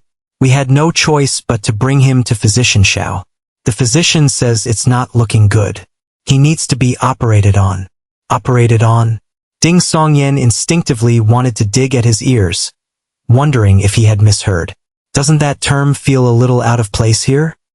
He had just sat down when the wooden door separating the inner and outer rooms opened. Physician Xiao emerged wearing a blue straight-cut robe, followed by two young assistants and two boys. One of the boys carried a wooden tray holding thin willow leaf blades, flat-edged blades, round needles, tweezers, scissors, catgut thread, and other instruments, all soaked in blood. Chu Zhongheng shot to his foot and hopped toward the physician. Physician Xiao gave a slight nod. "Your father had an intestinal blockage. I've removed the affected section and sutured the two ends back together." As he explained the situation, Ding Songyan listened in stunned disbelief. Medicine in this world has advanced to this degree. He'll need to stay in the clinic for at least a month. Physician Xiao then turned to Ding Songyan. "Wait a moment. Let me clean up." "Of course, Physician Xiao." Only today did Ding Songyan notice that the physician's pupils seemed tinged with white. Once seated again, Chu Zhongheng was visibly relieved. He sighed to Ding Songyan beside him. "Before Emperor Zhuanqiu severed the connection between heaven and earth, our clan had the Jilyang, the auspicious horse. Simply riding one granted a lifespan of 1,000 years. Nowadays, not only can the Jilyang itself barely survive and has nearly gone extinct, but even if you had the great fortune to encounter one, riding it would extend your life to 200 at most. 200 is plenty. I only made it past 30 in my previous life." Ding Songyan grumbled inwardly. By today's standards, 200 years isn't bad at all. Chu Zhongheng continued in his monologue. "If there were still Jilyang, my father wouldn't be suffering like this before he's even reached 70. At least Physician Xiao is here and was able to save him." Ding Songyan offered a word of comfort. He did not ask why Chu Zhongheng's two elder brothers had not appeared. Qingyan had not mentioned them either. Given what he knew of the Chu family's obsession with mechanical devices and their frequent accidents, it was better not to ask. After chatting for a while longer, Ding Songyan produced the small gift his sister had bought, box and all, and handed it to Chu Zhongheng, expressing his thanks. A smile appeared on Chu Zhongheng's face. Qing Yan is always so thoughtful. I'd be rude to refuse. Song Yan, I used to think you were timid and spineless, nothing like a real man. If not for Qing Yan, I wouldn't have bothered with you at all. But looking at things now, you're actually a decent fellow. Bro, if you can't talk nicely, just don't say anything. You will never marry my sister in this lifetime. Ding Songyan discovered that Chu Zhongheng's social skills were genuinely poor, the kind of person who couldn't even fake it. Then again, when interacting with someone like this, you never needed to keep your guard up. No need to worry about them being two-faced. After a moment's thought, Ding Songyan changed the subject. Zhongheng, that eye on your forehead. Do you never use it? Chu Zhongheng glanced at Ding Songyan, his tone odd. You don't know? I hurt my head the day I went missing, causing me to forget a great deal. I'm here today for a follow-up with Physician Xiao, Ding Songyan said frankly. No wonder the coincidence. Chu Zhongheng's expression cleared. He pointed at the horizontal eye on his forehead. This is an yin eye, can only open at night. It lets me see the flow of heaven and earth's qi, see wandering ghosts drifting about. If I want to craft anything arcane, I have to work at night using the yin eye. You can see ghosts? Ding Songyan jumped with a start. Isn't this supposed to be a martial world? No, wait. There are snake yao, so ghosts aren't unreasonable. I recall that Hutu the Earth Mother's description included sovereign of the netherworld. The legacies she left behind might very well be able to suppress evil spirits. Chu Zhongheng laughed. What's there to be scared of? Wandering ghosts have neither intelligence nor supernatural powers. They're absurdly weak. They can't harm anyone. If they encounter someone with slightly stronger yang energy, they dissolve like thin ice meeting fire. And even if you leave them alone, after 3 to 5 days they'll either sink into the netherworld or dissipate entirely into heaven and earth. I see. Ding Songyan wore a look of obvious relief. Inwardly, he had already resolved never to visit Chu Zhongheng at night. Who knew whether that yin eye could detect something wrong with his soul? After a while, Physician Xiao sent a boy to invite Ding Songyan upstairs. In a room hung with landscape paintings, Physician Xiao sat cross-legged behind a carved brown wooden table adorned with auspicious cloud patterns. Spread before him were several thread-bound antique texts and a few letter pages. He gestured for Ding Songyan to sit, then asked with a smile, Have you recalled any memories these past few days? No, Ding Songyan answered honestly. Physician Xiao observed Ding Songyan for a moment with those slightly white-tinged eyes. Let me examine you again. Give me your hand. Ding Songyan assumed it was a pulse reading. He had just extended his hand when he noticed the physician producing a gold needle. The seemingly soft needle suddenly went rigid and pierced the aperture point at Ding Songyan's wrist. A wisp of cool qi entered his body and traveled swiftly along the meridians. What's this? Ding Songyan asked, both anxious and curious. Physician Xiao did not answer. He kept his eyes half closed as he concentrated on sensing something. After a moment, he reached up to stroke his thin beard, his face full of bewilderment. Soul and aspect in harmony. Soul and aspect in harmony. When his stroking grew more and more forceful, Ding Songyan began to worry he might accidentally yank a few strands out. Finally, Physician Xiao withdrew the gold needle and, completely ignoring Ding Songyan, began flipping through the pile of thread-bound texts with near-frantic urgency. What's the matter? Ding Songyan couldn't help asking again. Physician Xiao returned to normal and pointed at the letters beside his hand. After your first visit, I wrote to my master and sent it by carrier bird, seeking his counsel. His reply came quickly. He said the sex legacy chapters of the Medicine King mentioned that the cause might be a soul aspect discordance. I searched through every medical text I have and found some relevant material. If a person is frightened severely enough, the 3 ethereal souls and 7 corporeal spirits can scatter. Certain martial arts can achieve the same effect. When the souls and spirits return to the body, a soul aspect discordance may occur, causing loss of memories. In severe cases, if the soul sustained damage while separated from the body, the 3 souls become deficient and the 7 spirits are incomplete. The person either becomes dull-witted or bedridden. I believed I had found the cause of your soul departure sickness.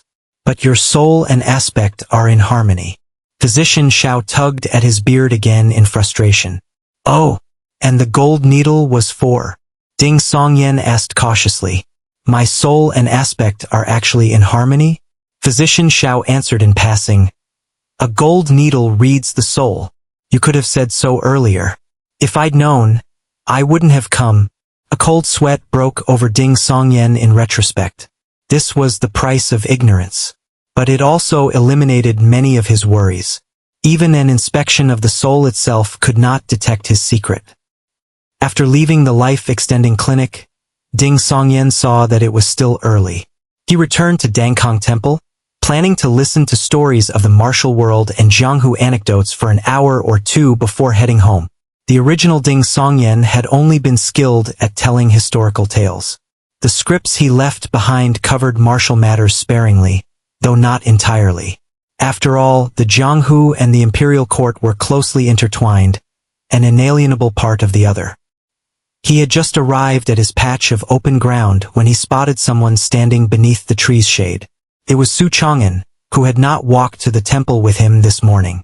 Su Chang'an was still in his green narrow-sleeved robe with a black cloth binding his hair. He paced back and forth, visibly agitated. Ding Songyan's first instinct was to turn and leave, to avoid whatever trouble was coming his way. But Su Chang'an had already spotted him and called out with relief, "Brother Ding! What is it?" Ding Songyan replied in resignation. Su Chang'an said anxiously, "My master has disappeared." Disappeared? Ding Songyan's heart skipped a beat.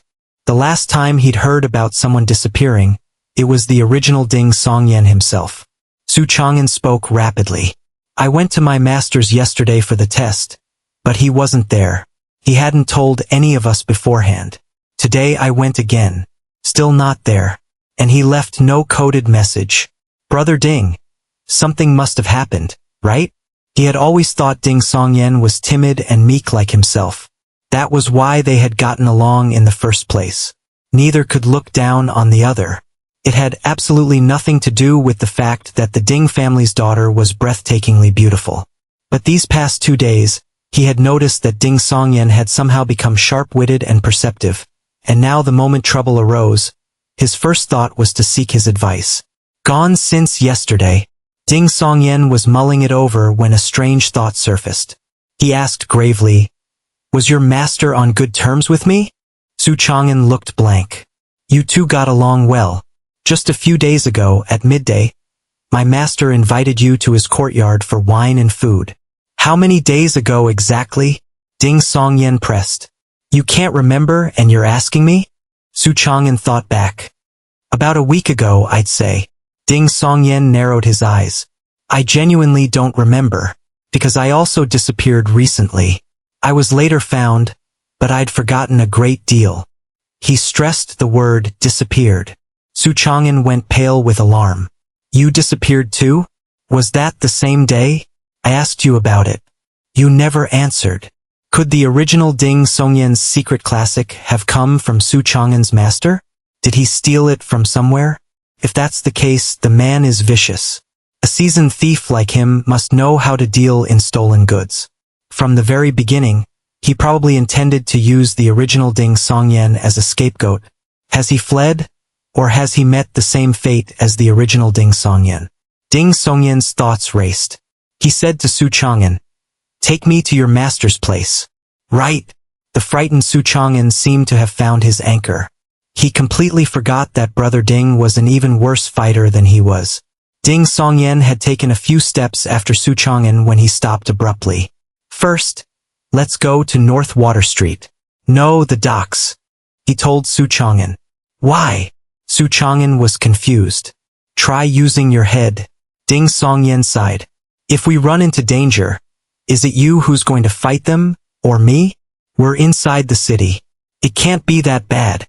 Su Chang'an glanced up at the tallest watchtower. Ding Songyan ignored him and pointed at the brown-tiled roof of Dangkong Temple before heading toward the docks. Right? If there's danger inside Master's house, the watchtower sentries won't be able to see it. Su Chang'an's stomach clenched, and he hurried after him. The docks lay outside the nearest city gate from Dangkong Temple. Here the river was wide, lined with vessels large and small, tower ships, pleasure barges, long-haul boats, centipede ships, and many more. Water wheels positioned along tributaries drove mechanisms that hoisted heavy cargo from ships and set it before nearby warehouses, where laborers carried, shouldered, or carted away wooden crates and burlap sacks. Ding Songyan swept his gaze across the scene. He saw densely packed tower ships and a sizable island far out in the middle of the river covered with trees and piled with jagged boulders. While searching for Bull, his eye caught two figures seated at the prow of a tower ship, playing chess. The distance was too great to make out the details of their clothing, only that both wore black. One was an old man with white hair and a beard. The other wore a black gauze-veiled hat. Their gender impossible to determine. Playing chess in a veil? Are they a monk who's renounced the world? Or is there some abnormality on their face or head that cannot be seen by others? Ding Songyan muttered to himself as he walked toward a group of laborers. He asked Su Chang'an casually, "Is that Heaven Gaze Gate Island?" Chu Zhongheng's mother had died on her way to that island while flying there in a wooden kite carriage. Yes. Su Chang'an already knew Brother Ding had forgotten many things. Why is it called Heaven Gaze Gate? Ding Songyan did not bother hiding his curiosity. Su Chang'an recalled and said, "They say that after Emperor Zhuanshu severed the connection between heaven and earth, only a few places in all the great wilderness could scenes of the heavenly realm be glimpsed. This was one of them, hence the name Heaven Gaze. Then at some point during some dynasty or other, even that view disappeared. In the great wilderness's mythology, Emperor Zhuanshu's presence is overwhelming." Ding Songyan sighed with emotion. Before long, he found Bull, who exceeded 2.1 meters in height, was conspicuous wherever he went. Bull had several burlap sacks strapped to his back and was walking toward a nearby donkey cart with easy, steady strides. Bull! Once Bull had set down his load and was wiping his face with the coarse cloth hanging around his neck. Ding Songyan called out to him. Bull came over, delighted. "Songyan, you need me?" Ding Songyan nodded. "I'm going somewhere. It might be a little dangerous. I'd like you to come along and keep watch." "No problem." Bull said nothing more and walked straight to the foreman. His rumbling voice sounded. "My brother needs my help. My mother said to look after him. I have to leave early today." His eyes gleamed, his face expectant, as though waiting for the foreman to refuse. If he did, that would be a legitimate reason to act. No need to worry about mother getting angry. The foreman was a stubble-faced, middle-aged man. He saw the look in Bull's eyes and shuddered. "Go, go," he answered without hesitation. Bull followed Ding Songyan and Su Chang'an away from the docks, looking faintly disappointed. Autumn Water Lane before a courtyard. Su Chang'an deftly picked the lock on his master's front gate with half a piece of iron wire. The courtyard here was far more spacious than the Ding family's, and the house contained 5 rooms. The 3 of them searched slowly but found no trace of foul play. However, they did turn up quite a few other things. "This much silver?" Su Chang'an stared at the 5 or 6 silver ingots, dozen-odd silver pieces, and a substantial quantity of loose silver he had found in a hidden compartment. In his astonishment, he nearly forgot his master had vanished. He didn't flee. Ding Songyan's eyes narrowed at once. Who flees and leaves the bulk of their fortune behind? "Brother Ding, what do we do?" Su Chang'an stuffed all the silver back into the hidden compartment, then turned to Ding Songyan in frightened panic. He too was beginning to find this deeply unsettling. His master had left this much silver hidden here without any worry, then not come home for days? All his disciples are thieves. Who among them can't find a hidden compartment? Who among them won't be tempted by that much fortune? Ding Songyan was silent for a few breaths. "Report it to the authorities." Dingjiang Prefecture was no small city, and the surrounding towns and villages were numerous. The 3 of them had no way to search on their own, and it would be easy to run into danger. It was better left to the authorities to handle it. This was Ding Songyen's instinctive choice. Moreover, doing so would give him a legitimate reason to come into contact with the Bright Knight sect, the E-clan, and other local factions. It laid the groundwork for gathering information and seeking a discipleship later. Su Chang'an's face paled. Report to the authorities? Tell the people at the Yamen that my master has disappeared, that he's a veteran thief, that I was under his apprenticeship, and that I'm currently earning a living outside Dangkong Temple? Even if I don't tell them, they'll find out. I hadn't even gotten around to worrying about you yet, Ding Songyen said gravely. If your master simply had an accident, like falling into the river and drowning, then there's nothing to worry about afterward. But if this involves something confidential, how many lives do you think you have to spare against whatever danger might come? Are you going to pray at Dangkong Temple and hope the repercussions don't involve you? Su Chang'an went even paler. He stammered for a long time before saying quietly, Brother Ding, how about we look a little more first? If we still can't find him by the end of today, we'll report it immediately. Where did your master usually go? Ding Songyen did not want to be the one filing the report. This had to come from Su Chang'an, the disciple. That was the only way it would be proper. He could only accompany him and take the opportunity to meet people from the E-clan and the Bright Knight sect. Su Chang'an recalled, My master never married and never had children, just us few disciples. He didn't gamble either. He only liked visiting North Lane for wine and women. He had some regular companions there, but we already went looking yesterday. They all said he hadn't visited for at least 4 days. Other than that, suddenly, Su Chang'an's eyes lit up. He's been to the mass graves 3 times in the past couple of weeks. Said he was looking for something called corpse shade grass. The mass graves? Ding Songyen seized on the key phrase. The original Ding Songyen had died in a ruined temple on the road to those same mass graves. So this really was connected to Su Chang'an's master? Did he actually dig up the secret classic from a grave at the mass burial ground?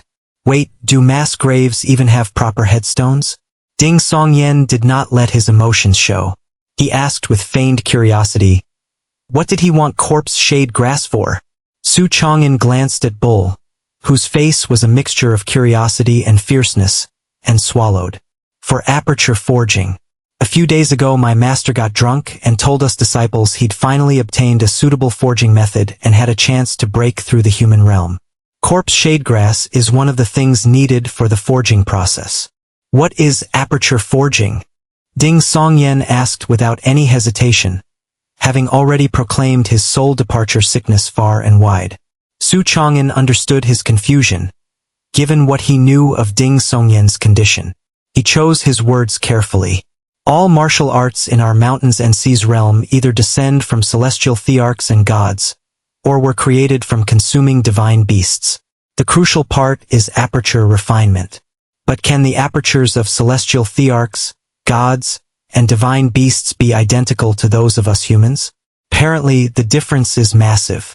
So after refining all the apertures that can correspond between them and the human body, you have to measure distances and create entirely new apertures at suitable positions in the body, forging them from nothing for further refinement.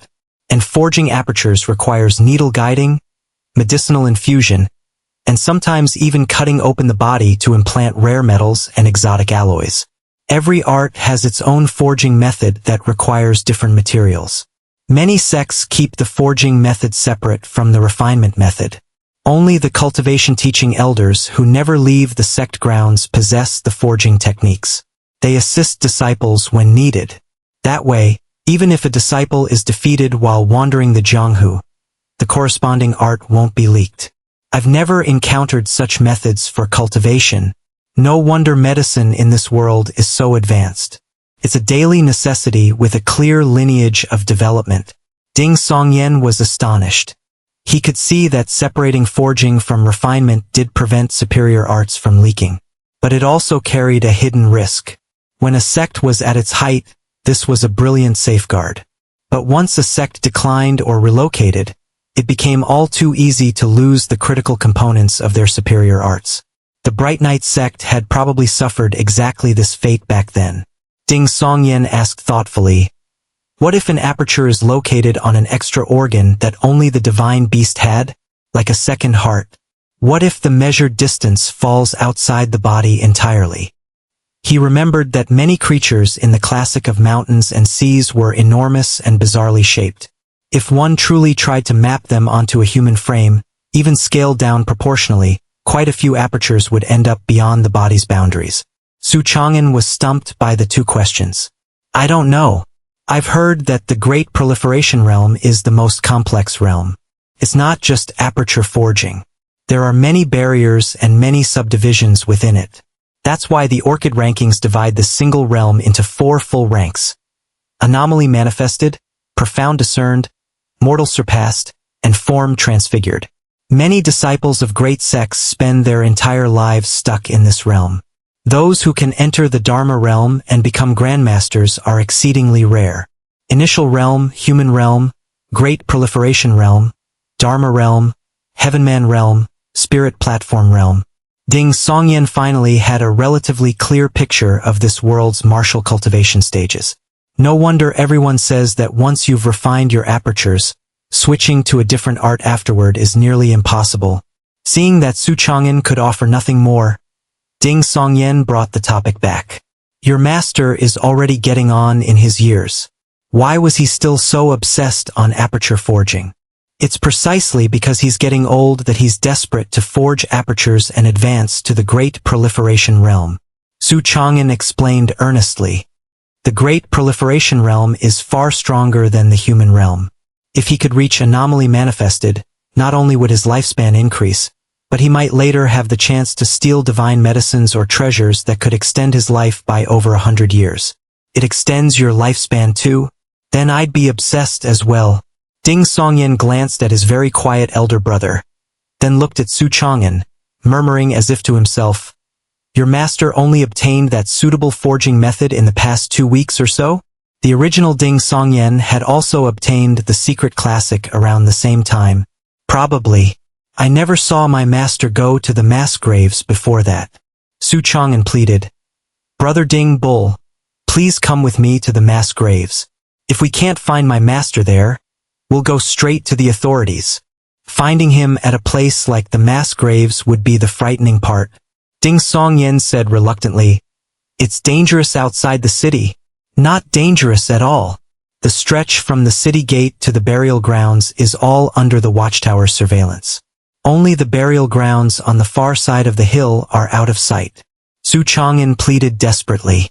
So why did the original Ding Songyan go into that ruined temple, leaving his death such a mystery?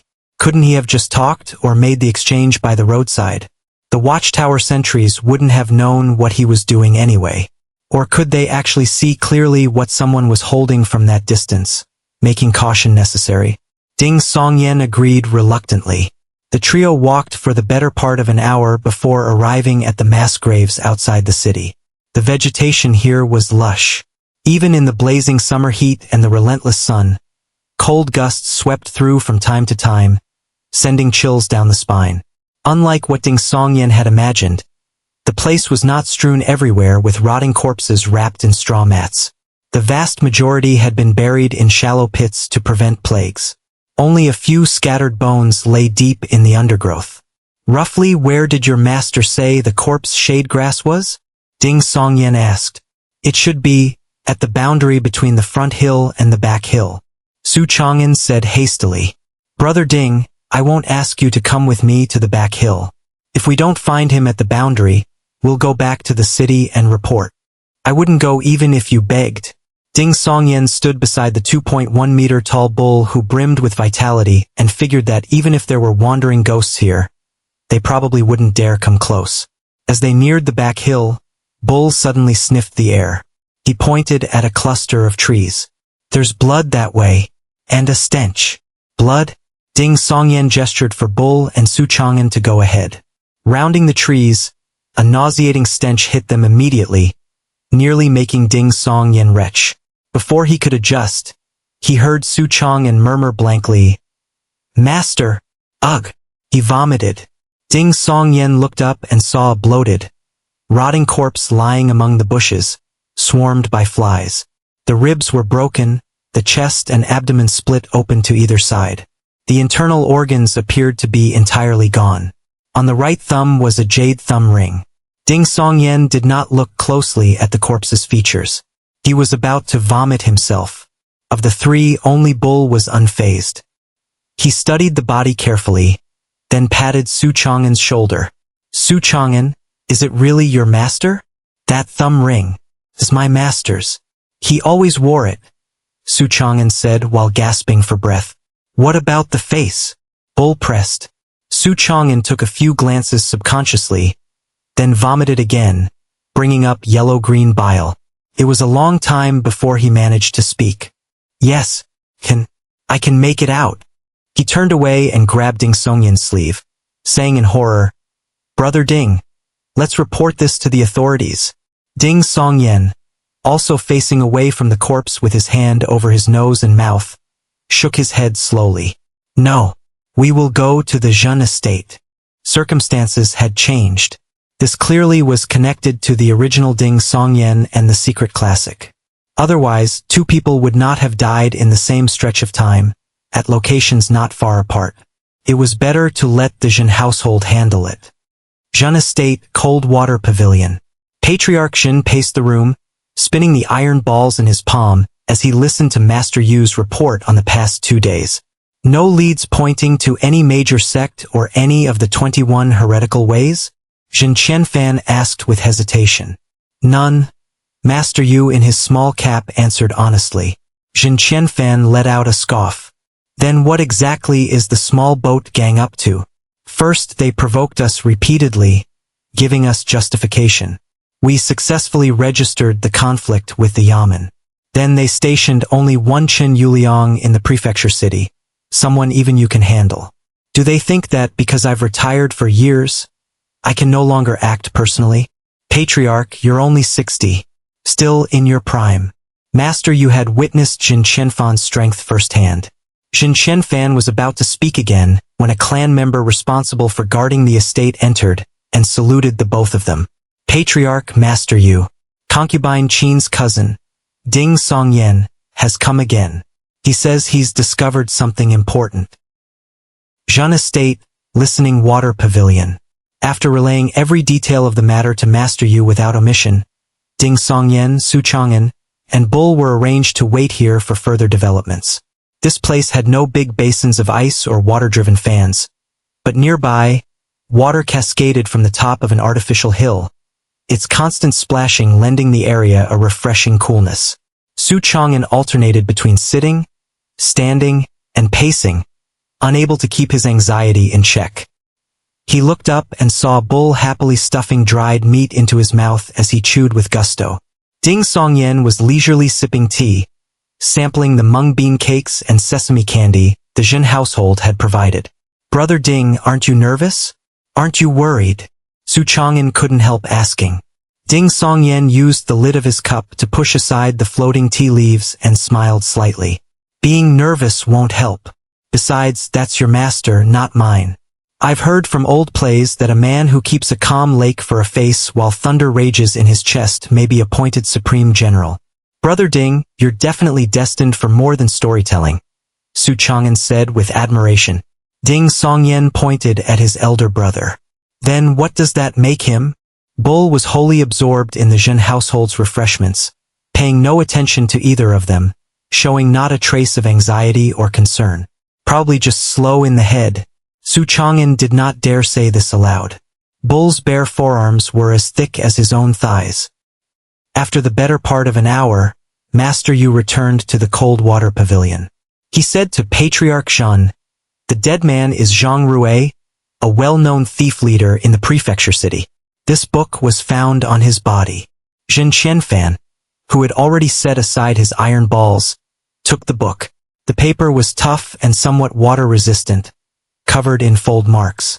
On the cover, several large characters read, 10 bodies, 100 hands, blameless profound art. Turning to the inner pages, he found a plum blossom-shaped hidden mark and a name in different handwriting from the art itself. Jia Yushu. Zhen Qianfan flipped rapidly to the final page, which bore the words stealing heaven's secrets, but contained only a few sparse lines of text with nothing following. Incomplete, but sufficient to practice to the perfected Great Proliferation Realm. Jia Yushu. As in the 9 Lives Divine Thief. Master Yu replied, not far from Zhang Rui's corpse we dug up another body, already reduced to bones. The skeletal proportions match this cultivation method. It should be the 9 Lives Divine Thief Jia Yushu. He was most likely the one who stole the secret classic from the estate. One of Patriarch Zhen's 4 ears twitched suddenly. He nodded slightly. So it was him. Physician Xiao has examined the remains. He estimates Jia Yushu has been dead for approximately 9 months. Master Yu continued. Patriarch Zhen's expression shifted several times. A glow in his eyes flared. He stole the secret classic 9 months ago and then immediately died at the mass graves? Useless. What? Master Yu was dumbfounded. In all his years at the Zhen estate, he knew the old master never let his emotions show on his face. Why such an obvious outburst today? And calling Jia Yushu useless?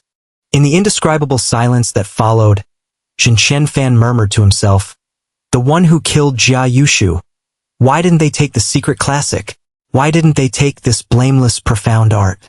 Heh, 9 Lives Divine Thief. Even 9 lives couldn't save him in the end.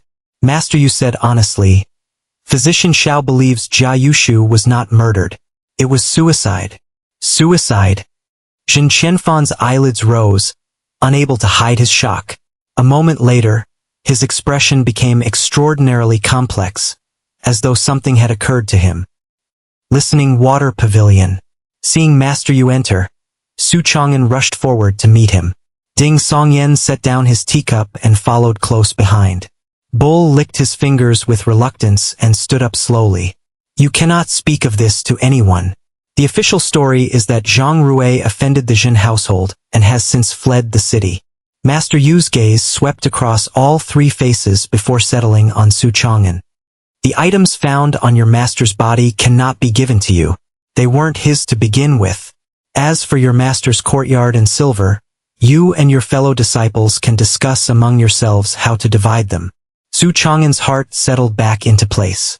He nodded with profound gratitude, again and again. Master Yu gestured for him and Bull to leave first, keeping only Ding Songyan behind. Then, in a low voice, he said to Ding Songyan, the Patriarch is impressed by your conduct these past few days. Sharp-witted, decisive under pressure, and composed far beyond your years. Concubine Qin asked about martial training on your behalf earlier. The Patriarch has the following offers. If you want to join the Bright Knight sect, the Zhen household can find you a good martial hall to begin body tempering and qi cultivation in advance, at no cost to you. If you'd rather join the Zhen household, everything except the Zhen clan's own secret arts is on the table. Ding Songyan listened carefully, but showed no obvious delight. His experience told him that whenever such promising words appeared, a but inevitably followed. If there were none, he would actually be frightened, he would run the other way. But you'll need to do something. Master Yu's tone shifted. What is it? Is it dangerous? Ding Songyan asked, having expected as much. Nothing dangerous. You just need to keep your mouth shut. You cannot tell anyone about it, including concubine Qin, including your parents and siblings. Master Yu said, staring into Ding Songyan's eyes. Before Ding Songyan could respond, he abruptly changed the subject. That legend of the white snake you've been telling outside Dangkong Temple is good. People in the streets are already talking about it. But some are unhappy. They think you're breaking the rules, jumping from historical accounts straight into legends and sagas. If they didn't know you were connected to the Zhen household, they'd have complained to the guild long ago, and would already be making trouble for you openly and behind the scenes. Rivals in any trade are natural enemies. Ding Songyan was not surprised. He had already prepared his excuse for any colleagues who might come looking for trouble. I'm young and lustful and was trying to win Miss Xiao Qing's favor. I would tell fewer stories afterward and devote most of my energy to martial training. Seeing that Ding Songyan showed neither alarm nor anger nor fear, Master Yu gave a slight nod. There is a distinguished guest staying at the estate. He enjoys legends and sagas but does not wish anyone to know he's here. In the past, we've always had Jun clan members collect scripts and teach themselves storytelling to maintain secrecy. By now, that guest has grown tired of every common tale. Your legend of the white snake has appeared at exactly the right time. If you agree to narrate it to him and keep it secret, you'll be treated as one of our own. All the benefits I just mentioned will follow. With Nwanching here, I'm already half a Jun household member. Ding Songyan established the relationship first, then asked carefully, "Does this distinguished guest have any other preferences? I sell my art, but not my body." It took Master Yu several seconds to grasp Ding Songyan's hidden meaning. His expression changed slightly. That guest only enjoys listening to legends and sagas. If he wanted anything else, do you think the Jin household couldn't find it and would need to come to you? Good. Ding Songyan acknowledged to himself silently. Master Yu looked at him. There's no need to answer now. Give me your reply tomorrow. Ding Songyan exhaled with relief and took the opportunity to express his gratitude to Master Yu for everything that had happened before. Qingyu Lane, the Ding family courtyard. After dinner, once the table, chairs, and dishes had been cleared, Ding Songyan squatted before the elm tree to clean his teeth with a water bowl and a pig bristle toothbrush. His father, Ding Shengyi, was beside him doing the same.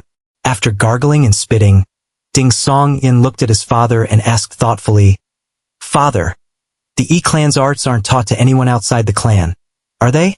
Over the past 2 days, he had discovered that the E-clan was one of the 3 great clans in the 2 faiths and 3 clans of Great Zhao, a top-tier faction with grandmasters.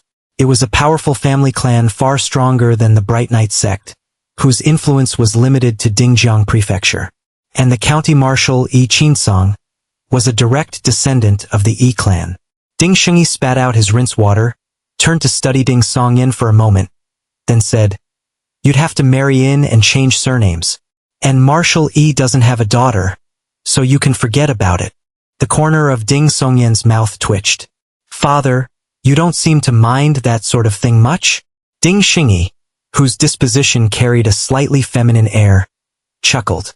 "When I was down on my luck, I ate 1 meal for every 3 I skipped. If the Liu family hadn't taken an interest in me, I might have frozen to death at home or starved by the roadside. Back then, I didn't see our Ding ancestors doing anything to help. Maybe the Liu family taking an interest was the ancestors' doing." Ding Songyan offered a small rebuttal. It sounded like his mother's maiden family still had considerable wealth back in Yuejiang Prefecture. Ding Shengyi fell silent. After a moment, he sighed. "The Yi clan is actually quite inclusive. If you truly render great service, they'll allow your descendants to restore their original surname. You just have to become a branch of the Yi family, and the transmission of arts would follow Yi clan rules." Ding Songyan acknowledged this, then asked, "Father, why did our family have to leave home and come to Dingjiang to depend on Wanqing?" This had been nagging at him, especially having just discovered that the Liu family's situation seemed to be quite comfortable. Ding Shengyi's hands trembled suddenly. A long time passed before he patted Ding Songyan's shoulder. "It's good that you've forgotten." He paused, his expression darkening. "When I was down on my luck, I did some things I'm not proud of. After the Liu family's fortunes declined, those things caught someone's attention. We had no choice but to come to Dingjiang and rely on Wanqing. Don't ask for specifics. Rest assured, what happened to you has nothing to do with it. If it did, I would already be sitting in a cell." With that, he rose and went back inside. That night, lying in bed, Ding Songyan spoke through the screen. "Qingyan, why did our family leave Yuejiang Prefecture?" Qingyan laughed. "Only you, father, and mother know about that. I begged you to tell me before. You kept your mouth shut tight. You wouldn't say a word. And now you're asking me." As she spoke, her voice turned dreamy. "Back then, we lived in a 3-courtyard compound even though there were other branches of the Liu family there too, and we only had half a courtyard. But it was still better than now. There were clay pipes that drew water up from the well. We had a toilet with a basin." Ding Songyan did not feel much emotion at this. He only felt that with Bull's terrifying nature and the hidden dangers in his father's past. The Ding family looked stable on the surface but could face a storm at any moment. He made his decision. He would accept the Jin household's assignment. No longer vexed, Ding Songyan was about to close his eyes and sleep when a cold breeze swept over him, making him shiver. You haven't even written tomorrow's story yet. How can you possibly fall asleep? A soft, sweet voice murmured gently beside his ear. A voice that was perfectly pleasant by any measure fell upon Ding Songyan's ears like a death knell.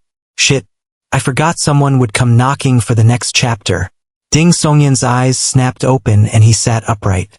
From the other side of the screen, Qing Yan asked drowsily, "Second brother, why did you suddenly sit up?" Ding Songyan had already turned to look beside the oiled paper window where Xiao Qing stood with a faint smile. She wore a plain white round-collared jacket over a pleated skirt of silk yellow. Her hair was loosely gathered with a pearl flower golden hairpin that swayed with her movements before they softly cascaded. In the bright moonlight, she raised her right index finger and pressed it vertically to her lips. Ding Songyan understood her meaning immediately. He spoke through the screen to Qing Yan. "I got home late today and forgot I still haven't written tomorrow morning's story. I have to get up and work. In my last life I had to stay up late working. In this life it's the same." Qing Yan's tone relaxed, tinged with a smile. "All the best, second brother. I'll be waiting to read it in the morning." Not even a word of concern for her brother. "You didn't even tell me not to burn the midnight oil." Ding Songyan pulled on his clothes, shifted the wooden chests, and assembled his makeshift desk and chair. He lit the oil lamp, set out paper and inkstone, glanced at Xiao Qing who had already seated herself on the edge of the bed, then rubbed his face to drive out the last traces of sleep. The crucial scene in this installment was the flooding of Jinshan Temple. But it couldn't be just a fighting spectacle. The characters' transformations and the eruption of emotion mattered more. So he let Su Xian watch by Sujin come to his rescue in defiance of all danger, heedless of her own life. He let Su Xian recall every tender moment between them, until he finally conquered his terror of the snake Yao and chose to walk to his wife's side. His action made Lady Bai go from "rain is heartbroken" and "the wind sheds tears" to just for these words, "heartbreak holds no regrets one." Woven through it all were content related to the modern Chinese meme, Great Vajra Dragon, overturning rivers and seas, and 18 dragon-subduing palms. Written with dazzling flair and spectacular verve. The moment Ding Songyan finished a page and set it aside to dry, Xiao Qing snatched it up to read, one page after another. "Hurry up," Xiao Qing urged with a nasal voice. Feeling that his sister on the other side of the screen had fallen soundly asleep, Ding Songyan finally dared speak aloud. He replied helplessly, "Miss Xiao Qing, how can I possibly write as fast as you read?" Ever since Xiao Qing had revealed her serpent tail, his form of address for her had quietly reverted to Miss and Miss Xiao Qing. From Miss to heroine, then from heroine back to Miss. They had grown considerably closer. Xiao Qing understood the situation too. She sniffled and said, "I just can't wait to find out what happens next. I'm afraid you'll hit me later." Ding Songyan shook his head inwardly and flicked his brush. With Yan Nanshan's initial aid and Xiao Qing the Green Snake's desperate fighting, Bai Sujin succeeded in carrying Su Xian out of Jinshan Temple. But she had been goaded by Fa Hai into flooding the area, harming innocents and violating the laws of heaven. In the end, the husband and wife were separated, and she was imprisoned forever beneath Leifeng Pagoda. After reading this final page, Xiao Qing said nothing for a long time. Before she could speak, Ding Songyan took the initiative. The rest of the story goes roughly like this. Su Xian blames himself and retreats from the world to cultivate in a Taoist temple. Su Shilin, the reincarnation of the once-you star, grows up under the care of his aunt and uncle. After getting into trouble repeatedly, he learns the truth of who his birth parents are and where they each can be found. He travels far, joins a top sect, masters powerful arts, and finally cleaves open Mount Hua no Leifeng Pagoda. He frees Lady Bai, then goes to the temple to bring back Su Xian. At last the family is reunited. As he improvised, Ding Songyan realized he was drifting toward the magic lotus lantern with its character, Chenxiang, splitting a mountain to save his mother. Good, good, good, Xiao Qing said, a slight catch in her voice. Once her emotions had stabilized, Ding Songyan decided to steer toward his real purpose. Miss Xiao Qing, my difficulty now is this. Which sect should Su Shilin join? Which art should he cultivate so that it's suited to defeating Fahai and breaking open Leifeng Pagoda? He had previously established Su Shilin as a reincarnation of the Once-You star. First, it was because this world placed martial material above literary material, and common folk preferred tales of martial training. Second, it planted a seed for extracting information from Xiao Qing later, giving himself a ready-made excuse. One thing led naturally to the next. Xiao Qing dabbed at the corners of her eyes and looked at Ding Songyan, waiting for him to continue. Ding Songyan rambled on. As you know, I've forgotten a great deal. My current understanding of the Jianghu is limited to the anecdotes and tales other storytellers tell. Beyond that, I know nothing. Then he showed his hand. May I ask for your guidance? Oh! Xiao Qing blinked in surprise, then straightened with delight, assuming the posture of a distinguished teacher. She hadn't expected that she could participate in the creative process or be giving Ding Songyan direction. Clearing her throat, she nodded slowly. I know a thing or two about the Jianghu. The heaven-toppling ways martial arts come from Gonggong, who fought for the throne of Celestial the Arch before the severing of heaven and earth. It's called the mountain-breaking, heaven-toppling scripture. In ancient times this art could shatter Mount Buzhou itself, let alone a mere pagoda reinforced by a formation array. Even in this age, it shouldn't be a problem once cultivated to a high level. Gonggong commands all waters, crushes 1,000 mountains, Lord of Wrath, shatters heaven and ruins earth, destroys law and order. Ding Songyan mulled it over and asked, where is this heaven-toppling way now? It's currently one of the upper 9 among the 21 heretical ways. Which exactly? I don't know, Xiao Qing answered honestly. Ding Songyan tersely acknowledged. That won't do, will it? Su Shilin would be practicing heretical arts. Gonggong's lineage has good branches too. The water virtue annotation is one. Xiao Qing also felt that Ding Songyan had a point, but had argued back before conceding. Fine, try a different one.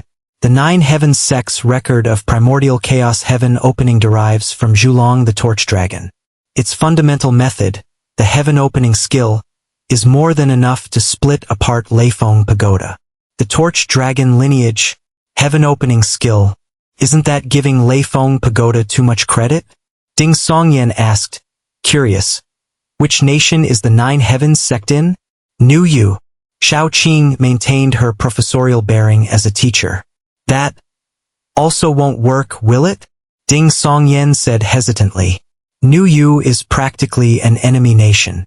How can I have Su Shilin learning enemy martial arts? Xiao Qing was caught between annoyance and laughter. Where do you get all these restrictions?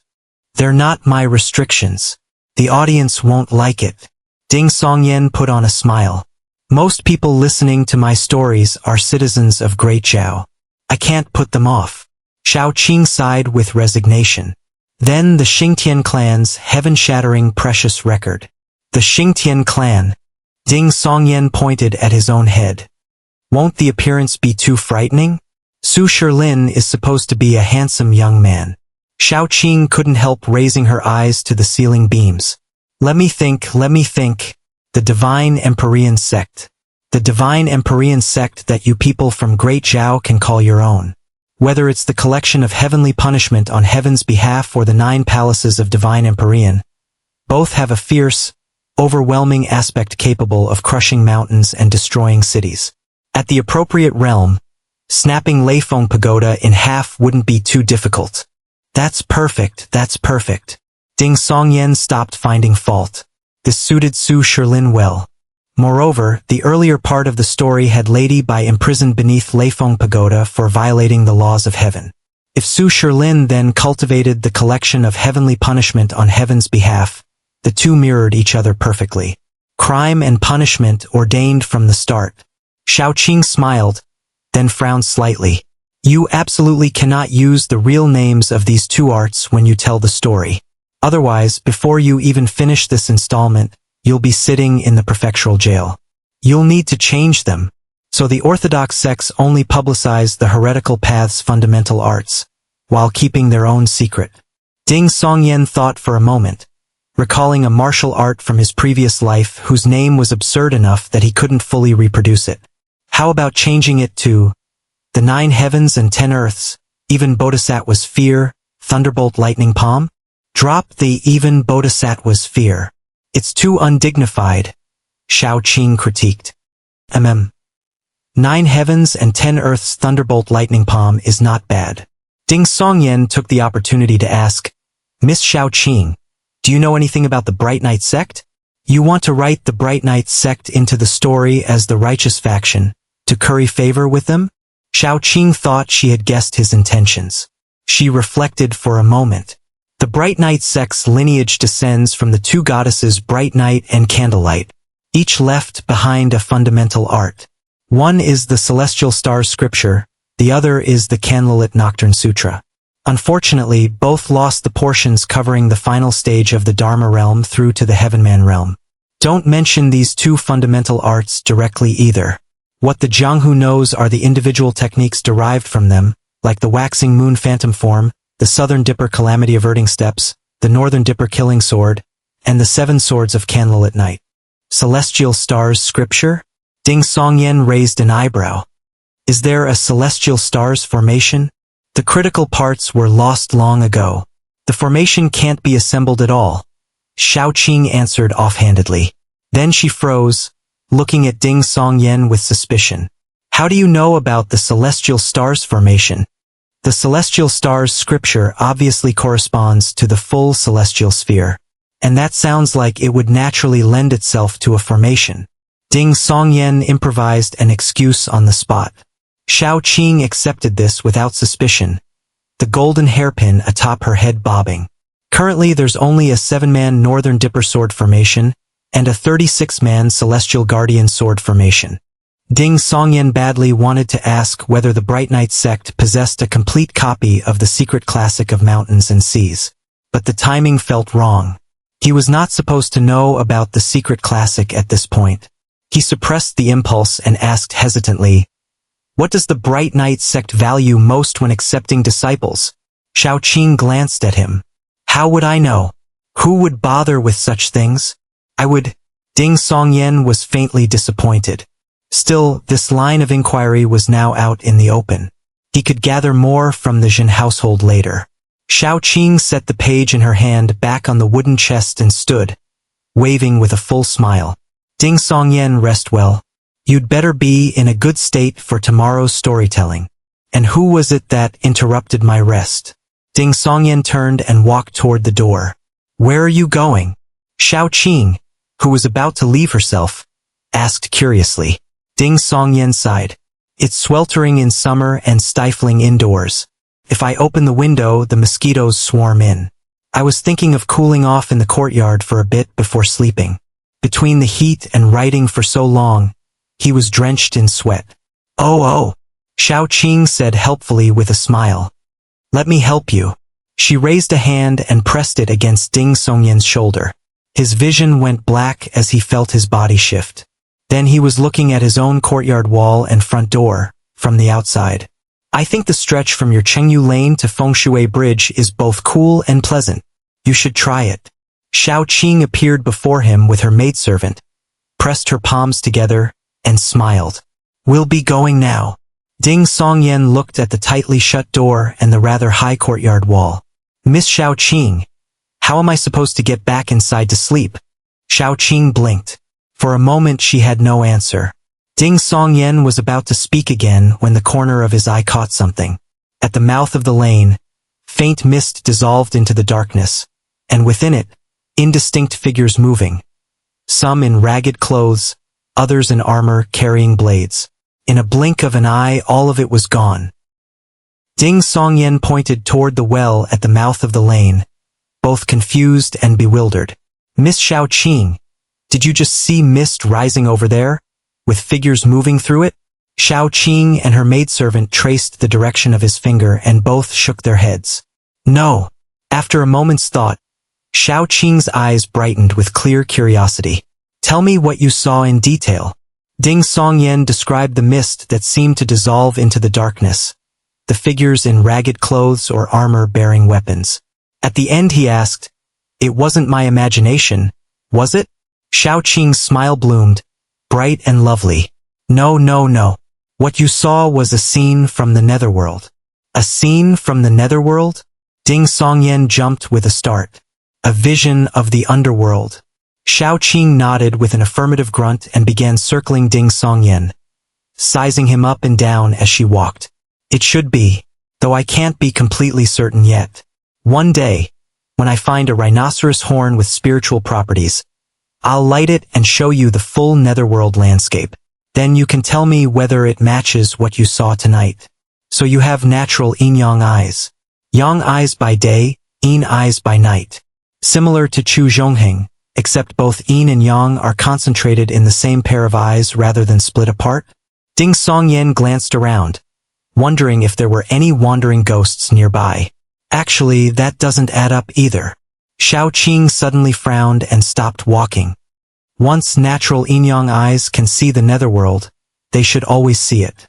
Unless someone with the right cultivation method has placed a seal, why would it be visible one moment and not the other? I don't know either. Ding Songyan was equally at a loss. He began to suspect this stemmed from his having died and returned to life, carrying characteristics of both the living world and the netherworld, and that this peculiarity would gradually fade as he and this body grew more closely bonded, as he became more fully alive. Xiao Qing murmured to herself, "If you truly have natural yin-yang eyes, then cultivating any art that connects to the netherworld or draws upon its power would yield twice the results with half the effort. But since your situation is unclear, I'll ask on your behalf the next time I encounter someone from a relevant sect." "Thank you, Miss Xiao Qing, but there's no need to go out of your way." Ding Songyan did not actually want Xiao Qing inquiring with sects connected to the netherworld. That risked exposing his greatest secret. Xiao Qing was about to speak when the sound of a night watchman's drum echoed from the distant street. "The midnight hour has come. The weather is dry. Mind your candles and lanterns. It's midnight already?" Xiao Qing jumped in alarm and said hurriedly, "Ding Songyan, just cool off in your courtyard. We have to get back." She muttered almost inaudibly, "Otherwise we'll be found out." As Xiao Qing reached toward him, Ding Songyan's vision went black then bright, his body swaying slightly. He was back inside the courtyard, looking at the family elm tree and the simple shed where firewood and coal were stacked. The mosquitoes and moths that normally flew about in brazen swarms had all vanished. Only seemingly aqueous moonlight remained, dispelling the heaviness of the summer night. Xiao Qing's doing? Having a snake yao around the house is actually nice. No more worrying about mosquito bites. Do snake yao repel mosquitoes? As Ding Songyan's gaze wandered, it suddenly froze. In his eyes he saw the tightly shut door of the main house and the fully closed wooden windows of the west wing. The corner of his mouth twitched. Doesn't that mean I still can't get back to my room to sleep? I can't exactly bang on the door and wake up Bull, telling him I somehow ended up in the courtyard, right? As his thoughts churned, Ding Songyan tried to reassure himself.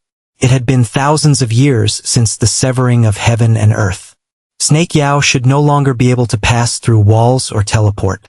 Xiao Qing had most likely entered the room through a normal opening. He went to the west wing's wooden window and gave it a nudge. It moved, the latch inside had not been fastened. Phew, he exhaled with relief. The next day, with Su Chang'an occupied handling his master Zhang Rui's estate, Ding Songyan came to Dangkang Temple alone to tell his stories. Compared to previous days, the crowd gathered to hear his legend of the white snake had multiplied several times over, encircling him 3 layers deep. Xiao Qing and her maidservant had brought their light embroidered stools as usual and sat in the very front. The flooding of Jinshan Temple was full of dramatic tension, combining the spectacle of supernatural combat with an eruption of emotions and the struggle of human nature. Many women in the audience gradually grew teary-eyed, and more than a few men dabbed at their eyes from time to time. When the story reached Lady by violating the laws of heaven and being imprisoned forever beneath Leifeng Pagoda, Ding Songyen snapped his fan shut and struck his palm. As the saying goes, waiting for 1,000 years, waiting once more. Just for these words, heartbreak holds no regret. As the song sounded, as the words waiting for 1,000 years settled into their minds, one listener after another began to weep openly. Xiao Qing had assumed that she would not lose her composure today, being already aware of the story and having been moved once last night. But when waiting for 1,000 years, which had not been part of last night's telling, was sung aloud, the merger of scene and song cut deep into her heart. She could not hold back herself as her eyes reddened instantly and tears slid down her face before she knew it. Her maidservant had pulled out a handkerchief during an earlier passage and was already sobbing. After a moment, Ding Songyen, who could not remember the rest of the lyrics, stopped there and announced there would be another installation. The audience collectively relaxed, knowing the story would not end with the eternal imprisonment beneath Leifeng Pagoda, and let him go without protest. Nearly got trapped there. Storytelling really does have its dangers. Ding Songyen waved at Xiao Qing, who had once again tipped generously, then turned and headed toward North Water Street. Xiao Qing, having heard his plans for the rest of the story the night before, did not press further. She dabbed at her eyes with a green silk kerchief and began looking for a restaurant. After finishing a pork-filled steamed bun, a vegetable-filled one, and a sweet red bean one, Ding Songyen arrived at the Zhen estate at an unhurried pace. In this world, at least in Dingjiang Prefecture, stuffed and unstuffed buns went by the same name. Both were called steamed buns. Those without filling were plain steamed buns, and those with filling were such and such steamed buns. Ding Songyen's selection was a balanced mix of meat and vegetable, giving him both savory and sweet flavors. Once inside the Zhen estate, he did not visit Qin Wanqing and instead went to the Listening Water Pavilion. There, he met Master Yu, whose ear rims were white and whose arms and legs were disproportionately long. "Have you decided?" Master Yu asked. "Yes, Master Yu. I'd like to tell stories for the distinguished guest." Ding Songyen cupped his hands. Master Yu showed a rare trace of a smile. "Gutsy." He gestured for Ding Songyen to follow. They wound through covered walkways and crossed pavilions in the vast Jin estate, heading deeper inside. Ding Songyen kept silent as he walked, observing the surroundings and noting the color of flowers, the shape of rockeries, the content of couplets, the style of brackets and eaves, and various mica-paned windows that could serve as landmarks. The further they went, the quieter it became. Even servants disappeared entirely. At last, Master Yu stopped before a two-story wooden building, one half hidden among flowering trees. Two sword-bearing guards stood at the door, both in dark blue fitted uniforms. They stared straight ahead, making no move to stop Master Yu or Ding Songyen from entering. Master Yu halted in the main hall and produced a thick strip of black cloth. "From here, your eyes must be covered. The distinguished guest doesn't even want their face seen? That's highly suspicious." Ding Songyen asked no questions and allowed Master Yu to wrap the black cloth twice around his face and tie a knot. His vision plunged into darkness. Then he felt one person on each side take hold of his arms and guide him through the building, turning this way and that, sometimes ascending, sometimes descending. Gradually, the air grew cooler. This was a stone staircase leading down. Before long, Ding Songyen heard the sound of a heavy iron door opening. He was led through. This is nothing like where a distinguished guest would stay. If you ask me, this is a secret dungeon. As the thought whirled in Ding Songyen's mind, he was settled into a wooden chair. After the heavy iron door closed, an aged voice reached his ears, sounding as though sand were being scraped across metal. A new one. One of the people who had guided Ding Songyen here spoke in a low voice. "Old sir, this is Ding Songyen. He tells stories outside Dangkong Temple. He recently wrote a tale called The Legend of the White Snake that has been very popular.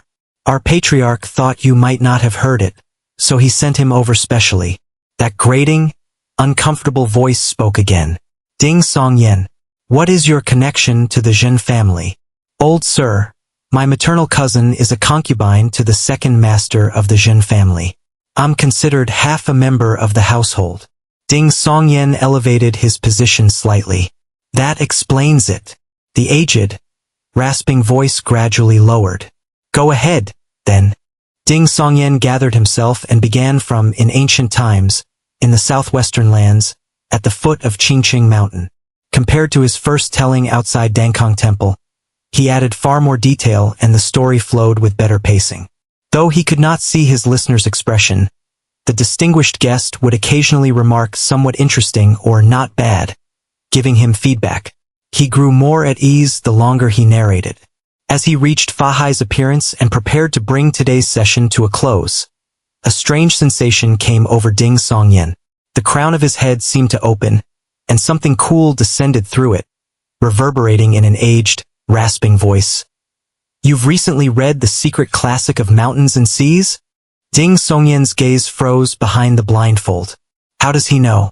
I've never told anyone this darn secret. Can he read minds? I wasn't even thinking about the secret classic just now. Do not speak aloud. Jin Qianfan can hear.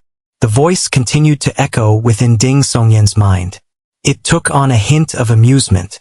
In all my life, my greatest skill has been the art of numerology. Naturally, I can peer into your secrets. He doesn't seem like he's going to threaten me or broadcast my secret. Is this a whispered transmission or some other method? And he seems very wary of Patriarch Shin? Ding Songyan steadied himself, reached out blindly, accepted a teacup from beside him, and took a sip. Good. You have a quietude in your chest, young friend. You were quick to recover your composure and conceal the irregularity just now. The aged, rasping voice offered a word of praise. By the time Ding Songyan handed back the teacup, his emotions had largely settled. He proceeded with the day's closing as though nothing had happened. The voice still echoed in his mind. If you doubt that my art of numerology is genuine, go to the Crimson Sleeve Street bathhouse in the North Lane Pleasure Quarter before 5 p.m. today. Wait until 5:30 p.m. A fortuitous opportunity will find you there. So kind as to offer guidance? And what will you want from me afterward? Have pity on me, a man who can't even overpower a goose. Why do I keep stumbling into situations? Beneath the black cloth, Ding Songyan's eyebrow twitched. Once outside the Jin estate, Ding Songyan looked up at the still blazing sun. Go or not go? The distinguished guest at the Jin estate claims to be skilled in the art of numerology. He calculated that if I'm at the Crimson Sleeve Street bathhouse in the North Lane Pleasure Quarter between 5 and 5:30 p.m., a fortuitous opportunity will find me. Whether that's true or not, taking a look won't cost me anything. At worst, I'll be mocked tomorrow for actually believing it. My skin is thick. I don't care. With this mindset, Ding Songyan first went home to inform his sister, lest they come searching for him again. Only then did he head toward the North Lane Pleasure Quarter. He had never been there himself, but had heard it mentioned by many. It was where Dingjiang Prefecture's entertainment halls, song houses, and pleasure houses gathered. Entertainment halls invariably contained theaters, and inside those theaters were a variety of performances. Operas, puppet shows, shadow plays, storytelling, and ballad singing. Crowds came and went daily. Around the theaters sprouted restaurants, food stalls, and gambling houses, with medicine sellers, barbers, and fortune tellers visible at every turn.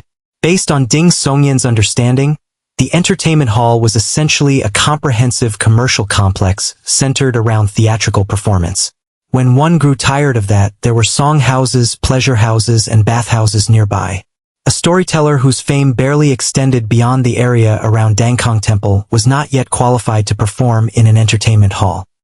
He could only be called a street performer.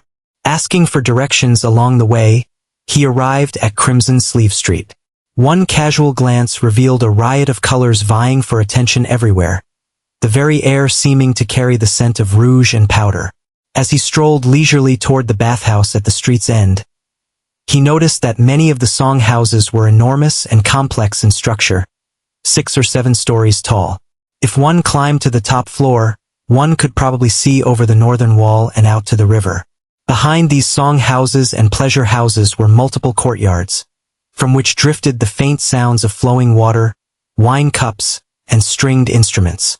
Unfortunately, it was still early.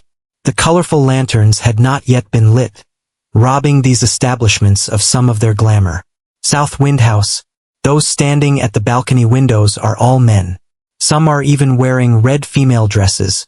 Those entering and exiting are women, but there are also men. You people of Great Zhao sure have quite open-minded customs. Ding Songyan pursed his lips privately and arrived at the street's only bathhouse, Sweet Moon Bathhouse. A public bathhouse was a commercial entity akin to a modern-day spa. It mixed various fragrances and herbs with the bathing water. Ding Songyan stayed in the shadows along the side of the Sweet Moon Bathhouse and waited with nothing to do. It was still well before 5. When he grew tired of standing, he switched to squatting. When he tired of squatting, he paced up and down the street. When pacing grew tedious, he walked over to a boiled water stall at the roadside. Boiled water here referred to plain hot water infused with various herbs, flowers, and spices, a type of folk drink. The stall owner had set up a large pot, which was gurgling away at a rolling boil. Seeing Ding Songyan approach, the owner called out eagerly, "Perilla water, cardamom water, floral water for sale." Ding Songyan pulled over a bench and sat down with a smile. "Why aren't you selling iced drinks in this hot summer? Instead, you are selling these hot infusions?" The song houses, pleasure houses, and bathhouses on Crimson Sleeve Street all have their own iced beverages. How could I compete? Look at this face of mine. Is it pretty? The stall owner pointed at his own pockmarked, wrinkled visage. Not at all. Ding Songyan was quite honest. Exactly. If I had the silver, I'd go to Emerald Willow House myself to look at beauties and have one serve me iced drinks, not stare at this old mug. The stall owner pointed at the Emerald Willow House across from the bathhouse. It was one of Crimson Sleeve Street's grandest song houses. It was built using wood and stone, layer upon layer, perhaps 7 stories tall. "What'll you have, sir?" the stall owner asked with a smile after his self-deprecation. Ding Songyan took out his money pouch. Sorghum stalk water. This was the cheapest variety available. The smile on the stall owner's face gradually faded. He ladled boiling water into a bowl, swished a bundle of sorghum stalk pith back and forth in it 7 or 8 times, and added a pinch of coarse brown sugar. 4 coins, he told Ding Songyan. Ding Songyan said in amusement, "It's only 2 coins a bowl outside Dangkong Temple." "This is Crimson Sleeve Street," the stall owner replied calmly. Ding Songyan, who had earned well lately and spent very little, did not haggle. He paid 4 coins, accepted the bowl of sorghum stalk water, and set it before him to cool. As he waited, he shifted his body slightly to observe the activity in front of the Sweet Moon Bathhouse and the Emerald Willow House. Time passed slowly. Ding Songyan lifted the bowl of sorghum stalk water, blew on it a few times and took a sip. It carried a faint scent of grain, with sweetness lingering. It quenched his thirst but did nothing for the heat. Halfway through, Ding Songyan noticed a stir at the entrance of Emerald Willow House. In the blink of an eye, a figure was thrown out the door, stumbling and crashing to the ground. My fortuitous opportunity? This isn't going to be some kind of con, is it? Ding Songyan had no desire to meddle, but given what the Jeune Estate's distinguished guest had said, he set down his bowl, walked over quickly, crouched and tried to help the man up. "Are you all right?" he asked as he helped the person up. The man wore a white scholar's robe, his hair disheveled. He hissed with pain even as he shook his head. It's nothing. He looked up, and Ding Songyan was momentarily stunned. It wasn't because the man was strikingly handsome or imposing, but because he had seen him before, at the Jeune Estate. Back then, the Jeune Estate's main gate had stood fully open, with his cousin-in-law, Zhen Quanwang, personally and deferentially seeing this man off. The man had been dressed in feathered robes and a tall ceremonial cap, with 4 beautiful handmaidens and 4 guards behind him. He himself had physical abnormalities, oversized ears shaped like a canine's. The whole procession had exuded status, leaving Ding Songyan certain he was of extraordinary birth and formidable martial skill. And now, here he was, thrown out of a song house, his face bruised and swollen, blood at the corner of his mouth, looking thoroughly wretched. Once Ding Songyan helped him up, the young man produced a cloth and bound his hair back. The two large, tawny canine ears that had been pressed flat against his skull beneath the hair sprang back into position with a bounce. It really is him. Ding Songyan had just been wondering if he'd mistaken the person. Now he was entirely certain. The pale, plump, puffy-eyed young man glanced at Ding Songyan and frowned with suspicion. "You know me?" Something seemed to occur to him, and his expression began souring. Ding Songyan said hastily, "I'd seen you at the Zhen estate. You were of lofty status back then, so you likely didn't see me. I never expected that you'd have such a refined taste for traveling incognito." The young man's expression eased. He wiped the blood from his mouth. "You're with the Zhen household? My maternal cousin is a concubine to the second master of the Zhen family." Ding Songyan noted the shift in the other's expression, established his credentials first, then asked with feigned curiosity, "Were you afraid the people at Emerald Willow House would recognize you? Is that why you dressed this way and came without attendants?" The young man coughed twice. "When people look at me, they see only my status and cultivation level. Today I wanted to set all that aside and see whether, as an ordinary man, I could win courtesan Li's favor through my charm and conversation alone. Who knew these people would be so blind? They wouldn't even give me a chance to meet her. Your appeal is your status and cultivation level. Your charm and conversation are better left unmentioned. Whatever you do, don't strip away your identity and strength to test how much personal charm you have. You'll find there's none." Ding Songyan only dared to criticize inwardly. Outwardly he said, "I can understand the desire to travel incognito, but those blind fools actually resorted to violence. Why did you tolerate it instead of teaching them a small lesson?" The young man was quiet for a moment. "If you commit to traveling incognito, you can't give up halfway. That would be like an actor on stage breaking character." As he spoke, the movement tugged at his facial wound and he instinctively winced. "What dedication?" Ding Songyan's expression stiffened slightly. "Meeting is fate. Let me buy you a drink." The young man flicked his wrist in affected nonchalance and strode out toward the main street. "My fortuitous opportunity is with him?" Ding Songyan could not judge the exact time without a clock, so he followed the evidently young man of exquisite birth out of Crimson Sleeve Street before finding a restaurant nearby. The young man was about to call out to the waiter for their finest wine and dishes, when he suddenly remembered his current persona. He shifted to a measured tone. "For dishes to go with drinks. And bring a jar of whatever wine you have. Nothing too expensive." After they took their seats by the window, the young man said quietly to Ding Songyan, "I don't actually know what the common wines here are called. I had to let them decide." "Understood." Ding Songyan was very experienced at this. He flipped over the teacups and poured water for the both of them, asking as he did, "How should I address you?" "Ren Yu Yang." After giving his name, the young man straightened his back with the bearing of someone the whole world should recognize. This only accentuated his bruised and swollen face. Seeing no reaction from Ding Songyan, he asked in surprise, "You haven't heard of me?" "I haven't." Ding Songyan shook his head. Ren Yu Yang prompted, "You've never looked through the orchid rankings? Not even the orchid fresh list, which only features young powerhouses under 30. All right, you don't need to say more. I know you're on the orchid fresh list and have been ranked in the orchid rankings proper, but with your current appearance, beaten till you look like a pig's head." Ding Songyan did not reply with another "I haven't." Instead, he put on a look of astonishment.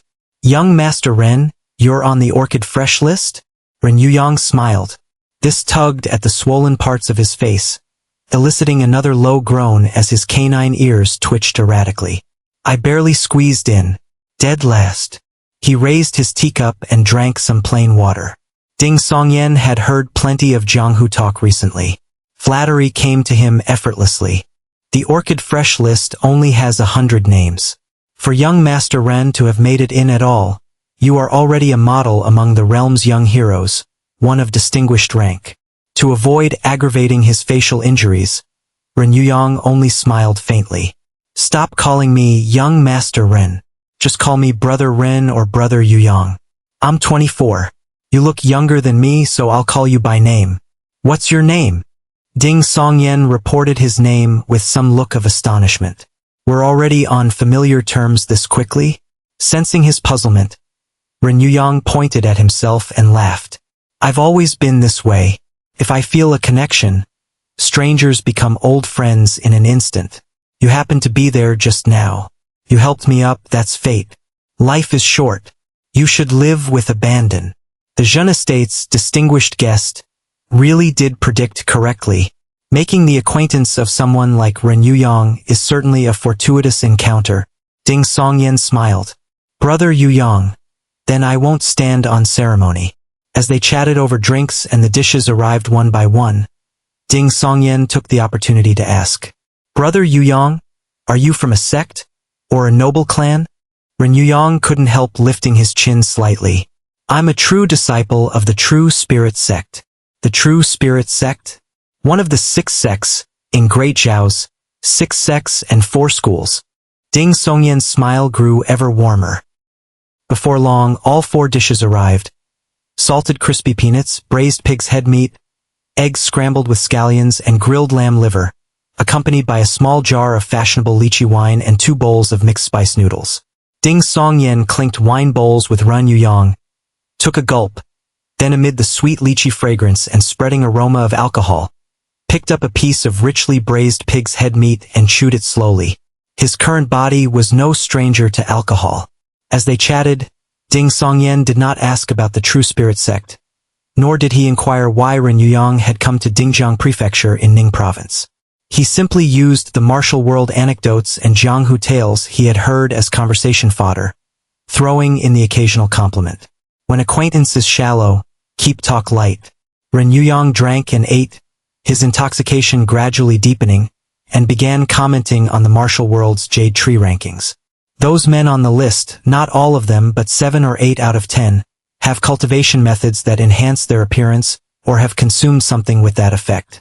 Su Yunzhang of the Celestial Maiden Sect, Yu Chongyuan of the Five Saints Sect, Gu Yi of the Luanfeng Sect, Qi Yangbing of the Celestial Secrets Sect, Li Linquan of the Thunder Sound Gate, Chu Hanyuan and Zhao Zichang of the Six Dragon Sect, every single one of them. They wouldn't necessarily attract such admiration purely on their natural looks. Ding Songyan nodded deliberately in agreement while rapidly analyzing the useful information embedded in these words. The Five Saints Sect carries the Fenghuang Phoenix lineage. All colors under heaven gather unto you. That fits. The Luanfeng Sect obviously descends from the Luan bird, which the secret classic similarly describes as gathering colors. The Six Dragons Sect derives from Yinglong the responsive dragon, ancestor of dragons and origin of phoenixes. That makes sense too. But the Celestial Secrets Sect and the Celestial Maiden Sect, which god or beast do they correspond to? The nine-tailed fox has a description of beguiles the world. For any lineage carrying that trait, if the men aren't on the martial world's Jade Tree rankings and the women aren't in the Peerless Beauties, that would be impossible. Do the Celestial Secret Sect or the Celestial Maiden Sect correspond to the nine-tailed fox lineage? And what about the Thunder Sound Gate one? Although I haven't finished reading the secret classic, and remember even less of it clearly, among the thunder-related entries, none mention enhancing appearance or charm. Which one consumed a divine creature? Ding Songyan asked, already guessing. Ren Yuyang chuckled. Li Linquan of the Thunder Sound Gate. In his youth, through a stroke of fortune, he obtained a Yao grass. Yao grass? Ding Songyan did not bother searching his memory of the secret classic, because he could tell Ren Yuyang would explain on his own. That's right. Ren Yuyang's expression turned wistful, his smile mischievous. Yao grass, what the celestial Thearcha's daughter Yao Ji, the goddess of Wushan, transformed into after death. Consuming it makes one pleasing to all. If even I feel something for him, imagine how the heroines and female heretics feel. A fierce and brawny Thunder Sound Gate disciple who consumed a pleasing to all Yao grass. What would that combination look like? Ding Songyan was momentarily curious. The ability to make people adore you and be willing to give you their finest things. How enviable. Ren Yuyang joked. If I'd eaten Yao grass, I wouldn't have been thrown out of Emerald Willow House today. I would have gotten to see Courtesan Li. But then you wouldn't have been able to demonstrate your natural charm and wit, brother Yuyang. Compared to the 24-year-old Ren Yuyang, who had only been in the Jianghu for a few years, Ding Songyan's skill in casual conversation was clearly far deeper. He had Ren Yuyang smiling frequently, basking in the warmth. What Ding Songyan was more curious about was something else. Consuming Yao grass doesn't conflict with the cultivation method he was already cultivating? Fruits, trees, herbs, and divine creatures that only have medicinal properties won't affect whichever art you cultivate. Ren Yuyang did not hide this. In the Jianghu, this was common knowledge. He picked up a peanut, crunched it a few times, and cautioned Ding Songyan. What I said today about the Jade Tree rankings, especially the part about Li Linquan having consumed Yao grass, don't spread it around. I'm not afraid of them, but we'll inevitably cross paths someday, and it would be awkward. That Li Linquan is irascible enough to deserve the words thunderbolt and lightning. Yu Chongyuan I am genuinely afraid of. Became a grandmaster at 26, broke through to the Heavenman realm at 33, and he's only 34 now. The spirit platform realm is within his reach. I truly can't beat him. Rest assured, brother Yuyang. I've always kept a tight lip. Ding Songyan raised his wine bowl and clinked it to Ren Yuyang's again. Ren Yuyang was about to say more when someone suddenly approached from beside the lacquered wooden pillar nearby. Ding Songyan stared in surprise. The person seemed to have been standing there the entire time, yet he had never noticed. It was one of the guards he had previously seen with Ren Yuyang at the Zhen estate, the one whose figure was ethereal and ghost-like. The guard had not actually been invisible, nor had he used any trick of the eye, nor hidden himself in a blind spot beyond Ding Songyan's line of sight. Rather, he had simply merged with his surroundings, becoming part of the environment. Standing beside the lacquered pillar, he naturally took on the state of that pillar. The guard leaned close to Ren Yuyang's ear and spoke in near silence. Ren Yuyang listened, his canine ears twitching slightly, then looked at Ding Songyan with a mixture of puzzlement and curiosity. Ding Songyan had no idea what was happening and could only wait patiently. While waiting, Ding Songyan studied the guard carefully and noticed that he too bore physical abnormalities, though they were largely hidden beneath his clothes. Without getting close and looking carefully, they would be hard to spot. Both hands were tucked inside his sleeves, but the faint outline of claws was visible. Clear signs of bestial transformation. After the guard withdrew to his original position, Ren Yuyang smiled faintly. He beckoned to Ding Songyan, gesturing for him to move to the side of the table, closer to him. Ding Songyan shifted over, full of questions. Brother, aren't you a storyteller outside Dangkong Temple? Why are there two separate groups tailing you? Ren Yuyang leaned close to Ding Songyan's ear and whispered. His words hit like a thunderclap, startling Ding Songyan. Someone is tailing me? Two groups? I had no idea. Ding Songyan was both alarmed and bewildered. Ren Yuyang maintained his position and continued in a low voice. One is the Zhen household's retainer, Yu Wanxiong. Yu Wanxiong, Master Yu? That name doesn't match his demeanor at all. Then again, his parents couldn't have predicted his future temperament or the path he would take. Why is Master Yu tailing me? The true provider of the secret classic is already dead. Tracing things further back, there shouldn't be any connection between those involved and the original Ding Songyan. Wait, it's because I just told stories to the distinguished guest this afternoon. Master Yu wants to see whether I've been influenced in secret? He's guarding against that distinguished guest with extreme vigilance? Ding Songyan's brow creased instinctively. If that were truly the case, then my going to the North Lane Pleasure Quarter to wait around would look quite suspicious to Master Yu. Is the Zhen household going to grab me and interrogate me later? Should I just go hide at the county office? The other one is that person. Ren Yuyang pointed discreetly with a finger. Several tables away, by the window, a man was drinking alone. He was ordinary in appearance, wearing a common headscarf, with 2 dishes and a pot of wine before him. Ding Songyan glanced over with the corner of his eye. He did not recognize the man, but had a vague sense of having passed him on the street a few times in recent days. In a sea of people, nobody paid attention to an ordinary stranger encountered in passing. But after Ren Youyang's warning, the more Ding Songyan thought about it, the more suspicious it seemed. Who is this person? Who sent him to follow me? Ren Youyang, visibly eager, whispered once more. Brother, just go home normally. I'll keep an eye on this person from the shadows and try to find out who's behind it. As for the other matter, I don't know why Yu Wanxiong is following you either. Internal disputes within your Jin household aren't my place to interfere, lest it complicate matters down the line.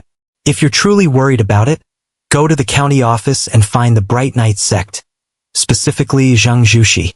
She's young and not particularly strong, but her father is an imperial court official and her mother is a Bright Knight sect master, a figure who ranks among the grandmasters. She's also the righteous type, willing to stand up for people like you who have no standing. Ding Songyan nodded slightly in response. The Jin household matter could wait.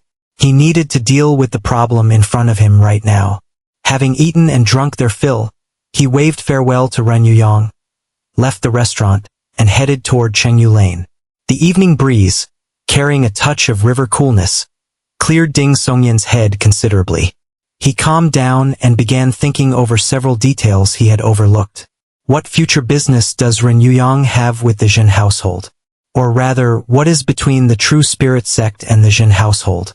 Why was it Ren Youyang's guard who detected the tales, not Ren Youyang himself? He had only learned of it after his guard pointed it out. When traveling incognito, did he truly treat himself as an ordinary man, not even bothering to stay alert? Was he that committed to the role? Or was his guard's cultivation method simply better suited to that kind of work? Ding Songyan walked and stopped, pretending to admire the bustling nightscape of the prefecture city.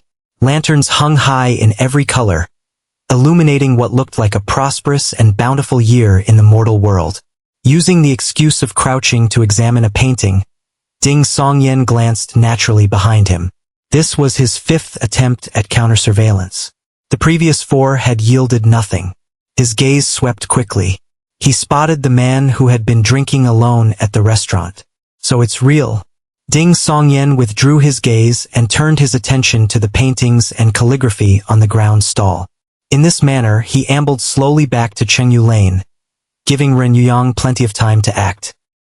He had just reached the well at the lane's entrance when a dark figure suddenly darted out from the side. Ding Songyan nearly jumped out of his skin and almost swung his folding fan at the figure. Brother Ding! Su Chang'an's voice rang out. Ding Songyan halted his swing. By the moonlight and starlight, he confirmed it was indeed the shifty-eyed Su Chang'an. Are you trying to play ghost? Ding Songyan snapped. Su Chang'an smiled sheepishly. Why are you back so late today? I've been waiting for you. Wait, why are you waiting for me? Ding Songyan glanced down the dimly lit Chengyu Lane, where barely any households bothered to hang lanterns. Su Chang'an produced a silver ingot. Brother Ding, yesterday's affair was all thanks to you.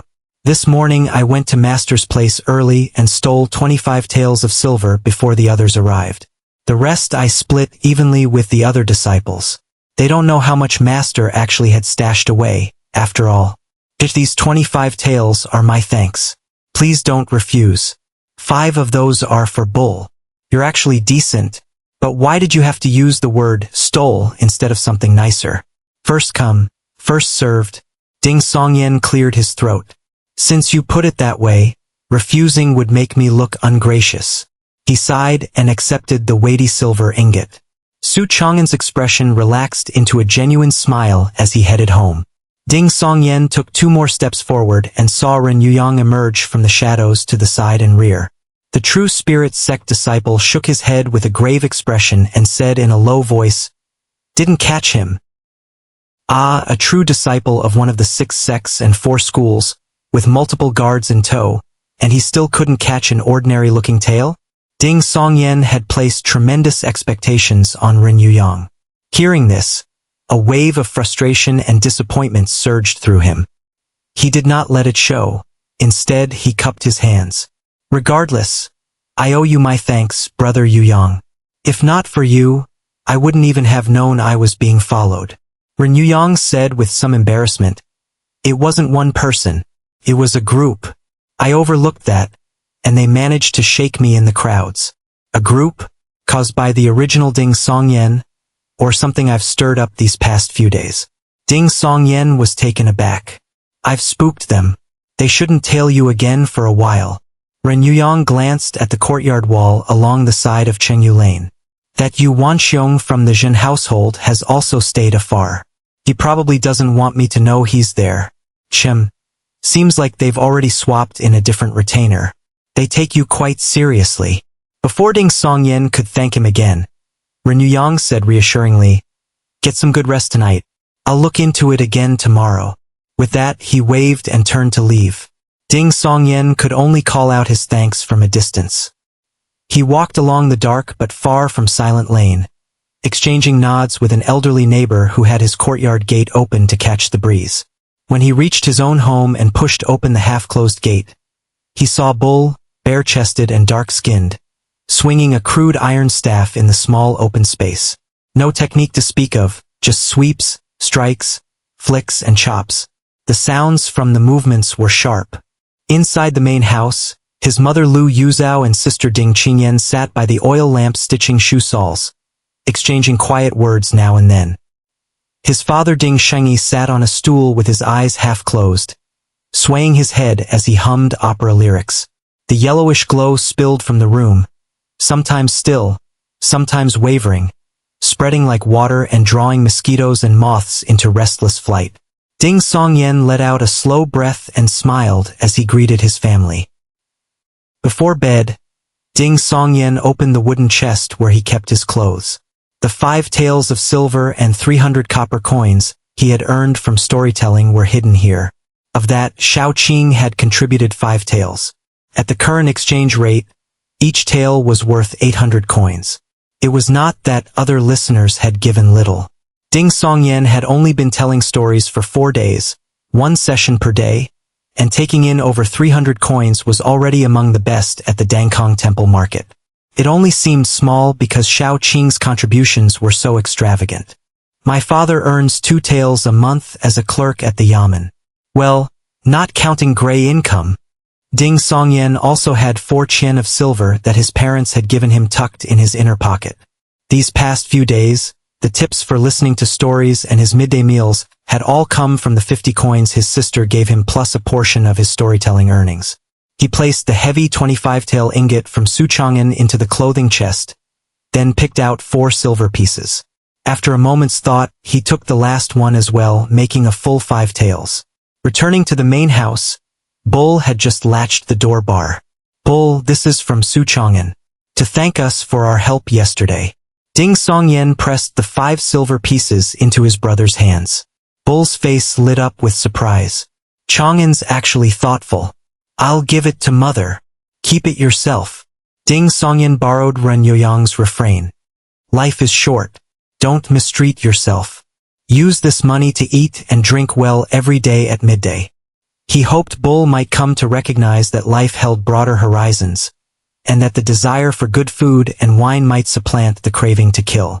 Of course, it would be best if those 3 things did not get mixed together.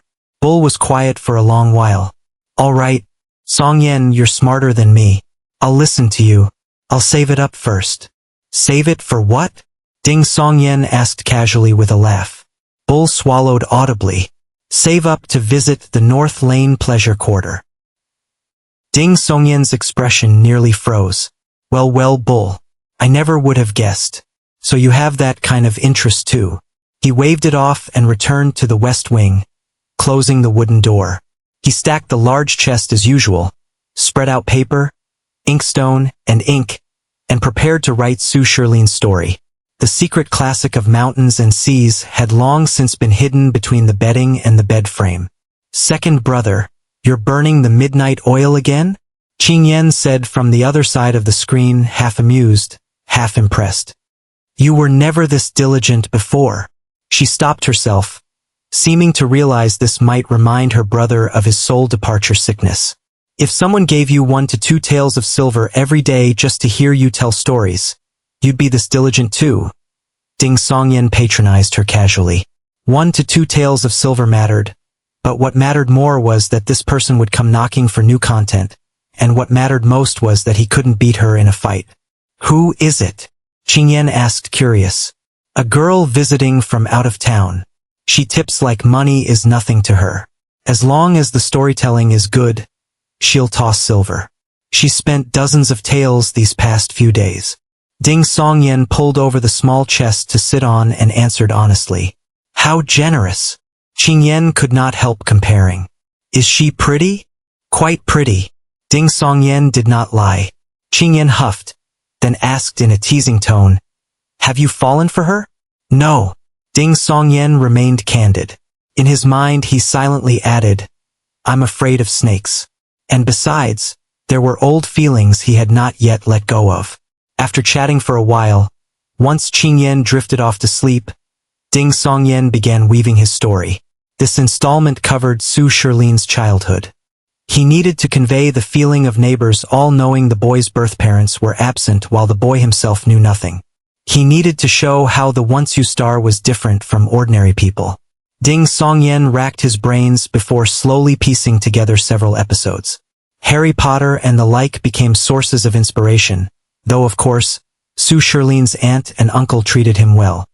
He had just finished writing a page and set it aside when a pale, slender, beautiful hand reached over and took it directly. Miss Xiaoqing, you're here? Ding Songyan was no longer surprised in the slightest. Keep going. Xiaoqing, dressed today in a green skirt that gave her a fresh look, sat on the edge of the bed and read the outline intently, not wanting to talk. Seeing this, Ding Songyan did not dare interrupt. He focused on his writing. As he wrote, a thought occurred to him. Given Ren Youyang's performance today, was he really a true spirit sect disciple? Could he really be the Ren Youyang listed on the Orchid Fresh list? Ding Songyan had not doubted it before because the man had been treated with great courtesy at the Zhen estate. His identity essentially verified by Patriarch Zhen himself. But recalling the various cons he had witnessed in his previous life, there was no shortage of swindlers who seized opportunities to establish superficial connections with powerful figures, then used that to gain others' trust. Of course, Ren Youyang's conspicuous canine ears also served as circumstantial evidence of his extraordinary origins. But what if he was actually a half-breed between the Chuanrong tribe and humans? According to the storytelling scripts Ding Songyan had been listening to these past few days, the Chuanrong resemble dogs and could produce offspring with humans. Miss Xiaoqing, have you ever heard of someone called Ren Youyang? Ding Songyan asked, probing. Xiaoqing, who was reading the latest page, looked up sharply. Yes. What do you want to know? Ding Songyan chose his words carefully. I met someone today who claims to be Ren Youyang, but he described Ren Youyang's earlier behavior in full detail, omitting only the sharp commentary on the martial world's Jade Tree rankings, since he had promised not to spread that. As for the tales, he mentioned only one for now, the one Ren Youyang had lost. After listening, Xiaoqing could not suppress her smile. It's the real Ren Youyang, the true spirit sect one. Nobody could imitate his essential quality. What essential quality? Ding Songyan asked, puzzled. Xiaoqing giggled. Ren Youyang's essential quality is that the real one looks even more fake than an imposter would. And him failing to catch that tale and find the person behind it is perfectly normal too. He's dead weight. If he hadn't been there, his guard would have caught them long ago. What? Ding Songyan was slightly bewildered. What kind of assessment was that? Xiaoqing let out an His cultivation method isn't really suited to that kind of thing. She didn't elaborate. Ding Songyan noted this thoughtfully. It seemed that among the orthodox sects, the names of each other's fundamental arts were no secret, and mentioning them in passing was harmless. But when it came to the specific characteristics, strengths and weaknesses of each method, that was discussed only behind closed doors and never shared outside. To do so would create a grave enmity. At this point, Xiaoqing's mood seemed to lift considerably. She said with a light tone, so it's Ren Youyang that the true spirit sect sent. Now second uncle can't say that me going out at night is foolishness. I've actually gathered important intelligence. Miss Xiaoqing, your group, Ding Songyan was not sure how to phrase the question. Our purpose in coming to Dingjiang is similar to the true spirit sects. Xiaoqing offered just one smiling hint and nothing more. Also related to the Jin household? Good thing I didn't mention that the Jin household's people are also tailing me. Who knows whether Xiaoqing would have turned hostile? Ding Songyan wisely dropped the subject. Only Xiaoqing murmured dreamily to herself. Tomorrow I'll try to help you catch that tail and find out who's behind it. Much later, Ding Songyan finally wrote to the point where Su Shilin learned who his birth parents were, went to the Taoist temple to find Su Xian, and was turned away at the gate. He set down his brush, rubbing his wrist, and watched Xiaoqing pick up the page to read. He asked, as though in passing, I heard someone mention the secret classic of mountains and seas the other day. Is it true that only the great sects and the imperial vaults have copies? Partial copies. Xiaoqing was more interested in Su Shilin's family drama. Which sect has a complete one? Ding Songyan could not ask directly whether the Bright Night sect had a complete copy. That would be too pointed. Xiaoqing, moved by the scene between Su Shilin and Su Xian, sniffled and said, Nobody has a complete one. Back then, at the imperial palace of Kunlun, the situation was urgent, and the emperor-annotated classic of mountains and seas was inscribed across different jade tablets in different halls. Everyone present could only memorize a portion. Some even memorized wrong. If afterward they could have set aside their prejudices, compared notes, pieced things together and corrected errors, there should have been one complete secret classic of mountains and seas. But there are too few selfless people. What circulates in the Jianghu are fragments leaked after certain sects declined. Even more incomplete. And no sect or school would allow anyone to keep such a thing in private. Ding Songyan listened, momentarily stunned. These past 2 days I've been flipping through ordinary copies of the Classic of Mountains and Seas at the bookshop, comparing them against what's in my copy. Combined with Chun Yuliang's earlier assessment, my secret Classic of Mountains and Seas seems to be possibly complete. At the very least, close to complete.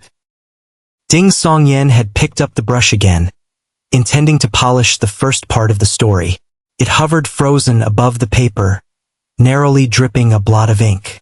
This contrasted with the inexplicable horror in his heart, and his imagination raced. No nation's imperial court and no major sect has a complete secret classic of mountains and seas, yet I seem to have one in my hands? Well, the Jin household should also have gotten the copy from Chun Yuliang. But what gave Chun Yuliang the ability to judge the secret classic as genuine and complete? If it truly is complete or close to complete, where did this version come from? The mysteries and dangers hidden behind this are likely far greater than I imagined. I had been thinking of trading this relatively complete secret classic for a chance to join the Bright Night sect. Now it seems the Bright Night sect would certainly value the content, but what they'd value far more is who produced this version and where it came from. Ding Songyan composed himself and set brush to paper, recording several lines of good dialogue he had just thought up, not revealing the storm raging inside him to Xiaoqing. Meanwhile, she was rereading the deeply painful reunion scene between Su Xian and Su Shilin and did not look up. Having written those lines, Ding Songyan furrowed his brow slightly. Chun Yuliang's secret classic of mountains and seas should have fallen into the hands of the Jin household. The follow-up to Su Chang'an's master's death is also under their control. Both matters have sunk like stones into the sea, with no further word.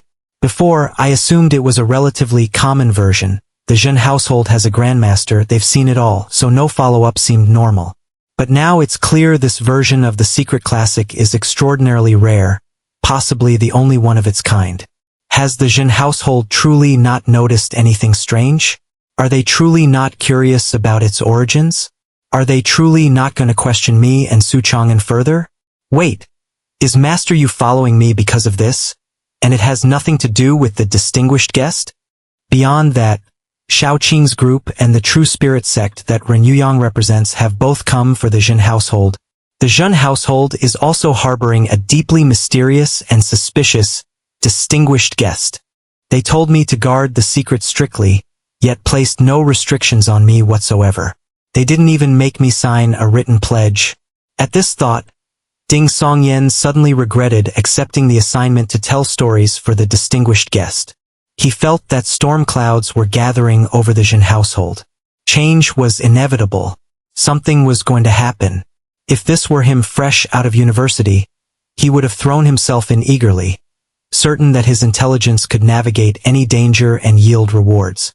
The bigger the waves, the more valuable the fish that would be thrown up. But now, after reality had beaten him down, all he wanted was to stay far away, wait for the situation to fully erupt, for everything to shatter into fragments, and then see if there were any pieces worth picking up, speed things up, finish the storytelling for the distinguished guest as quickly as possible, and get out early? Ding Songyan began to calculate. Xiao Qing set down the paper in her hand and said with an obvious nasal voice, "When Su Shilin was begging desperately at the door and wasn't allowed in, I really wanted to curse Su Xian. But then seeing how much pain Su Xian was in on the other side of that door, I felt, sigh. It reminded me of a lyric you used earlier, unfated ones cannot hold hands even face to face. Add one more line and it would fit this scene perfectly. Unfated ones cannot hold hands even face to face. From this day forth they meet but do not see. You're quite the literary one." Ding Songyan mulled it over. "That line is good. May I add it to the story? Best to give his benefactor more of a sense of participation." "Of course." Xiao Qing, having received validation, shook off some of her gloomy mood. Ding Songyan pretended to chat casually. "When I heard people mention the secret classic of mountains and seas the other day, they said the book was originally everywhere, and was only later destroyed by various imperial courts and sects and noble houses, each keeping their own private copy. I had no idea that it was secretly transmitted from the very beginning, and only later leaked into the Jianghu. Jianghu rumors are like that. Truth and falsehood all mixed together. False more often than true." Xiao Qing was dismissive. "Besides, tall trees catch the wind. People in the Jianghu love to criticize the top factions and blame them for everything. They wouldn't dare say it to their faces, but they have the courage to whisper behind their backs." She stood and waved farewell to Ding Songyan, then vanished from the room like smoke dissolving into the night. Ding Songyan felt as though he had just woken from a dream, or watched a mirage scatter. He tidied the papers, brushes, ink and chests, blew out the oil lamp, and lay on his bed, gazing at the ceiling beams where dim moonlight drifted. He thought carefully. He thought about the past, the present, the many details he had overlooked, and the possible developments in the future. The next day, as they reached Fengshui Bridge, Su Chang'an turned to look at Ding Songyan. "Brother Ding, did you not sleep well last night?" Ding Songyan rubbed his slightly puffy eye bags and smiled wryly. "Perhaps it's because I've been telling the legend of the white snake so often lately. Last night I dreamed a huge white snake was chasing me. Just a case of dreaming at night of things you think about in the day." Su Chang'an offered comfort. Today he wore a light-colored scholar's robe with a square cap, and looked considerably less shifty. Ding Songyan stepped onto the stone bridge and changed the subject. "You're not working today? With Master Silver, I could go 2 years without working." Su Chang'an laughed. "Brother Ding, you were right before. How can someone who aspires to be a great thief steal from scribes or old women selling vegetables? When bellies are full, shame follows." Su Chang'an then looked somewhat troubled. "I'm planning to visit various martial halls, and see if there's a cultivation method that suits me and my future as a great thief. At least I haven't refined any apertures yet, so I don't need to worry about conflicts. But that means the silver won't last 2 years. Cross that bridge when you come to it. Learn first, worry about money later." Ding Songyan had originally wanted to ask Master Yu today when his own arrangement at a martial hall for body tempering and chi cultivation would be set up, but he was already somewhat afraid of going to the Jin estate. Outwardly calm but inwardly agitated, he looked at Su Chang'an and gave a word of warning in passing. "Not working for now is the right call. Your master had a bit of a reputation at the yamen. My father came home yesterday from work and mentioned that Constable Chief Shui has learned that your master offended the Jin household and fled. He's planning to put pressure on you younger disciples, to make sure that without your master's oversight, you don't get too reckless. Don't become the chicken that gets slaughtered to warn the monkeys. A few more threats, and maybe I can push you onto the permanent path for good. Su Chang'en's face went white instantly. I understand. As a bottom-rung petty thief, the person he feared most was Constable Chief Shui Zhangjian. Wait, are you really that easily frightened? Ding Songyan found Su Chang'en's reaction excessive and asked with some amusement, What year were you born? Don't tell me he just looks old for his age? Early in the 18th year of Xingping. Su Chang'en did not understand why Brother Ding was suddenly asking this. Ding Songyan blinked. And you call me brother? He was over a year older than this body. You're Qingyan's older brother. Su Chang'en wore a look of, what's wrong with that? Besides, these past few days I often feel you really should be the elder. You're calmer than me, smarter than me, have better judgment than me, more knowledgeable than me. Stop. When I was 20, aside from being smart, I had none of those things. Ding Songyan waved with the hand carrying his bamboo basket, and parted ways with Su Chang'en on the far side of Fengshui Bridge. One headed to Dangkong Temple, the other to visit martial halls. Xiao Qing and her maidservant had arrived early as usual to wait outside Dangkong Temple. As Ding Songyan followed yesterday's outline to narrate Su Shirlin's childhood and youth, he felt the character was still not fleshed out enough, so he wove in several experiences from his own adolescence, becoming addicted to video games and being yanked back on track by his parents. Rubbernecking at a crime scene and nearly being knocked down by the fleeing criminal lurking nearby, going fishing in the mountains, and almost stepping into an area being electrofished. These episodes were adapted to fit the ancient setting and Su Shirlin's character. Relying on his innate strength, he bullied his fellow martial hall peers. After being taught a lesson by his weeping aunt and uncle, he gradually understood right from wrong. When he encountered the Yamen attempting to arrest a fugitive, he bravely stepped forward and killed the other party with 3 punches. When he went fishing in the mountains, he encountered a ferocious tiger and jumped onto its back to pummel it senseless. With these details added, when the brave, principled Su Shirlin stood crying and pounding at the temple door, begging to see Su Xian just once, every listener present was wiping their eyes. And when Ding Songyan delivered the closing verse, unfated ones cannot hold hands even face to face. From this day forth they meet but do not see. Some wept aloud. You tell it better than you write it. After the crowd dispersed, Xiao Qing, her eyes still red, praised Ding Songyan. I'm the improvising type. That's exactly how I used to win over investors. Before Ding Songyan could say anything to Xiao Qing, she had already slipped into the crowd with her maidservant, apparently genuinely intending to help him catch whoever was tailing him. He shook his head. He planned to use visiting his father as an excuse to stop by the county office, then decide based on the situation whether to go to the Zhen estate. Ding Songyan was about to take his first step when someone approached. The man wore a cyan jacket and a plain cap, dressed like a commoner. Puffy eyelids, pale and plump. It was unmistakably Ren Yuyang of the True Spirit sect. Brother Yuyang, what's this? Ding Songyan asked in surprise. Don't I look more like an ordinary person now? Ren Yuyang smiled and gestured at himself. Ordinary people aren't this well-fed. Ding Songyan chose his words. Ren Yuyang had an epiphany. No wonder people always see through me when I travel incognito. Brother Yuyang, do you need something from me? Ding Songyan asked. Ren Yuyang's expression turned serious. He cleared his throat. Let me go with you to the Zhen estate. Whatever happens, I can't promise much. But if it's only a matter of keeping you alive, Patriarch Zhen will still give me some face. Ding Songyan was momentarily stunned. He had not expected Ren Yuyang to help him to this extent. Catching a tail and finding the person behind it was fun and interesting. It was natural for Ren Yuyang to want to do that. But the Zhen household was tied to the very reason the True Spirit sect had sent people to Dingjiang Prefecture.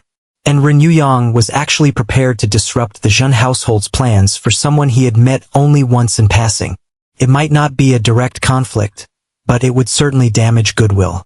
As these thoughts raced through him, Ding Songyan could not help but say emotively, Brother Yuyang, you truly have the style of an ancient hero. Ren Yuyang clearly had not expected such praise. He blinked, then laughed heartily. How could our generation fall short of the ancients? Delight spread across his face, his smile radiant. After Ren Yuyang came to the Zhen estate with Ding Songyan, he did not follow him inside. He went directly to pay his respects to Patriarch Xin.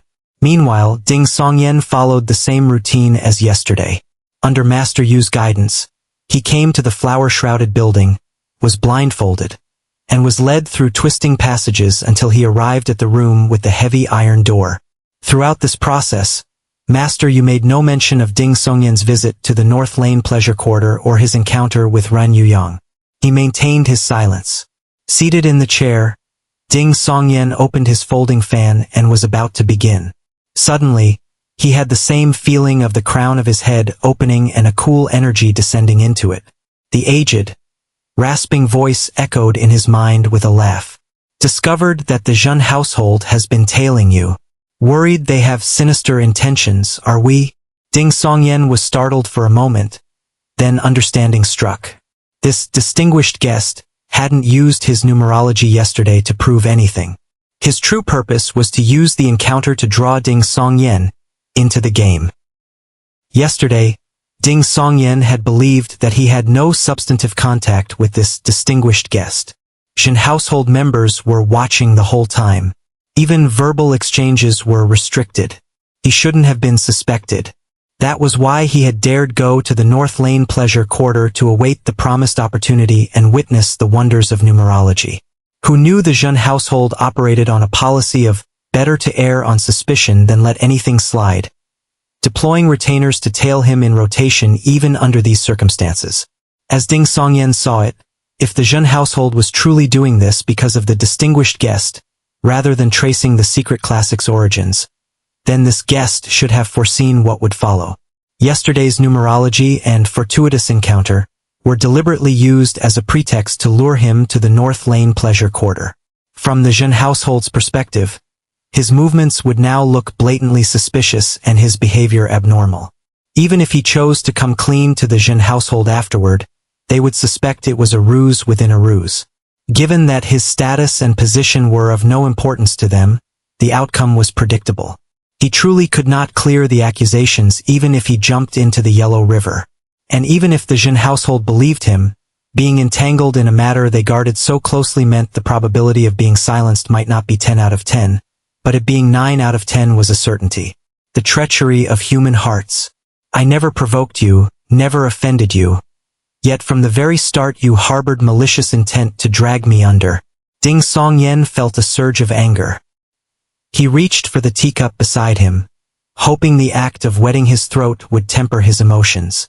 Though he had spent years in the cutthroat world of business, he had at least operated in a well-ordered society with reliable law enforcement.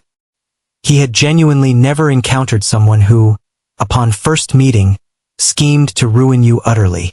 Moreover, he did not fully understand the mysterious workings of this world's various arts. He had assumed that without overt communication, he would not be suspected. That assumption had landed him in this impossible position. He took a gulp of tea and fought to suppress his anger and panic.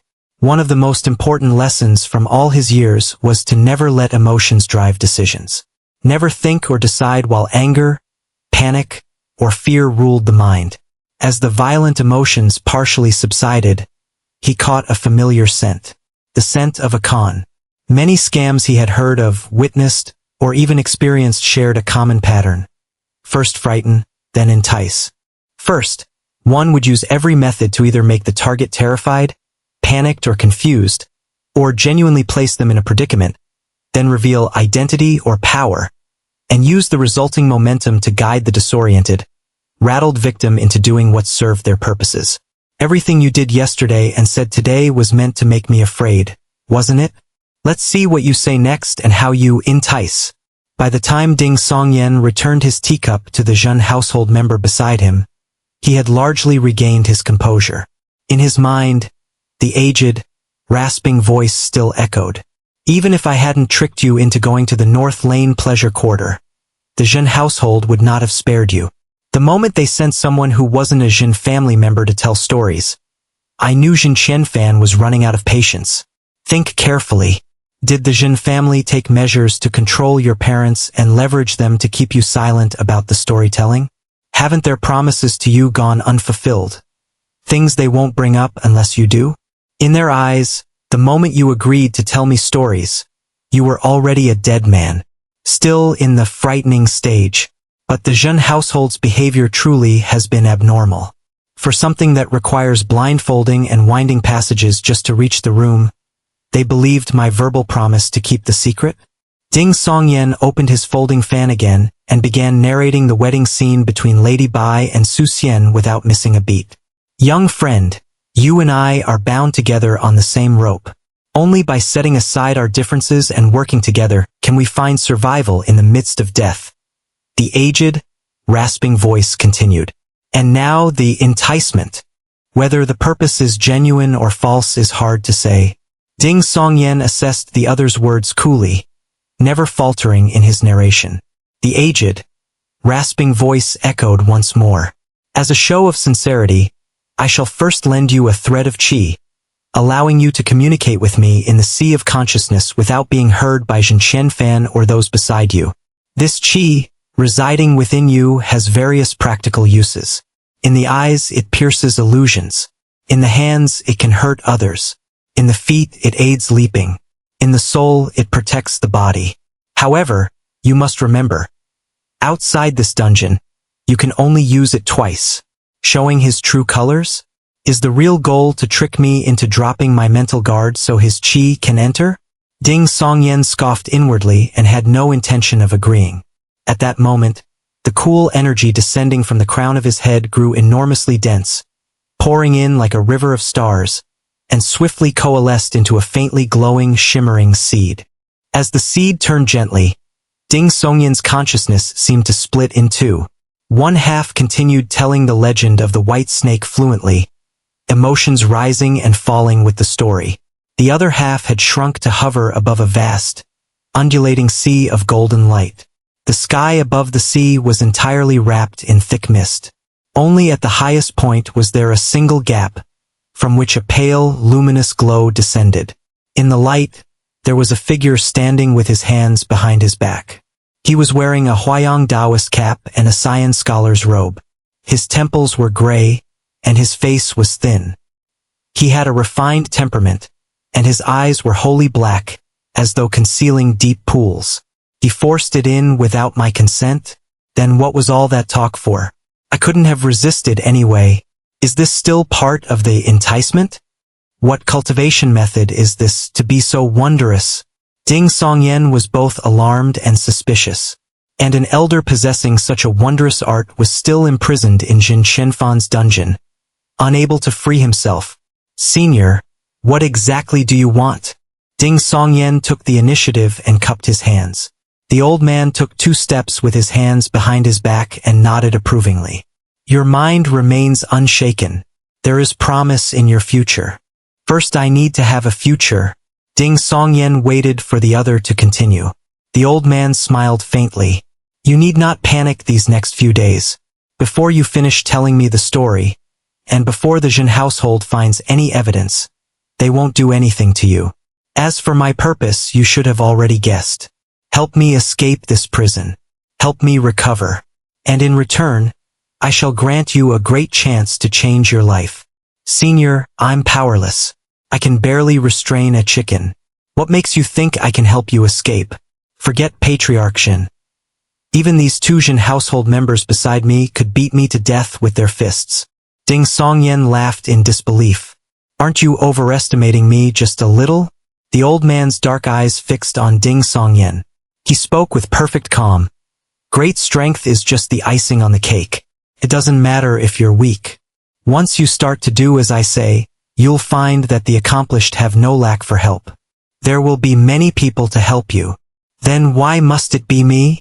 Ding Songyan would not be so easily deceived. The old man nodded slightly. Good. You have the caution I possessed in my youth. To be honest, Jin Qianfan sent you here to tell me stories precisely because he wanted me to make use of you. I am merely turning his scheme against him. Otherwise, why would he insist on choosing someone with barely any connection to the Jin household and no martial ability? The Zhen household's own members have been studying storytelling for ages. Could they really not learn the legend of the white snake? That's a fair point. Master, you clearly followed me to the North Lane Pleasure Quarter yesterday. Yet the Zhen household has shown no reaction today. Even accounting for Ren Yuyang, if they chose not to kill me, they should still have done something. The way things stand now, isn't it obvious they're setting a trap? Ding Songyan deliberately showed an expression of agreement. The old man looked up at the mist-shrouded sky and chuckled. Your performance has exceeded my expectations. It gives me hope. Senior, what is actually going on? Ding Songyan played along, trying to extract more information. Of course, he was well aware that whatever the other said would be a mixture of truth and falsehood. He could neither believe all of it nor dismiss all of it. The old man in the Huayang Taoist cap and cyan robe paced toward Ding Songyan and sighed. I was blind to have treated Jin Qianfan as a brother, someone whom I could give my back to. My original name is Yen Chongqing. In my youth, my family had scholarly roots. But one day, an elder in my family provoked a heretical sect, and our entire household was massacred. I alone survived. That night, I had climbed the wall and gone out to hang out with a bunch of riffraff I called friends. I actually escaped because of this. One of those riffraff was Zhen Qianfan. Later, I fled far away. Relying on connections my ancestors had cultivated, I joined a sect and cultivated powerful arts. For revenge, I sought opportunities everywhere. Fortune smiled upon me more than once, and for a time I made quite a name for myself. One day I returned to my hometown and found that my childhood friends had scattered to the winds. Only Jin Qianfan could still be found. His family had fallen on hard times. He had joined the Four Waters Brotherhood and was cultivating some wretched water ape divine art. I was alone in the world. Remembering our bond from youth and everything we had shared, I revealed myself to him. I helped him acquire various resources. I found him the Northern Sea Fishspine scripture, a legacy from an earlier master that could subsume his water ape divine art, allowing him to overturn the saying that, if you haven't become a grandmaster by 40, you never will. At 42, he stepped into the Dharma realm. Yen Chongqing sank into memory. Ding Songyan listened while analyzing which statements were true, which false, and which could be verified. Yen Chongqing withdrew his gaze from the heights. A faint but unmistakable hatred showed in his expression. I treated him as my own younger brother. He honored me as his elder brother. But when I sustained grievous injuries seizing a divine artifact and fled to Dingjiang Prefecture seeking his protection, he coveted that artifact. He betrayed his word. He repaid kindness with treachery.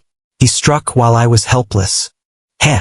Fortunately, having been near death from my wounds, I had not dared carry the artifact on my person. The moment I seized it, I found a place to hide it. Jin Qianfan searched me and found nothing, which is the only reason he spared my life. He threw me into this dungeon, interrogating me day and night. I no longer know how many years it has been. Deliberately vague about how long he's been imprisoned. Afraid I'll investigate and uncover his real identity? Ding Songyan had his suspicions. Yen Chongqing returned to his composed, unhurried manner. Jin Qianfan has reached 60. He can't wait any longer. All of today's abnormalities stem from this. Why can't he wait? Ding Songyan did not ask what the divine artifact was. The other had not mentioned it just now, and asking would likely yield nothing. Yen Chongqing chuckled and said, his Northern Sea Fishspine scripture is incomplete. After entering the Dharma realm, there is no further progression. Moreover, it carries certain hidden dangers. Once past 60, his body will deteriorate rapidly. Without an elixir of immortality, even life-extending treasures will only buy him a few more decades without restoring his strength. The divine artifact can help him with this. I see. Ding Songyan feigned sudden understanding, then asked casually, Senior, which sect did you come from? Yen Chongqing was silent for a moment. For that artifact I betrayed my sect. I dare not speak its name now. You're afraid I'll inquire through the sect and discover there's no one named Yen Chongqing, aren't you? Ding Songyan scoffed inwardly. Ding Songyan had just finished sneering inwardly when he suddenly felt a belated fear. He was currently in the sea of consciousness, where thoughts converged. Although it appeared he needed that seed to communicate with Yen Chongqing, and his spoken words and inner thoughts seemed separate, he still lacked understanding of this wondrous art's finer details. What if Yen Chongqing, having given him the qi, could simultaneously monitor his thoughts? Save the dangerous thinking for after I leave the dungeon. The thin-faced Yen Chongqing, hands clasped behind his back, looked at Ding Songyan. His posture was composed and his voice unhurried. If you cannot make up your mind just yet, take another 2 or 3 days to think. But remember, the longer you hesitate, the fewer opportunities you will give us to survive. What I said yesterday was no lie. I am truly skilled in the art of numerology. I could already see that you are surrounded by hidden dangers, and not just from the Jin household. The qi I gave you can pierce illusions. It should help you see your situation clearly and make your decision sooner. The old man suddenly smiled. Are you thinking of finding a chance to go to the county or prefectural office and report this to the E-clan or the Bright Knight sect? You may try. Once you have, you'll understand that the only one who can save you is me, and the only one who can save me is you. I was indeed thinking of reporting this. The Jin household can't possibly have no contingency against me going scorched earth and spilling everything. Can they? How would they prevent it? Follow me and intercept? Or is Yen doing it deliberately using the principle that, in order to take, one must first give? He's suggesting I could report the matter while actually using the suggestion as intimidation? Ding Songyan neither said he would report it nor said he wouldn't. Yen Chongqing changed the subject and asked with a smile, "Do you wish to learn martial arts?" Yes. Ding Songyan wanted to see how the other planned to entice him. To that end, he deliberately added, "The Jun household's promise to me was to find a martial hall and cover all costs. If you lend me your aid, I would take you as my disciple. Even if you're unwilling to formally become my disciple, I will still teach you secret arts." Yen Chongqing's aged, rasping voice spread slowly. "You're no longer very young. Disciples of great sects train their bodies from childhood, just keeping it below dangerous limits, and don't formally begin body tempering and qi cultivation until 16 or 17. Within 2 years they show results. I've calculated that you've just turned 20. Starting body tempering and qi cultivation at this age, even with superior arts, will take 3 to 5 years. Being one step behind leads to being steps behind at every turn. The saying, if you haven't become a grandmaster by 40, you never will, isn't absolute, but it holds true for most martial practitioners. My secret art allows you to complete body tempering in 6 months, and within a year, have qi circulating through your entire body without cease. Now that's an enticement that truly stirs the heart. The only problem is, who knows whether what you're saying is true or false? Whether that secret art is really this powerful. After all, if I agree to help you escape, I'll be lucky to survive 6 days, let alone know the results after 6 months of cultivation. Given your earlier display of treachery, feeding me a fake art isn't out of the question. A dead man can't verify anything. Ding Songyan considered for a moment. I'll think about it for a day.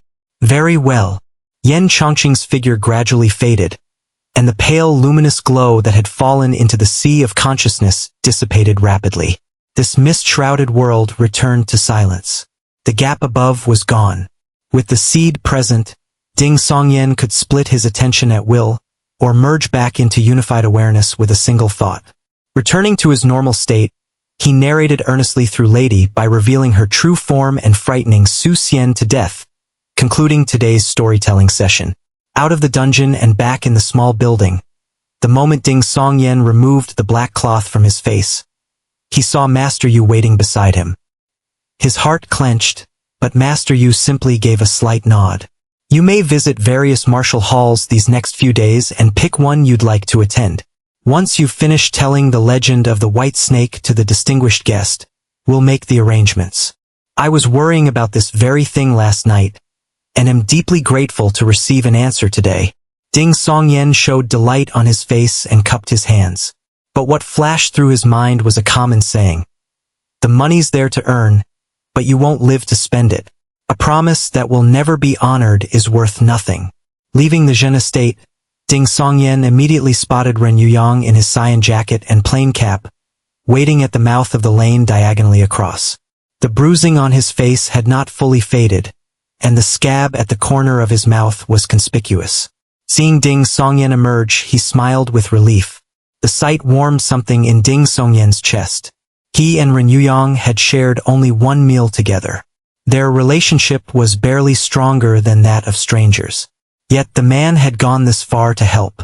Truly the spirit of an ancient hero. How did it go? Ren Yuyang asked with a smile as Ding Songyan approached. Ding Songyan deliberated his choice of words. They didn't bring up anything. He was uncertain what the exact relationship between the True Spirit sect and the Zhen household was, or what they were doing in secret. For now, he decided against telling Ren Yuyang about Yan Chongqing, to avoid putting him in a difficult position. Of course, if he truly reached the end of his rope, he would not be so considerate. He would beg even a passing dog for help. If they didn't bring it up, that's good. Ren Yuyang waved his hand. No need to thank me. Go about your business. I'm off to the North Lane Pleasure Quarter to watch some opera. After watching Ren Yuyang leave and exiting North Water Street himself, Ding Songyan finally noticed his stomach rumbling loudly. He was famished. He hadn't eaten lunch. He had gone straight to the Zhen estate with Ren Yuyang, and his nerves had been wound so tight the whole time that he hadn't noticed. Rounding a wooden railing, Ding Songyan found a noodle stall and sat down. One bowl of plain noodles, with a piece of braised pork belly. The braised pork belly was a dish brought south when the dynasty had relocated its capital from the north. Coming right up, the stall owner's reply was full of vigor. Before long, a bowl of noodles and dark broth was set before him, sprinkled generously with green scallion and topped with a glistening piece of braised pork, streaked red and white with alternating layers of fat and lean meat, fresh from the pot. 11 coins, please, the stall owner said with a smile. Ding Songyan took out his money pouch, paid with 1 5-coin piece and 6 singles, then picked up his bamboo chopsticks and lifted the pork that weighed about 100 grams. He took a gentle bite. The sauce was rich in flavor. The fat was not greasy and the lean meat was not dry. Chewing it filled his mouth with fragrance. Savoring the food carefully gradually calmed down Songyan's racing thoughts and taut emotions. He was no longer so nervous. As he drank the last few mouthfuls of broth, he held the bowl and sank into thought. He ran through everything in his mind and sorted through every possibility, his gaze completely unfocused, staring at nothing in particular. A long time passed before he finally wiped his mouth, set down the bowl and chopsticks and stood. He planned on going to the county office after all. How could he know where the problem lay without trying? What if there was no problem? Asking for directions along the way, after a quarter of an hour, Ding Songyan finally saw Linjiang County's county office, also in the northern part of the city. Before the county office's entrance stood a large idolatry wall, carved with the image of a deity with a beast's body and a human face, riding 2 dragons. Zhurong the fire god. Right, the Hong imperial family has always claimed descent from Zhurong. The corresponding entry from the secret classic naturally flashed through Ding Songyan's mind. Zhurong, god of fire, essence of summer, lord of the hearth, minister to the Red Emperor, manifestation of Mars. Gathering his thoughts, Ding Songyan cautiously surveyed his surroundings, searching for possible tales or anyone who might stop him. But the people coming and going were mostly constables in black-patterned red uniforms and Bright Knight sect disciples in black-fitted garb. Nothing out of the ordinary. Ding Songyan withdrew his gaze, carefully rounded the idolatry wall, and headed toward the county office's main entrance gate. Along the way, people greeted him from time to time, calling him Songyan or Ding Songyan. Clearly, the original had visited the county office to see his father Ding Xingyi quite often. Songyan, what brings you here? Ding Xingyi, wearing a square cap, was chatting with someone in the side corridor. I happened to be passing by and came to check on you, father. Ding Songyan smiled. The clerk facing Ding Xingyi laughed. Songyan is still so filial. You're a lucky man, brother Xingyi. Ding Xingyi waved his hand with a tinge of self-satisfaction. He still needs discipline, still needs discipline. Ding Songyan chatted with them briefly, said his goodbyes, and walked out through the Yaman's main gate. The scriptures inscribed on the back of the idolatry wall outside fell into his vision, and he suddenly froze. Wait, what did I come to the county office for? Ding Songyan's brow creased. He strained with everything he had to remember, thinking until sweat beaded on his forehead. Finally, it came back to him. He had come to the county office to try reporting this to the authorities, to reveal that the Zhen household was keeping a suspicious, mysterious figure locked in their dungeon. Man, Ding Songyan broke into a cold sweat, terror flooding through him. Someone quietly stripped that thought from me after I stepped inside the Yaman? This world has martial arts that can do that? It's similar to how Yen Chongqing affected my sea of consciousness and spoke directly into my mind. So is it that the county office has a Zhen household plant, and whenever I come here they influence my thoughts? Or is Yen Chongqing orchestrating this himself? He's the one who said the county office would be useless. Could he be controlling my thoughts through that seed, preventing me from reporting? I can verify this later. The Bright Knight sect and the E-clan aren't only at the county office. If it really is Yen Chongqing's doing, then the fact that the Zhen household didn't stop me from coming here suggests they roughly know what their distinguished guest is capable of. Ding Songyan found an excuse and turned back to the county office to look for Ding Shengyi. This time, once again, he simply chatted with his father and left the county office without incident. Something is definitely wrong. Ding Songyan stood beside the idolatry wall, murmuring soundlessly. His clothes were soaked through at the back. Just then, a donkey cart approached carrying a corpse, with 2 constables seated on it. Something happened? A passing Bright Knight sect disciple asked.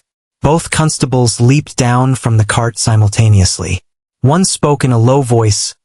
Looks like a natural death, but the body's organs have decayed as if he's been dead 2 or 3 days, while the face shows no more than 4 hours. Very strange. This is very similar to what happened to the small boat gang's Chun Yuliang after he died. Junior sister Zhang has already reported it to the sect, to the provincial capital, and to the flame capital. No reply yet. The Bright Knight sect disciple suppressed his nausea as he examined the corpse. Nearby, Ding Songyan heard Chun Yuliang's name and instinctively looked toward the donkey cart, right at the body. An instant later, he saw a familiar yet pale face. It was ordinary and unremarkable. It was the man who had been following him yesterday. Ding Songyan was struck with shock. The body's organs appeared to have been dead for 2 or 3 days. If the man really has been dead for 2 or 3 days, then who was tailing me? Or perhaps the face represents the true time of death, and the question is why were the organs decaying so rapidly? Chen Yuliang's body showed similar abnormalities? Ding Songyan felt as though lightning had struck him. Thought after thought flashed through his mind, but his body stood rooted to the spot. Isn't that Ding Songyan? Here to see Clerk Ding. One of the constables by the donkey cart noticed him standing nearby. The man was around 1.9 meters tall, with thick brows, large eyes, and a short beard at his chin. He looked to be past 30. Ding Songyan took the opportunity to approach. Sir, I just heard you saying that the small boat gang's Chun Yuliang was the same as this man? Sir, the constable blinked in surprise, then laughed. It really is like Clerk Ding said. You took a fright and got soul departure sickness. You used to call me Brother Li. What's with the formalities? So the original Ding Songyan had some familiarity with the constables.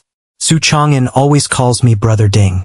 Beyond wanting to get close to Qing Yan, he probably also valued this connection. TSK, that rascal. You really can't judge by appearances. He's not deeply scheming, but he's still got some schemes. Ding Songyan let out an awkward ah. Brother Li, my apologies. Only then did Constable Li answer Ding Songyan's question. Chun Yuliang was the same. Was the other small boat gang member who died that day also like this? Ding Songyan recalled the blotchy-nosed man his brother had killed with a single punch. Why are you asking about all this? The Bright Knight sect disciple present looked at Ding Songyan with suspicion. He was in his 20s, square-jawed, with a stern bearing. Seeing that Constable Li and the other constable who had circled to the front of the cart were studying him the same way, Ding Songyan paused briefly. I was involved in the Chun Yuliang incident. He intended to give a brief account of that day's events, and at the end, try mentioning Yan Chongqing in the Jin household's secret dungeon, to see if he could get the words out. The expressions of Constable Li and the others turned serious. My soul departure sickness was caused by severe fright, and that severe fright was caused by an attempted murder. Using this as his opening, Ding Songyan told the story from surviving the assassination attempt and seeking the Jin household's help, through bluffing the blotchy-nosed man and forcing the secretly observing Chun Yuliang to flee in panic, where Master Yu gave chase. Ding Songyan omitted anything related to the secret classic of mountains and seas. He only said that the blotchy-nosed man had immediately demanded to know why he had returned to Dingjiang Prefecture instead of fleeing, and had subsequently let slip that Chun Yuliang was involved in something suspicious. Before the man could explain what had actually happened, everything was over. In his account, Ding Songyan did not hide the fact that he himself might be implicated in something. This was deliberate. He hoped the Bright Knight sect and the E-clan would periodically question him and investigate him in the coming days. If necessary, being detained wasn't out of the question either. Hearing that the blotchy-nosed man had been killed by a Jin household member hiding behind a tree, the Bright Knight sect disciple gave an almost imperceptible nod. His name was Wang Yishu. When we received his body, his torso and organs had also decayed as if dead for 2 or 3 days. His face couldn't be assessed. Recalling the manner of Wang Yishu's death, Ding Songyan felt that couldn't be assessed was an entirely reasonable statement. Whether what remained could even be called a face was debatable. Having confirmed that the blotchy-nosed Wang Yishu also showed the same abnormal rapid decay, a deep chill rose in Ding Songyan's chest. Despite standing in the height of summer, he felt as though he had plunged into the depths of winter. He had previously believed that the secret classic's main issue was its suspicious origins, which had likely led to the deaths of both himself and Su Chang'an's master, Zhang Rui. But now it was clear that the buyer was equally abnormal. The seller had problems. The buyer had problems. Every aspect of this transaction had problems. As the middleman, I don't have problems too, do I? Ding Songyan smiled bitterly and said to Constable Li and the others, "It's a pity I have soul departure sickness. Otherwise, I would surely remember the crucial details." The subtext of this remark was, "Please keep an eye on me, officials." The Four Waters Brotherhood registered their conflict with the small boat gang last month. Wang Yishu's death follows Jianghu rules, so it won't involve you. Once we get a reply from above about the abnormal manner of death, we'll come talk to you. Constable Li patted Ding Songyan's shoulder. Relax. Nothing major will come of it. Nothing major might indeed not come of it. My own life, though, is another question. Ding Songyan wore an expression of worry, then repeated something sharply. The Four Waters Brotherhood registered the conflict with the small boat gang last month? Yes, they've been clashing a lot these past 2 or 3 months.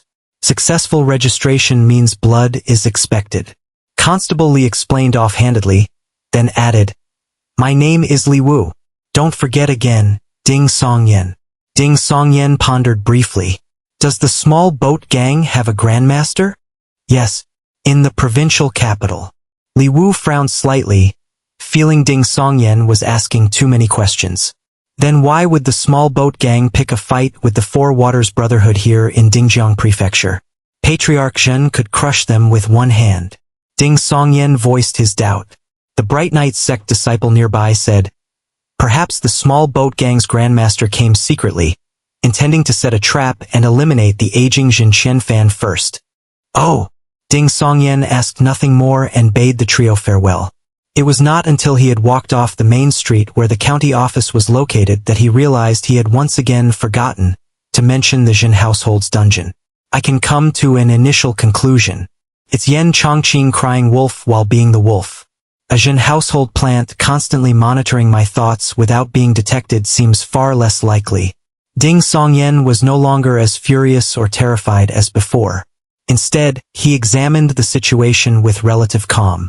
because he had discovered that he truly was, as Yen Chongqing said, surrounded by hidden dangers on all sides, not just from the Jin household alone. He even suspected that Yen Chongqing had deliberately used numerology to calculate that he would encounter something that revealed a crisis if he came to the county office, and had therefore verbally manipulated him into making the trip.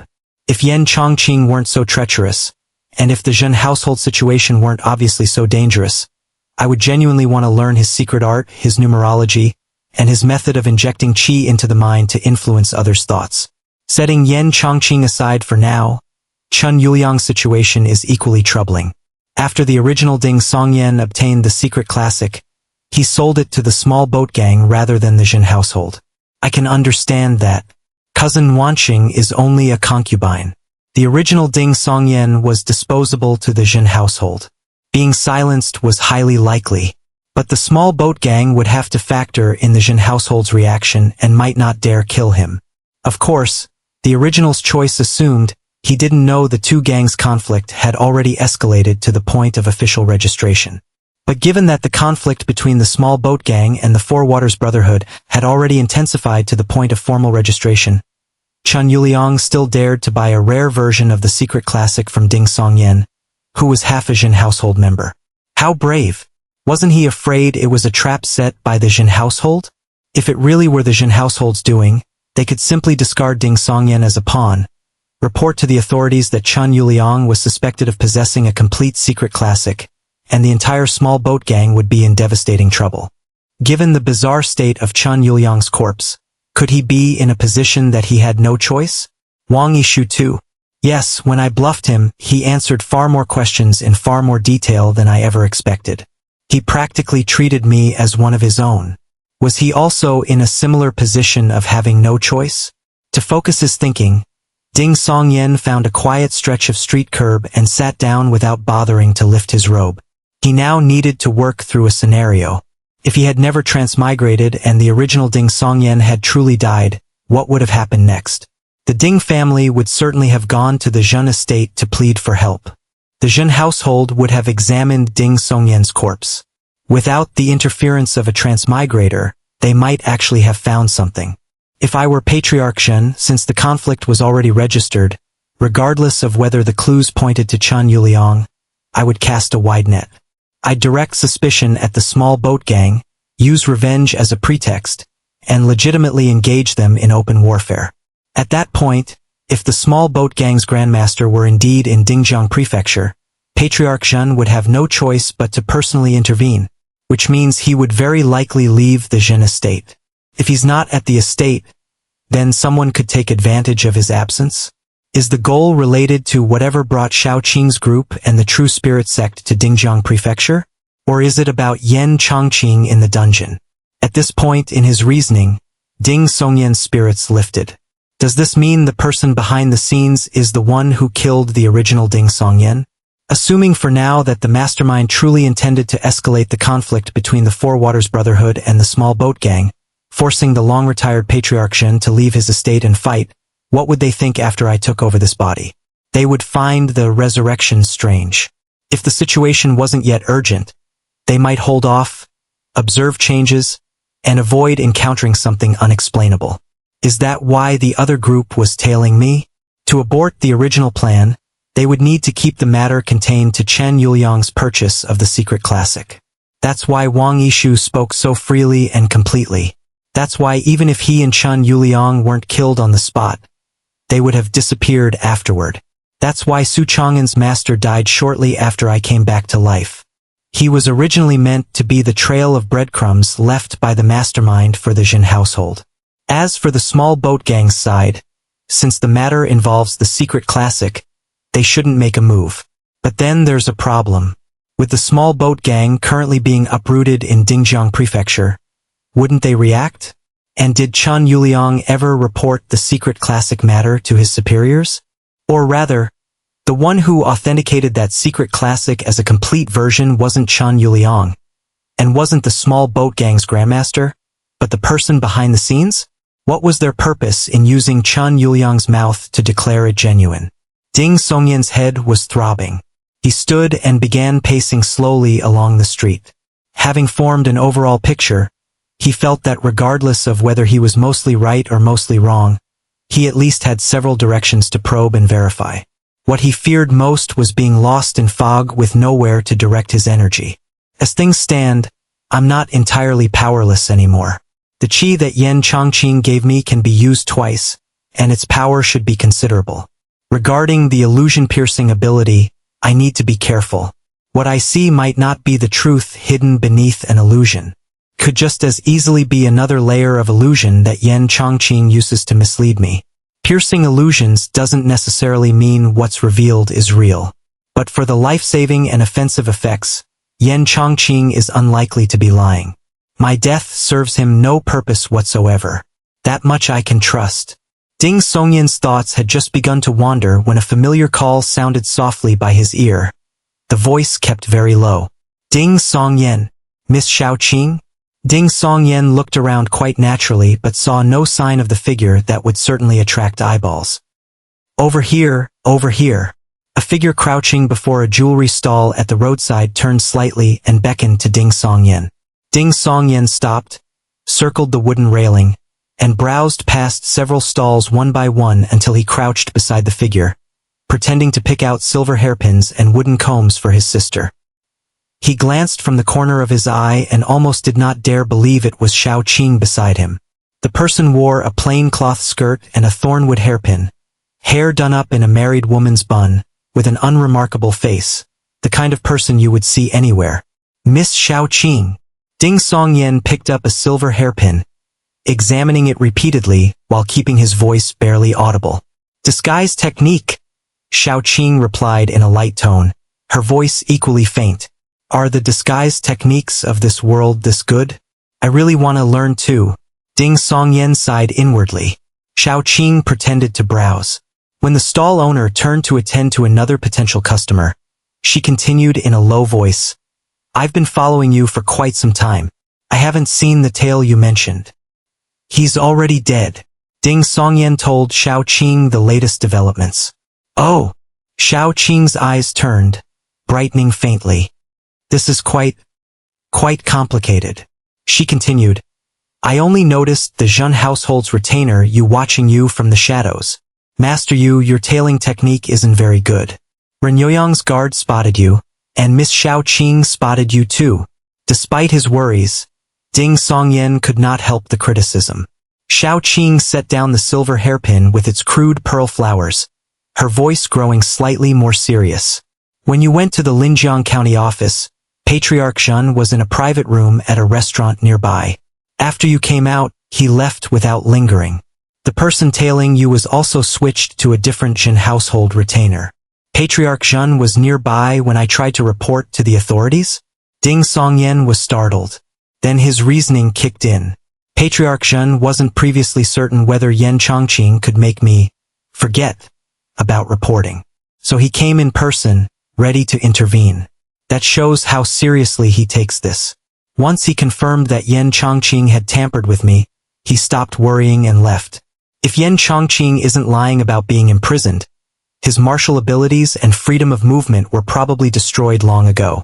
He can only do things on the spiritual or mental level. That's something Patriarch Zhen can't fully control.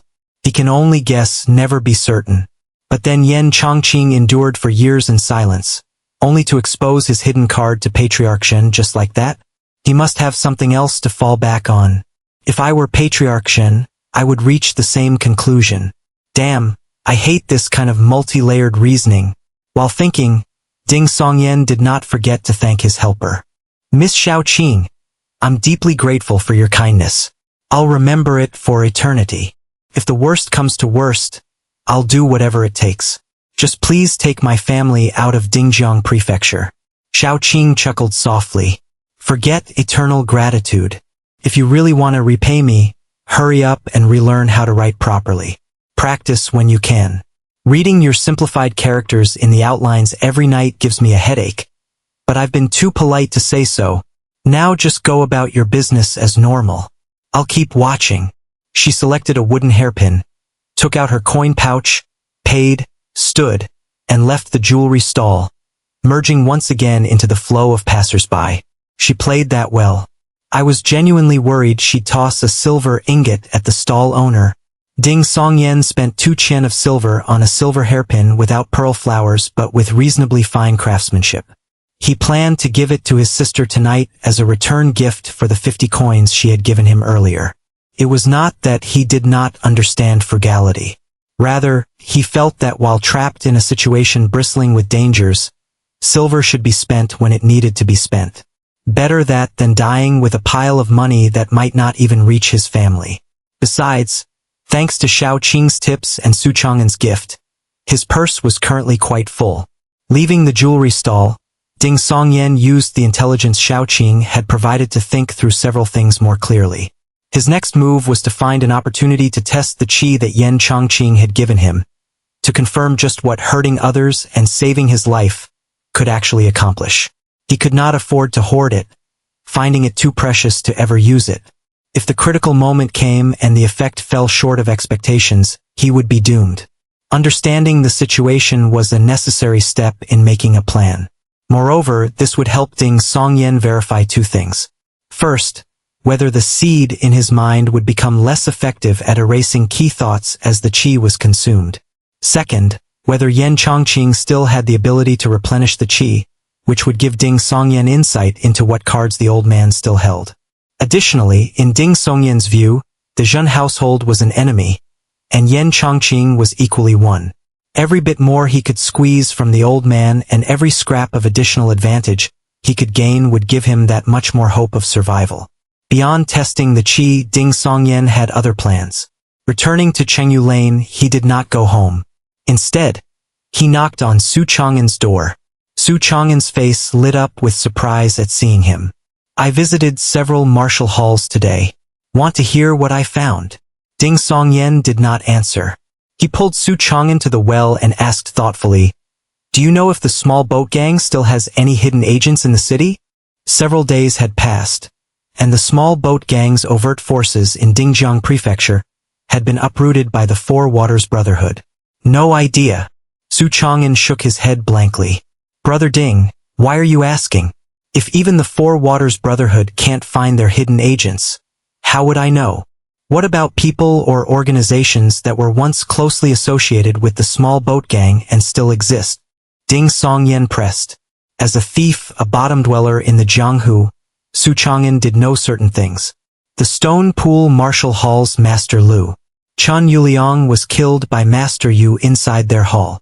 Ding Songyan nodded with satisfaction, gave a brief thanks, and turned to leave Chengyu Lane.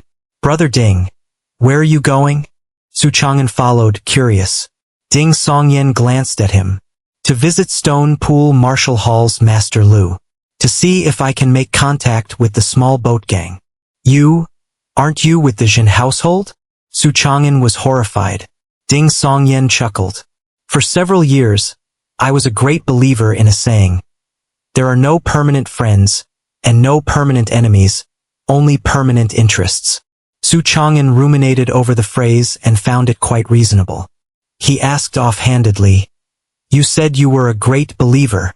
You stopped believing later. Later? Once you've seen enough, you'll know that it doesn't encompass all people or all situations." Ding Songyan stared straight ahead, the smile fading from his face. Su Chang'en grew worried. Aren't you afraid the Jin household will turn on you? He actually wants to befriend the small boat gang, the Jin household's enemy. If you don't say anything, and I don't say anything, and the small boat gang doesn't say anything, who would know?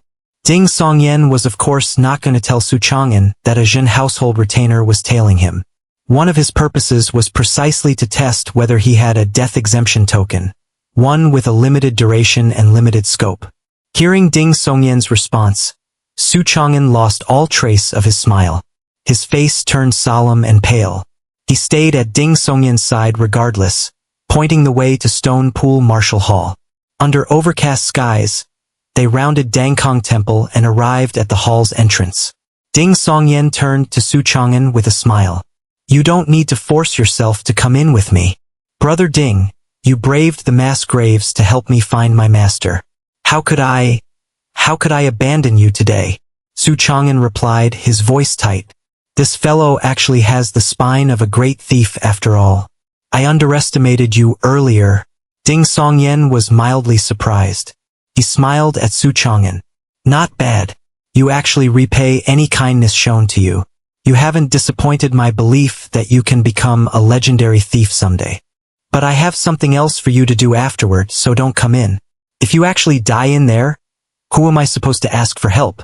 His concern was not that Stone Pool Martial Hall would harm Su Chang'an, but that the Zhen household might. If his reasoning was correct, then as long as he did not try to report this or probe the bottom line these next few days, the Zhen household would turn a blind eye to whatever else he did. But Su Chang'an did not have that importance. What if the Zhen household decided to choose Su Chang'an as a sacrifice as a warning to him? Su Chang'an, whose legs were already soft with fear, seized on the reasonable excuse, made repeated promises, and headed back toward Dangkong Temple to wait for him. Ding Songyan looked up at the plaque reading Stone Pool Martial Hall, and numerous scenes and images surfaced in his mind. He flicked back the hem of his robe, placed his left hand behind his waist, and walked in with measured steps. In the open space before the main hall, a number of men in fitted uniforms were striking wooden training dummies, lifting stone locks, or sparring in pairs and threes. Seeing a visitor arrive, one of the hall's disciples came forward to meet Ding Songyan. Before the man could ask his business, Ding Songyan surveyed the space with a slight smile. I am Ding Songyan of the Zhen household. I've come to pay my respects to Master Lu. His words had not even fully landed when the disciple approaching him froze. In the open space before the hall, those striking dummies stopped mid-motion. Those lifting stone locks went rigid. Those mid-spar found their stances spent, caught in place. Everything seemed to freeze into a still painting. The summer wind blew hot and low, carrying obvious humidity. High above, dark clouds gathered. A downpour seemed imminent. After a moment, the disciple who had approached finally stammered, I'll go inform my master. Please wait. Ding Songyan gave a slight nod and stood just inside the entrance, one hand resting behind his back, smiling as he surveyed the martial hall disciples in the open space. They retreated one after another. Not one dared meet his gaze. After roughly the time it took to drink a cup of tea, the disciple who had gone to report returned with a young man, walking toward Ding Songyan from the front hall. The young man was around 1.9 meters tall, dark-skinned and thickly built. At first glance his face looked old. Only on closer inspection could traces of youth be found. He did not look like a martial artist. Instead, he resembled a farmer from the countryside. Senior Brother Yang, it's him. The disciple, who left to report the matter, pointed at Ding Songyan, a tremor in his voice. Isn't this the storyteller from outside Dangkong Temple? When did you join the Zhen household? Senior Brother Yang sized up Ding Songyan, his tone calm and his stance steadfast. Ding Songyan smiled and said, Just yesterday. Senior Brother Yang asked nothing more and gestured an invitation. My master is waiting for you at the training ground. Ding Songyan smiled faintly, maintained his posture with one hand behind his back, and followed Senior Brother Yang at an unhurried pace through halls and courtyards. The training grounds of Stone Pool Martial Hall was 5 or 6 times larger than the space before the main hall. It was leveled flat, with weapon racks arranged around the perimeter holding all manner of weapons. Sabers, spears, swords, halberds, and more. Some had sharpened edges, others did not. Beyond these, wooden dummies, stone locks, wooden stakes, archery targets, iron water vats, and other training equipment were present in full. The martial hall's master, a man named Lu Yuxuan, stood beside a 2.1-meter tall gray stone figure, hands behind his back, waiting for Ding Songyan. His hair and beard had gone white and his mouth protruded slightly. His face was fleshy, a sign of prosperity. Several red patches of markings dotted his neck and the backs of his hands. After delivering Ding Songyan, Senior Brother Yang retreated to the edge of the training ground but did not leave. 7 or 8 martial hall disciples also lingered nearby, half-hidden, watching with grave expressions and hatred in their eyes. These few have backbone and courage. They didn't flee just because I introduced myself as a Jin household representative. Ding Songyan cupped his hands toward Lu Yuxuan. Greetings, Hall Master Lu. Lu Yuxuan studied the thoroughly composed Ding Songyan and asked in a low voice, "What brings you here, young Master Ding?"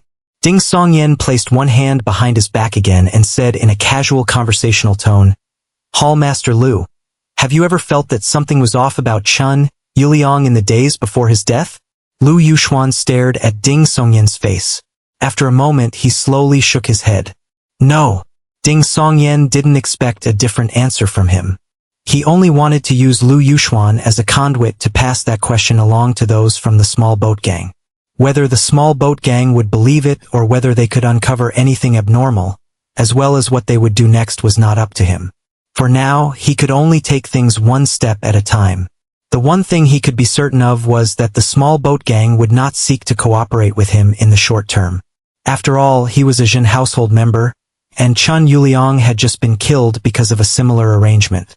They would not want to fall for the same trick twice. And have you ever felt that Chun Yuliang was too aggressive these past 2 or 3 months? Ding Songyan, drawing on what he had heard at the county office and in street rumors, offered another prompt, though with less certainty. Lu Yuxuan looked into Ding Songyan's eyes that hid a smile and slowly shook his head again. No. Perhaps he had no choice in the matter, Ding Songyan said deliberately, his tone one of wistfulness. Without waiting for the hall master's response, he half-turned and studied the tall stone figure with its many sword and saber scars. He laughed at himself. Why do I think something was wrong? Because I was caught up in it. I became a pawn the Jin household was willing to sacrifice. Lu Yuxuan's eyes flickered. His expression shifted slightly. With one hand still behind his back, Ding Songyan paced to his side, facing forward toward another wooden dummy. He spoke in a low voice as though to himself. I nearly lost my life because of it, but I also had a stroke of extraordinary fortune. Things are no longer the same. I won't swallow that grievance. Having said this, he did not look at Hall Master Lu's expression. He smiled, shook his head, and raised his right hand, which had been hanging at his side. With this motion, he activated the hazy, glowing seed in his mind, sending it instantly to his palm. Ding Songyan's senses suddenly elevated, as if his soul had left his body and was looking down at everything from above. He clearly sensed the wind sweeping across the training ground. It was tainted with violent heaven and earth chi and carried oppressive dark clouds. Amidst them, cruel silver-white flashes leaped. Beyond him, there seemed to be another invisible body, its apertures hidden in the void, breathing the world. Following some arcane trajectory, Ding Songyan pushed out his right palm. In that instant, the gale battering the training ground vanished completely. The air turned stifling, nearly solid. Ding Songyan's palm landed on the wooden dummy before him, light as a feather. An instant later, a violent torrent of chi erupted from his palm. All the wind that had disappeared moments ago seemed to have been transferred here, wound together, first compressed to a breaking point, then detonating outward. All sound was swallowed. The wooden dummy disintegrated instantly, swept up by visible gales into the sky, as though a true dragon were drawing water from the clouds above. Still wearing that same faint smile, Ding Songyan withdrew his right palm and placed it behind his back as well. He turned and walked toward the edge of the training ground without sparing Hall Master Lu another glance. Hall Master Lu, Senior Brother Yang, and the 7 or 8 disciples hiding nearby all stared with frozen eyes at the water-sucking tornado that spiraled over 100 meters high, as well as the drifting fragments that the wooden dummy had been reduced to. At that very moment, a bolt of lightning descended from the heavens, striking with tremendous force at the exact spot where the dummy had stood. It lit Hall Master Lu's face silver-white and cast the expressions of Senior Brother Yang and the others into shifting shadows. Boom! Rolling thunder echoed outward, and the storm that had been brewing finally broke over Dingjiang Prefecture in a torrential downpour. By the time the fat raindrops came hammering down behind him, Ding Songyan had already stepped into the covered walkway, both hands still clasped behind his back.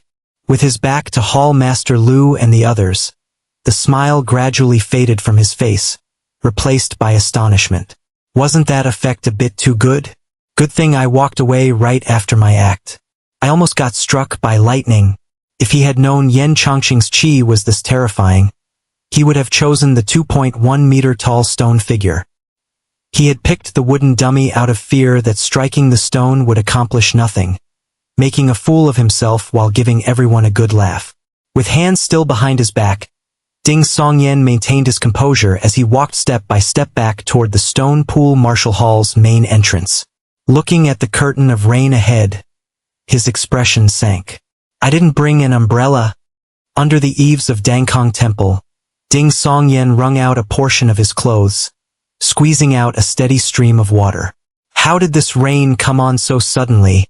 And this heavy too? Su Chang'an beside him was equally soaked, muttering away. Isn't it perfectly normal for the weather to change without warning in June?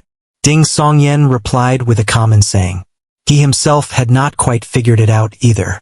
Had the rain been triggered by him, or had it simply been ready to fall at that moment, or was it both, compounding each other?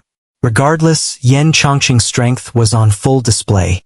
A single thread of qi, lent out after years of being crippled, had this much power. Jin Qianfan must be deeply wary of him. If Yen Chongqing hadn't been gravely wounded at the time, Jin Qianfan wouldn't have the guts to covet that treasure even with 10 times the courage. Assuming Yen Chongqing wasn't lying about helping Jin Qianfan become a grandmaster, then he might well be at the Heavenman realm. There are only a handful of such figures in the world. If I had more time, if I had more than just Shaoqing and Ren Yuyang as information sources, I could probably pin down Yen Chongqing's true identity through comparison. Ding Songyan's thoughts never stopped churning. Su Chang'an had only been complaining about the weather and hadn't thought much of it. He glanced at the other people sheltering under the temple eaves, lowered his voice, and asked about what mattered. Brother Ding, how did it go with Hall Master Lu? Quite well. I think he was rather impressed with me. Ding Songyan lied through his teeth. I can't exactly say I stunned them all, can I? He was not worried that Hall Master Lu would spread the word about his extraordinary fortune or sudden rise in power. Nor did he fear senior brother Yang or the other disciples leaking it to the authorities. What he actually wished was that he could personally steer the rumors spreading across the Jianghu. He wished he could go to the county office and turn himself in, to let the Yi-clan and the Bright Knight sect examine exactly what extraordinary fortune he had received. Thanks to that seed in his sea of consciousness, even reporting to the authorities required this kind of roundabout approach, making a conspicuous display and hoping someone noticed. And the odds of success were still low. Su Chang'an heaved a sigh of relief. I don't know what you're actually planning, Brother Ding, but if there's anything I can help with, just ask. I won't stand on ceremony. Ding Songyan looked at Su Chang'an and the corners of his mouth curled up. Su Chang'an shivered inexplicably. After the storm passed, Ding Songyan walked into his home on Qingyu Lane. Qingyan was not at all surprised by his early return. With that kind of downpour, the market outside Dangkong Temple could hardly continue. Her brother, with no stories left to hear, had naturally come home. Here. For you. Ding Songyan produced the silver hairpin he had bought earlier and handed it over. Qingyan's eyes widened, her delicate brows lifting slightly. Second brother, you only have soul departure sickness, not some cornucopia. What are you giving me a silver hairpin for? Save it for your future wife. Isn't it only natural for an older brother to help his sister save up some private funds? Ding Songyan laughed.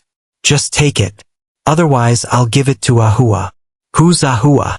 Qingyan felt this was far more worth investigating. Her reluctance weakened and she accepted the hairpin. Ding Songyan held back his laughter. The yellow dog at Old Man Ren's place at the end of the lane. I forgot its name, so I gave it a new one, Ahua. Ding Qingyan's expression quickly froze. She gritted her teeth and said, Is it fun to tease me? Yes. Ding Songyan rushed back to the west wing before his sister could pick up the broom.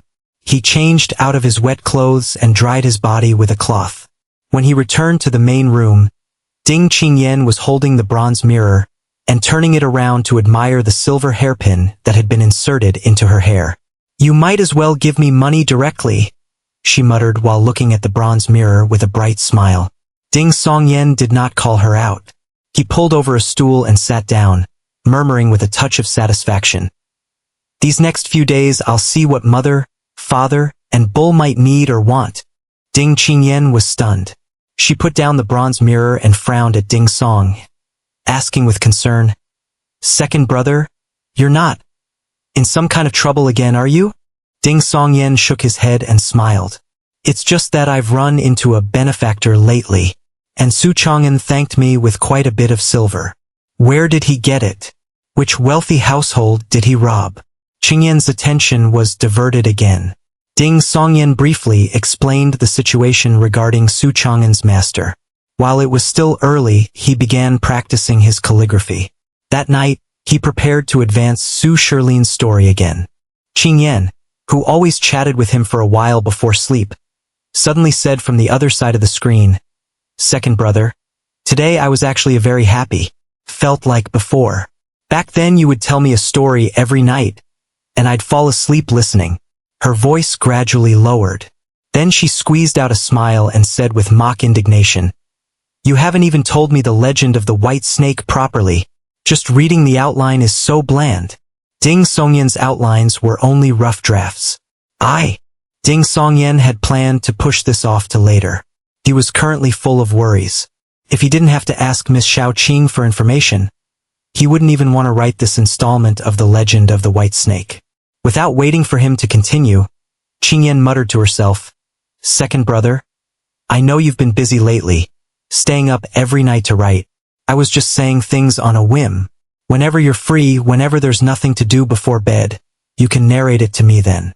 If it weren't for all the people and noise outside Dangkong Temple, I would have gone to hear your storytelling at least once. Mother hasn't been letting me go out much these past few days, and I don't want to be a bother to you all." Hearing Qingyan's considerate and sensible words, Ding Songyan's heart softened. He sighed silently and said, "It's still early tonight. I'll tell you one installment." Then, just a quarter hour is fine." Qingyan's voice was full of surprise and delight. "I want to hear the part where Lady Bai frightens Su Xian to death." "All right." Ding Songyan started from Fahai's manipulation and Su Xian noticing small details. Narrated through the entire Dragon Boat Festival Realgar wine episode, and at the end even sang by Suzhen at the foot of Qingqing Mountain for his sister. Qingyan began humming the song, and Ding Songyan was quite impressed. This was exactly the cold, ethereal, otherworldly quality he had been looking for. Before he could praise her, Qingyan was already laughing softly. "Second brother, I just knew that if I straight up asked you to tell me a story, you would certainly refuse. But if I acted good and sensible, gentle and considerate, with just a touch of feeling wronged, you would probably give in." "Humph. That's what you get for teasing me earlier. I'm asleep now, don't disturb me." Ding Songyan had almost forgotten his little sister had this side to her. After a moment, he shook his head with a laugh and picked up the brush from its rest. He wrote for a good while before finally seeing Xiaoqing's familiar figure. As he wrote, he casually asked, "Miss Xiaoqing, do you happen to know someone named Yen Chongqing?"